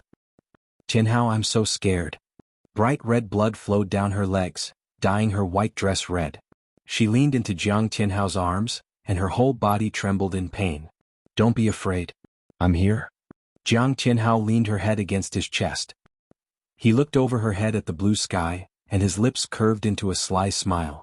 This child shouldn't have existed in the first place. When the ambulance arrived, there was a pool of blood under Yi Zissu's body. It was a ghastly sight, and she was about to faint from the pain. When she was lifted onto the stretcher, she held tightly onto Jiang Tianhao's hand, refusing to let go. He comforted her softly and affectionately, perfectly playing the role of a caring boyfriend. The two nurses were extremely envious of Yi Zisu. The empty rooftop regained its silence. A graceful figure flashed out from the corner, and she sent the video to the person on the phone. A bright smile appeared on her pure and beautiful face, and she said cheerfully, "Dear, are you satisfied with my service? If you are, don't forget to give me a good review, dear." On the other end of the phone, Jiuqi was nestled in Shinja's arms, watching the entire show through the tablet. Her lips curved into a smile. "Dear, I'm very satisfied with your service. I'll give you a 5-star review, dear." "Thank you, dear. Next time remember to look for me if there's such a good thing. That's all, I won't disturb you from flirting with Big Boss anymore. Bye-bye." Lin Shui, or more accurately Lan Shui, happily closed her flip phone. She put her hands in her jeans pockets, hummed a tune, and skipped down the stairs. Lan Shui was Aze's eccentric second sister, and also Shinja's right-hand woman. She had an angelic face and a demonic heart. Her favorite task was to play all kinds of roles and deceive all kinds of men. She had a reasonable explanation for this strange hobby, and that was to use it as a way to find and test her future husband. After learning the truth, Jiuqi silently lit a candle for Lan Shui's future husband in her heart. When Lan Shui heard that Jiuqi needed to place a spy by Jiang Tianhao's side, she happily recommended herself. She disguised herself as a weak and harmless little white rabbit and infiltrated the Eastern real estate company, paying close attention to his every move. Of course, as a qualified spy, Lan Shui was very professional. She seized every opportunity to destroy the relationship between Jiang Tianhao and Yi Zisu. Jiuqi was in charge of digging a hole and she was in charge of burying the person. The two of them cooperated seamlessly. Jiuqi put the deer penis into the chicken soup. She was in charge of taking photos of Jiang Tianhao and Yi Zisu having sex in the car, and then posted them on the company's forum. She also intercepted the report letter sent by Yi Zisu. When Jiuqi reminded her that the time was right, she then handed the report letter to the company. She acted in front of Jiang Tianhao and successfully drove a wedge between the two of them, shattering the last trace of feelings Jiang Tianhao had for Yi Zisu. Walking out of the Eastern real estate company, Lan Shui looked back at the building. She pushed the sunglasses on the bridge of her nose, and her lips curved into a wicked smile. Goodbye, Jiang Tianhao. From now on, Lin Shui would no longer be found in this world. The tablet in her hand finally stopped at the pool of blood. The smile on Jiuqi's lips froze as she stared at the pool of blood with a complicated look in her eyes. She wasn't a good person, but she wouldn't go so far as to lay her hands on a child. She had thought that her plan was foolproof. Jiang Tianhao would be forced into marriage by Yi Zisu, and then the two of them would hate each other and torture each other. But she didn't expect that Jiang Tianhao would be so cruel. He deliberately pushed Yi Zisu to the ground. The high-definition image clearly showed Jiang Tianhao's demonic sneer. Jiuqi suddenly realized that Jiang Tianhao and Yi Zisu didn't really love each other. Jiang Tianhao truly loved himself. He was selfish to the core and he would do anything for greed. She couldn't help but guess that in her previous life, even if she was killed and Yi Zisu married Jiang Tianhao, Yi Zisu wouldn't be happy for long. Because at that time, Jiang Tianhao was in a high position and wouldn't allow himself to have an illegitimate son. Beauty novel Hongcha 866.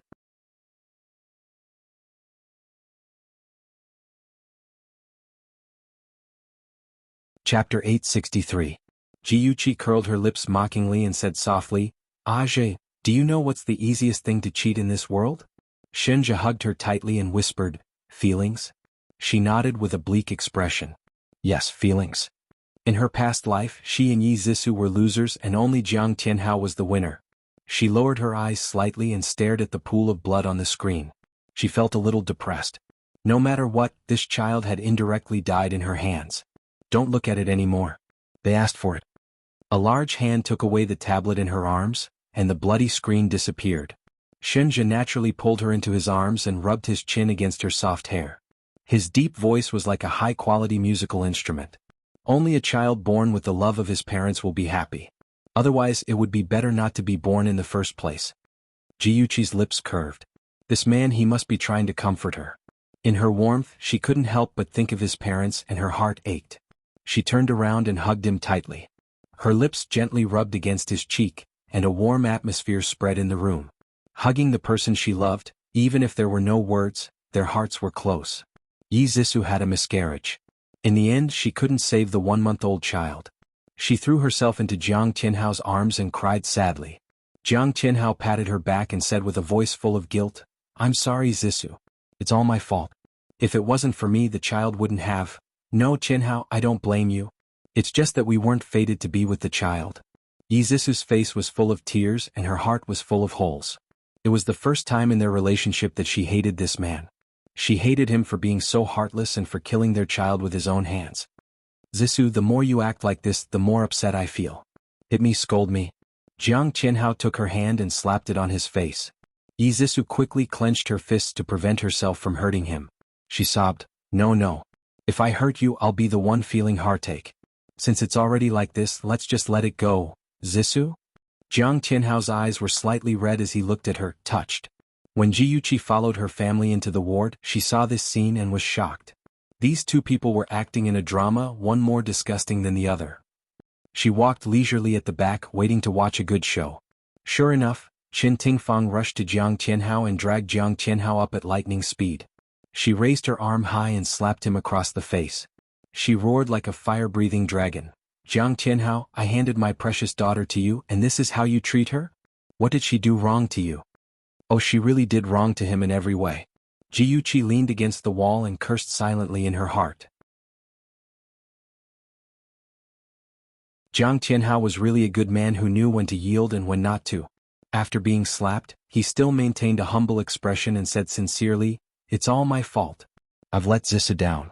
Auntie, as long as it makes you feel better, you can hit or scold me as you wish." Jiyuqi raised her eyebrows playfully. She had learned something new.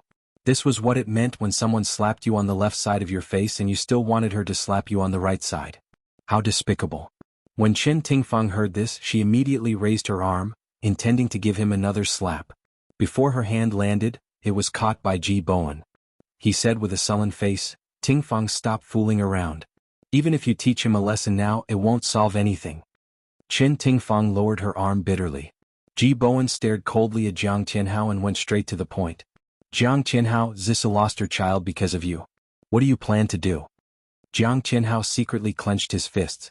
When he faced Ji Bowen, hatred raged in his chest, but the time wasn't right, so he couldn't reveal it. The expression on his handsome face was sincere as he said solemnly, "Uncle Ji, I originally planned to make some achievements before marrying Zissou. Now that something like this has happened, I can't let her wait any longer. If Zissou doesn't mind living a hard life with me, I want to marry her as soon as possible." Yi Zissou couldn't believe it. She suddenly looked up at him. He was willing to marry her. The hatred in her heart quickly dissipated. She thought that perhaps she had misunderstood him. He still loved her and the matter with the child was just an accident. Jiyuqi sneered in her heart. She had really underestimated Jiang Tianhao's scheming. He clearly hated Yi Zissou so much, but he was still willing to marry her for his own benefit. He proposed to marry Yi Zissou so readily and played the role of a responsible man because he knew her father's personality. Her father had always had a sharp tongue but a soft heart. Even if he didn't like Jiang Tianhao and Yi Zissou, he still couldn't bear to let them live a hard life. Sure enough, after careful consideration, Ji Bowen slowly said, "If your work outside is not successful, you can come to Ji Group.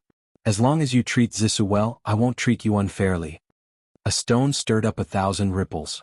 Everyone's heart was filled with mixed feelings. Qin Tingfang originally didn't want her daughter to marry Jiang Tianhao, but the matter had already been settled.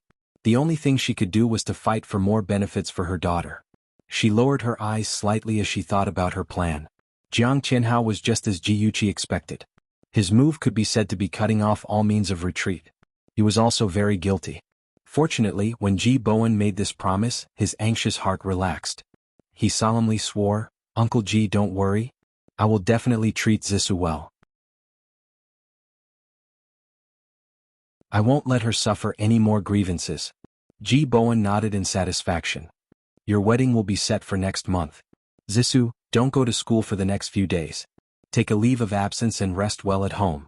Tingfang, I'll leave the wedding to you. You must make sure that Zissou's wedding is grand." Qin Tingfang hurriedly agreed.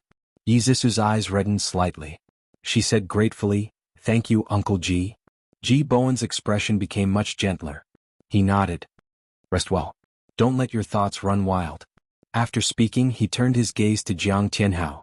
Tianhao, after you and Zisu get married, come work at the G Corporation. If the two of them got married while he was still working at an outside company, it wouldn't be good if word got out. Yes. Thank you, Uncle G. Jiang Tianhao's performance was neither servile nor overbearing. Ji Bowen was slightly satisfied. There were still matters to attend to at the company. Ji Bowen only sat for a while before hurrying to the company.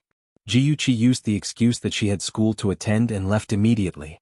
After she left, Chen Tingfang gave her bodyguard, Xie Bing, a look indicating for him to follow her. Xie Bing was helpless. His mission was to protect Chen Tingfang's safety. He wasn't to interfere in the fight between the rich and powerful. However, he couldn't stop Chen Tingfang from using Lu Jianfeng's kindness to him. He could only follow her instructions and follow Ji Yuqi. Chen Tingfang reprimanded Jiang Tianhao in front of Yi Zisu. Jiang Tianhao continued to smile apologetically while Yi Zisu spoke up for him. After the commotion, Chen Tingfang sighed and said, I don't want to say anything else. Tianhao, Zisu treats you wholeheartedly. You can't let her down. Otherwise I won't let you off. Jiang Tianhao's tone was sincere. Auntie, please don't worry. I definitely won't let Zisu down. I'll believe you for the time being. You stay here with Zisu. I'll go back and prepare for the wedding. Chen Tingfang had already planned it out. She had to make Ji Bowen pay for a house and a car for Yi Zisu and her husband. It would be best if the house was a villa with a garden and a swimming pool. Of course, she had to tell the public that Jiang Tianhao bought it himself. Otherwise, it would be embarrassing for the second miss of the Ji family to marry a poor boy. However, she didn't think that Jiang Tianhao, who had no family background and had just graduated from university, couldn't afford a villa. No one would believe her if she said it. It would just be a joke. Of course, Ji Bowen wouldn't let her do as she pleased. Villa? Sorry, no. However, he didn't treat them unfairly. He bought a high-end apartment in a luxurious area for them as their wedding home. He also bought a BMW for Jiang Tianhao. As for the rest, if she wanted it, she had to earn it herself. As soon as the news of their marriage spread, it caused a stir in the upper-class circle. Some gossipy ladies guessed that Yi Zisu was pregnant before marriage and was in a hurry to hold a wedding to cover up her embarrassment. Coincidentally, there was a rumor that Yi Zisu was not only pregnant, but also had a miscarriage because of Jiang Tianhao. Jiang Tianhao married her because of his responsibility. Everyone sighed again and used the two of them as negative examples to teach their own children. The night before the wedding, Ji Yuqi suddenly received a call from Jiang Tianhao. He was silent for a long time before he said in a hoarse voice, Yuqi, I'm sorry. I've let you down. Ji Yuqi sneered. Let you down? Oh no, I've never had feelings for you. Senior, her sobbing voice traveled to Jiang Tianhao's ears. He gripped the phone painfully and said in a low voice, Yuqi, I'm sorry. Ji Yuqi laughed miserably. Her laughter sounded so sad. She said, I don't blame you. I can only blame ourselves for not being fated to be together. Senior, treat Zisu well in the future. Don't let her get hurt again. Jiang Tianhao was silent for a long time. His voice was as dry as an unpolished stone. Yuqi, can you wait for me? Ji Yuqi wished she could drag out the man on the other end of the line and give him a good beating. He kept breaking the record for shamelessness, eating what was in his bowl and thinking about what was in his pot. Did he really think that he was a Casanova and that every woman had to listen to him obediently? However, since there were scumbags, there were bound to be cheese. In her previous life, Yi Zisu had Gigai as the woman behind him.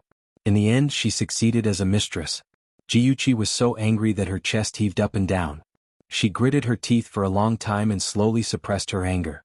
She said calmly, Senior, I won't wait for you. I wish you and Zisu happiness. She emphasized the word, happiness. Happiness? It would be a wonder if she could be happy.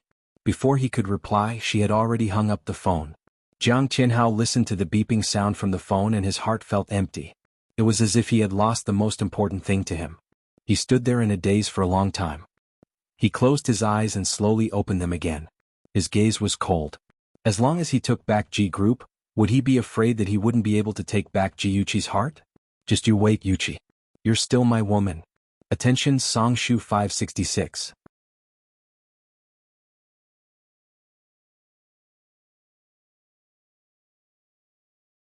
Chapter 864. Jiang Tianhao and Yi Zisu's wedding finally took place amidst a sea of congratulatory messages. Under the blue sky and white clouds, Their wedding was grand and romantic on a lush green lawn. The moment the bride and groom kissed, Jiuqi couldn't help but think of herself in the past. She had also rushed to Jiang Tianhao's embrace with a blissful smile on her face, but what awaited her was betrayal and destruction. What about Yi Zhisu? What awaited her? After the wedding, Jiang Tianhao would bring his mother to the city. His mother was an authentic farmer and was more conservative in her thinking. In her previous life, she despised Yuqi for not knowing how to do anything and even despised her for embarrassing her son. Every day she would scold or treat her coldly. She would often complain to her son and badmouth her. Yuqi racked her brains but still couldn't please her mother. In the future, Yi Zhisu would have to face all these troubles. Let Yi Zhisu and Jiang Tianhao, mother and son, torture each other. Jiuqi's lips curled into a smile. Her watery eyes were as cold as ever. A tall figure approached her. Suddenly, a hand appeared on her waist. She turned to look at the approaching person. Her eyes were tinged with warmth as she said softly, "I thought you wouldn't come." Shenja's hand on her waist tightened. As the two of them were standing in a secluded area, no one noticed their movements. He lowered his head naturally and kissed her cheek. In a low voice he said, "Of course I'm here for you." During this period, Jiuqi rarely met Shenja in order to avoid Xiabing's surveillance. Most of the time, the two of them contacted each other via video call. Shenja had long wanted to hug and kiss her like this. Jiuqi poked his chest with her finger and said in a displeased tone, "Stop fooling around. Be careful not to be discovered." "It's okay. Aze will keep watch in the dark." Shenja kissed her on the lips. After a while he let go of her and hugged her. He muttered unhappily, "Xiabing should be dealt with. He's always between us. He's so annoying." Jiuqi patted his arm to comfort him. "Don't worry. Chen Tingfang asked Xiabing to spy on me because she suspects that I have someone backing me up. I'll divert the trouble and let her misunderstand." Shenja frowned and looked at her. "Are you referring to Gu Fifan? Our Azure is so smart." Jiuqi tried her best to flatter him so that the petty man wouldn't be jealous. She smiled and said, "Our hearts are connected, right? The Gu clan is very influential in Ying City, and Gu Fifan is very good at hiding his strength. Isn't it just right for him to be my backer?" Shenja's frown deepened. "Why go through so much trouble? Am I not as good as Gu Fifan?" Jiuqi hugged his arm and said gently, "It's not suitable for our relationship to be made public yet. Moreover, I don't want you to attract Chen Tingfang's attention." "Ajay, you said that you won't interfere in my affairs. Are you going back on your word?" She looked up at him and pouted. Her expression said, "If you dare to say yes, I'll cry in front of you." Shenja's heart softened immediately. However, he still had to fight for his rights. He said with a straight face, "You can divert the trouble, but you're not allowed to do any intimate actions. You're not allowed to hold hands. You're not allowed to touch his face. You must keep a distance of 3 steps away from him." 3 steps away. That was social distance. At most, they would be considered ordinary friends. How could they fool Xiabing's sharp eyes? Jiuqi thought to herself. She puffed her cheeks and reluctantly said, "Oh." Shenja's slender fingers poked her puffed cheeks. "If I find out that you've exceeded the safe distance, I'll punish you." His voice was pleasant to the ear, but it made her feel gloomy. She blushed when she thought of his so-called punishments in the past. The two of them kissed for a while before separating. They returned to the wedding venue one after the other. There were guests gathered there and there was a lot of laughter. Jiuqi walked to Lin Yushi's side and gently touched her shoulder. She chuckled and said, "Why are you here alone in a daze?" Lin Yushi leaned close to her shoulder and teased in a low voice, "I don't have a secret boyfriend to date. Of course I'm alone in a daze." Jiuqi's face heated up. "How did you find out?" Lin Yushi glanced in a certain direction and said calmly, "Because you entered the venue one after the other. Others might not have noticed, but how could I not see it with my eagle eyes?" "Okay, you're good." Jiuqi sighed from the bottom of her heart. Fortunately, Lin Yushi was her friend and not her enemy. "What are the two of you talking about? You look so happy." Gu Fifan had unknowingly walked to their side. He was dressed in a white suit, which made his figure look tall and slender. Coupled with his elegant and noble behavior, he was simply a graceful Prince Charming. Jiuqi narrowed her eyes slightly and smiled. "It's just a chat between girls. Mr. Gu, you've been very popular recently. There are headlines about you on the entertainment page every day." Gu Fifan raised his eyebrows. His pair of exquisite foxy eyes were overflowing with light.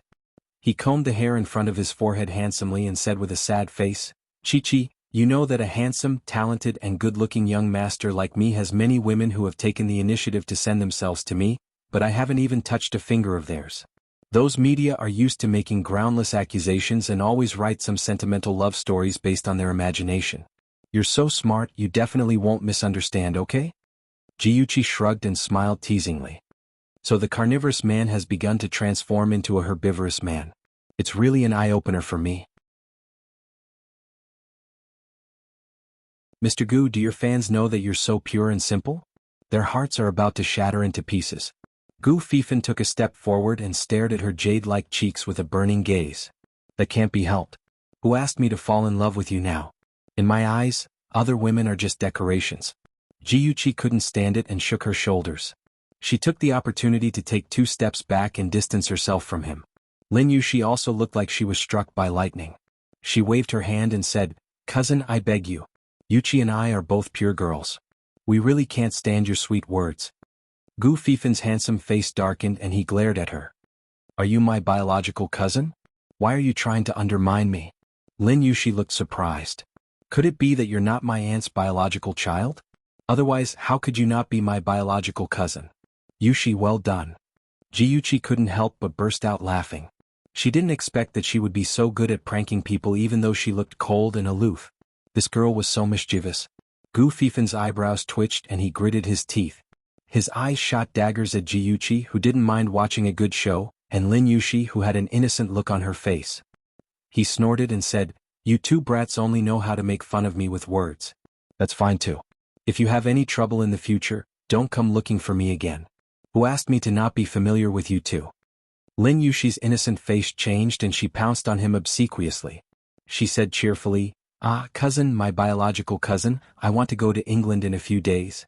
You must help me persuade my mother." Gu Fifan raised his chin arrogantly. "Brat, now you know to call me your biological cousin. When your cousin was chasing his girlfriend, why didn't you know to help him?" Lin Yushi's mouth twitched. She really wanted to tell her cousin that Yuchi was already taken. Jiuchi's face darkened. She expressed that she didn't hear anything and quickly took 2 steps back. She was even further away from Gu Fifan. She subconsciously looked in Shenja's direction and saw admiration in his eyes. That was close. Fortunately, she maintained a distance of more than 3 steps. She realized that she was becoming more and more like a strict husband. Bah, what husband? They hadn't even started dating yet. Her mind was running wild. The 2 cousins were still bickering when Gu Fifan suddenly stopped. He said to Jiuchi, who was in a daze, "Chi-Chi, let's have dinner together this weekend." Jiuchi replied with an ah in confusion. She was obviously still in a daze. "I said let's have dinner together this weekend." Gu Fifan was afraid that she would reject him, so he added, "Yushi will come with us too, right Yushi?" At an angle that Jiuchi couldn't see, Gu Fifan winked at Lin Yushi.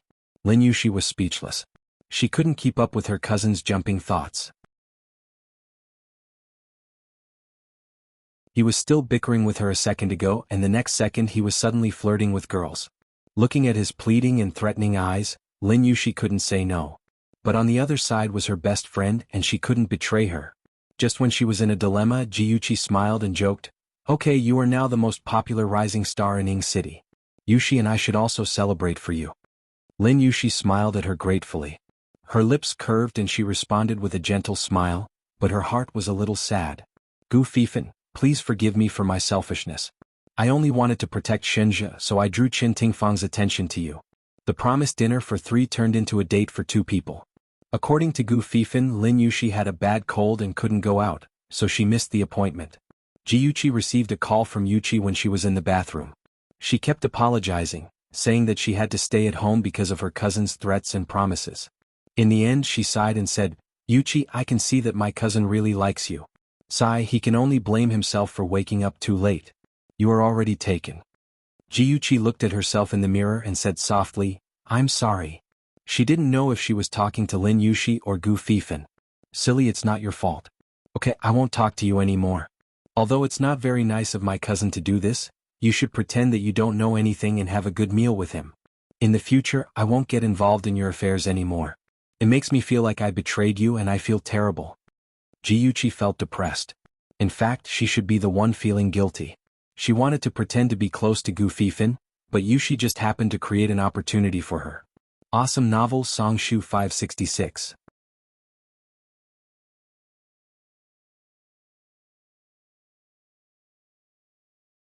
Chapter 865.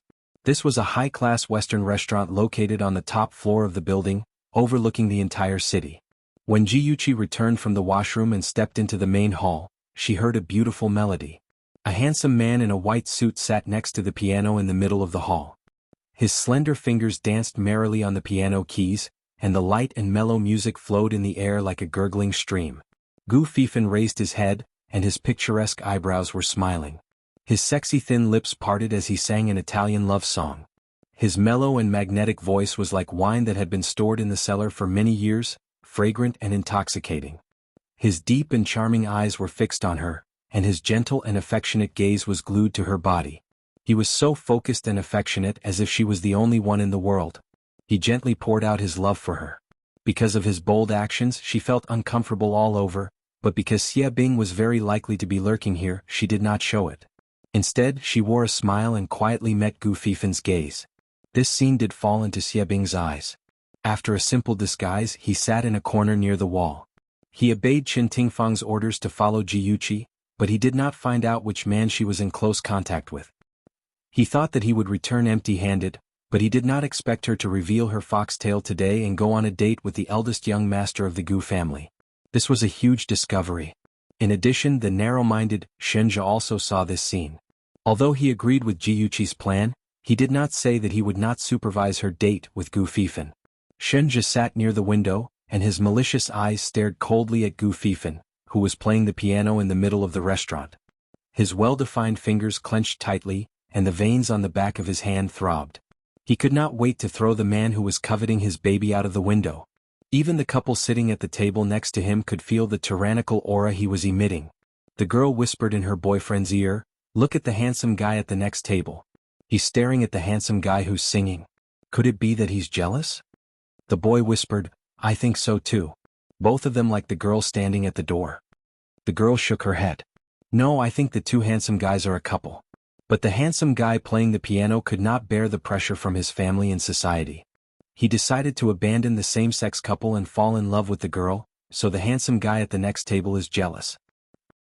The boy wiped his sweat. Earth's people could no longer stop the Fujoshi. Jiyuchi was completely unaware that she had already become a despicable mistress who stole someone else's lover. After the initial awkwardness, she quickly adjusted her state of mind, ignored the burning gazes of the crowd and gracefully returned to her seat. At the end of the song there was a warm applause. Gu Fifan closed the piano and stood up gracefully. He looked at Jiyuchi affectionately from a few tables away. His lips were slightly open as if he wanted to say something. Jiyuchi's heart tightened and she spoke first with a bright smile. "Thank you for the gift. I like it very much. But if you don't come down, the enthusiastic audience will ask you to play another song. Isn't that right, ladies and gentlemen?" After saying that, she winked playfully. Her lively and cute appearance immediately won the favor of most people. The enthusiastic audience joked and said loudly, "The little girl is right. Young man, sing another song." A young man echoed. After such a commotion, Gu Fifan could not confess any more. His eyes darkened. How could he not see that Yuchi did not want him to use this opportunity to confess, so she spoke before he spoke to liven up the atmosphere. Of course, Shinja also saw it, so his mood was a little better, and his hostility was restrained a little. Xie Bing did not know the inside story, so he did not suspect so much. However, he was cautious and would not make a simple judgment. So he followed Jiyuchi for a week and found that in addition to her close relationship with Gu Fifan, she also had a close relationship with Tang Feng. But there was a clear difference between the two. So when he reported to Qin Tingfang, he analyzed, when Miss faced Tang Feng she was more passive. I felt that she did not want to get along with Tang Feng. But when facing Gu Fifan she was very natural. The two of them got along very casually, more like a couple. Qin Tingfang frowned and pondered. She carefully recalled the man she had seen dating Jiyuchi near the World Trade Center. Although it was only a side profile, she remembered that the man was very aristocratic. He was a kind of gentle and affectionate man, unlike Tang Feng's arrogant and awe-inspiring personality. Moreover, if Tang Feng was Jiyuchi's backer, Tang Hejia, that old man, would have come to her door and asked Ji Bowen to divorce her. How could he be quiet and not say a word? To sum up, Qin Tingfang analyzed that Jiuqi was backed by Gu Fifan. Otherwise, it was impossible for a weak woman like her to escape from her trap again and again. During these days, Yi Zissou and Jiang Tianhao went abroad for their honeymoon. Qin Tingfang had nothing to do. In addition, when she was preparing for the wedding, she took the opportunity to embezzle a sum of money. So, she had the leisure to think about how to kill Jiuqi and her brother. Poison? Kidnap? Car accident? Gangsters fight? Shoot? Throw bombs directly? No, each one was more difficult than the other and they were too eye-catching and easy to be exposed. If Gu Fifan stopped her again, she might go for wool and come home shorn and lose herself again. Qin Tingfang was distressed. After thinking about it, she gave up the idea of killing them directly. She planned to dig out Jiuqi's backer first. Gu Fifan was infatuated with Jiuqi because of her face. If her face was ruined, a playboy like Gu Fifan would kick her away. Qin Tingfang's eyes were cold. After thinking for a long time, her lips curved into a cold smile. She had a detailed plan in her heart. In the afternoon, Jiuqi just came out of the swimming pool with a towel draped over her body. The maid came over with a phone. "Miss, you have a call for you. It's from Mr. Gu." Jiuqi said thank you and took the phone. She smiled and said, "Young Master Gu, why are you so free? After a meeting with a group of old men, I suddenly missed you. I called your cell phone but you didn't answer. I wanted to try my luck and called your home. I didn't expect you to really be at home." Gu Fifan's voice was languid with a faint smile. It sounded gentle and affectionate. "You're so annoying. Don't be so glib." Jiuqi smiled at Yun. She waved her hand and dismissed the maid. She lay leisurely on the recliner and wiped the water droplets on her head. She lowered her voice and said, "Fifan, don't call my home in the future. Let's hang up first. I'll call you back when I'm back in my room." Qin Tingfang stood on the balcony on the second floor and watched Jiuqi walk towards the living room while drying her hair. Behind her stood the maid who passed Jiuqi the phone. She did not turn her head and asked indifferently, "Who called?" The maid replied respectfully, "He said his surname is Gu. Miss seems to be very familiar with him.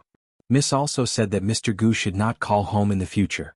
She said that she would call him back when she was back in her room." Qin Tingfang's eyes flashed, and her lips curled into a cold smile. Jiuqi still wanted to hide her true intentions, but unfortunately she had accidentally exposed herself. Gu Fifan must have called her to ask her out again. It was the best time to make a move. Jiuqi changed her clothes and called Gu Fifan back. His female secretary reminded him that he was attending a department meeting. Jiuqi smiled and said, "President Gu, I won't disturb you since you're so busy. Let's talk again when you have time. It's not an important meeting. Just postpone it for 10 minutes. Gu Fifan waved his hand and gestured for the secretary to do as he said. He then laughed in a low voice and said, "It's rare for you to take the initiative to call me. Even if it's an important matter, I have to postpone it." "Hey, President Gu, won't your employees dislike you for your irresponsible attitude?" Jiuqi could not help but complain. Gu Fifan laughed happily. "That can't be helped. In my eyes, my career is not as important as a beauty." Jiuqi joked, "President Gu, did you always chase girls like this in the past?" He paused and his voice suddenly became low. "No, you're the only one." Jiuqi's smile froze on her face. She suddenly felt very guilty. Because of her selfishness, she had dragged Gu Fifan into this mess. Even if she was sure that Qin Tingfang would not harm Gu Fifan, it could not change the fact that she had used him. It was very despicable to take advantage of other people's feelings. How was she different from Jiang Tianhao? Her heart was in a mess and she sounded a little despondent. "I won't disturb you anymore. Goodbye. Yuqi." Gu Fifan had just called her name when the phone beeped. He frowned slightly, not knowing why she had suddenly become so strange. Gu Fifan called her cell phone but no one answered. He texted her, "What's wrong? Did I say something wrong?"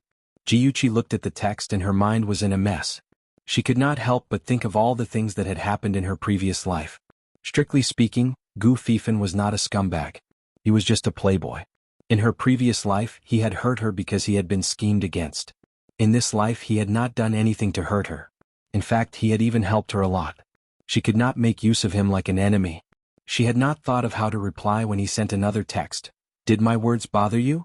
She gritted her teeth and wrote, "Actually, I've been making use of you all this time." Gu Fifan was silent for about a minute. He raised the corners of his lips bitterly and replied, I know. Those 3 words were like a flame that burned Jiuqi's eyes. She held her cell phone tightly and there was an indescribable feeling in her heart. Beep. Beep. Another text came. He said, I don't mind being used by you. Maybe I owed you in my previous life. Add, Xinwu 799.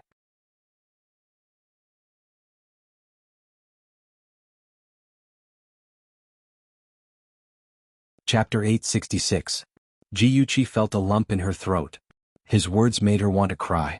No matter how cold and powerful she had become in this life, the sadness from her previous life was still a nightmare that she could not get rid of. She closed her eyes and forced back the tears in her eyes. She replied slowly, No, we are even. We are even. You don't owe me and I don't owe you. Gu Fifan held his phone tightly and stared at the line of words on the screen. He was in a daze. The secretary knocked on the office door. President Gu, you should go to the meeting room. All right, I got it. His voice was hoarse beyond recognition. President Gu, are you all right? The secretary, miss, blinked her eyes and expressed her concern. The rich and handsome man in front of her was single. She was young and beautiful, so she still had a chance. Gu Fifan suddenly raised his head and caught the passionate look in her eyes. He was very familiar with this look, but at the same time he hated it. His eyes became fierce and he said coldly, From tomorrow onwards, you don't have to be my secretary anymore. Go find the HR manager and report to the logistics department. The secretary's eyes widened in shock and her beautiful face was full of disbelief. President Gu Fifan raised his hand to stop her from continuing. He coldly brushed past her and walked towards the meeting room with steady steps. The secretary felt as if she had been struck by lightning. She did not come back to her senses for a long time and tears fell down her face. She was just concerned. What did she do wrong? Sob, sob, sob. The boss nowadays is so heartless and unreasonable. After Gu Fifan finished the meeting, Jiuqi's face was still lingering in his mind. She was cold, expressionless, smiling at him and angry. Her different expressions intertwined with each other and it made his head hurt. He angrily punched the table and his fingers quickly tapped on his phone. He sent a message to the familiar number. We are not even. We will never be even. Jiuqi, you still owe me. I will make you my woman. Jiuqi lay on the sofa and stared blankly at the text message. She thought for a moment and replied, It's not worth it. Don't waste your feelings on me. I won't like you. As soon as she sent the message, he called her. His deep voice was filled with suppressed anger. Woman, what's wrong with me? Why do you dislike me so much? Jiuqi pinched her eyebrows and said helplessly, Gu Fifan, do you have to be so childish? It's not that you're not good, it's just that I don't have any feelings for you. I'm making things clear because I don't want you to misunderstand, and I don't want to hold you back. Gu Fifan, I only treat you as a friend. As soon as her voice fell, she heard a bang sound from the phone, as if something had been broken. After a long time, Gu Fifan's cold voice, which was very different from his usual, came through. Okay, I'll be your friend. As a friend, don't you owe me an explanation? What explanation? Why are you acting so strange recently? He sneered softly and said self-deprecatingly, In the past, you wouldn't agree to go on a date with me. I didn't want to think too much about it. Tell me, what do you want me to do for you? Jiuqi didn't feel good in her heart. She sighed. I'm sorry, I apologize for my behavior. I don't need an apology. I need an explanation. I can't say. I'm sorry. Gu Fifan was so angry that he almost died.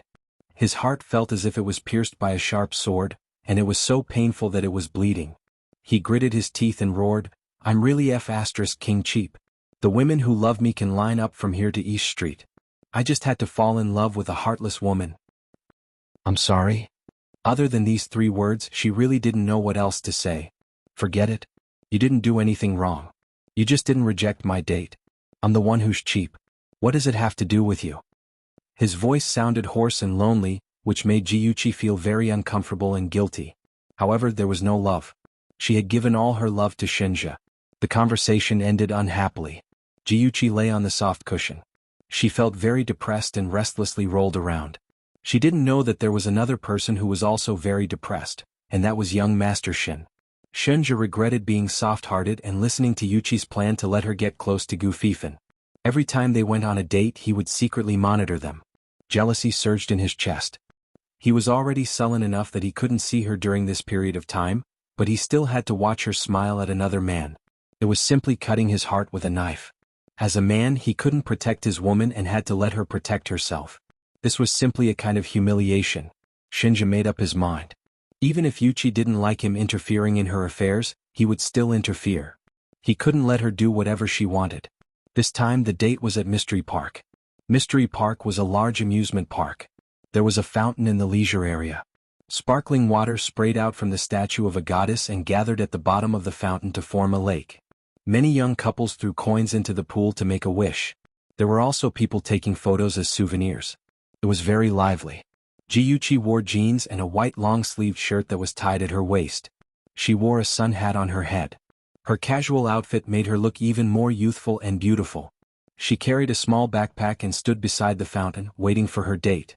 From afar, a tall and straight figure walked towards her with steady steps. The man was wearing an expensive white casual outfit that outlined his tall and handsome figure. Brown sunglasses rested on the bridge of his straight nose, revealing his thin lips and thin, clean chin. Jiuchi was slightly dazed. She had an illusion that she was looking at Shinja. This figure, this temperament, it was simply too similar. However, it couldn't be. She shook her head and threw this unreliable thought to the back of her mind. She quickly walked towards the man and smiled. "Fifen, you're here." The man nodded elegantly. His thin lips were slightly pursed, but he didn't say anything. Jiuchi didn't mind. She smiled and said, "I haven't been on a roller coaster in a long time. Let's go on a roller coaster." The man remained silent and reached out to hold her hand. Jiuchi instinctively struggled, but the man held her hand even tighter. She coughed uncomfortably and moved closer to his ear. She whispered, "Liangyu, I asked you to pretend to be Gu Fifen for those people who are secretly watching us. You just have to fool them. There's no need to make it so realistic." The man turned to look at her. The huge sunglasses covered his face. His lips moved a few times.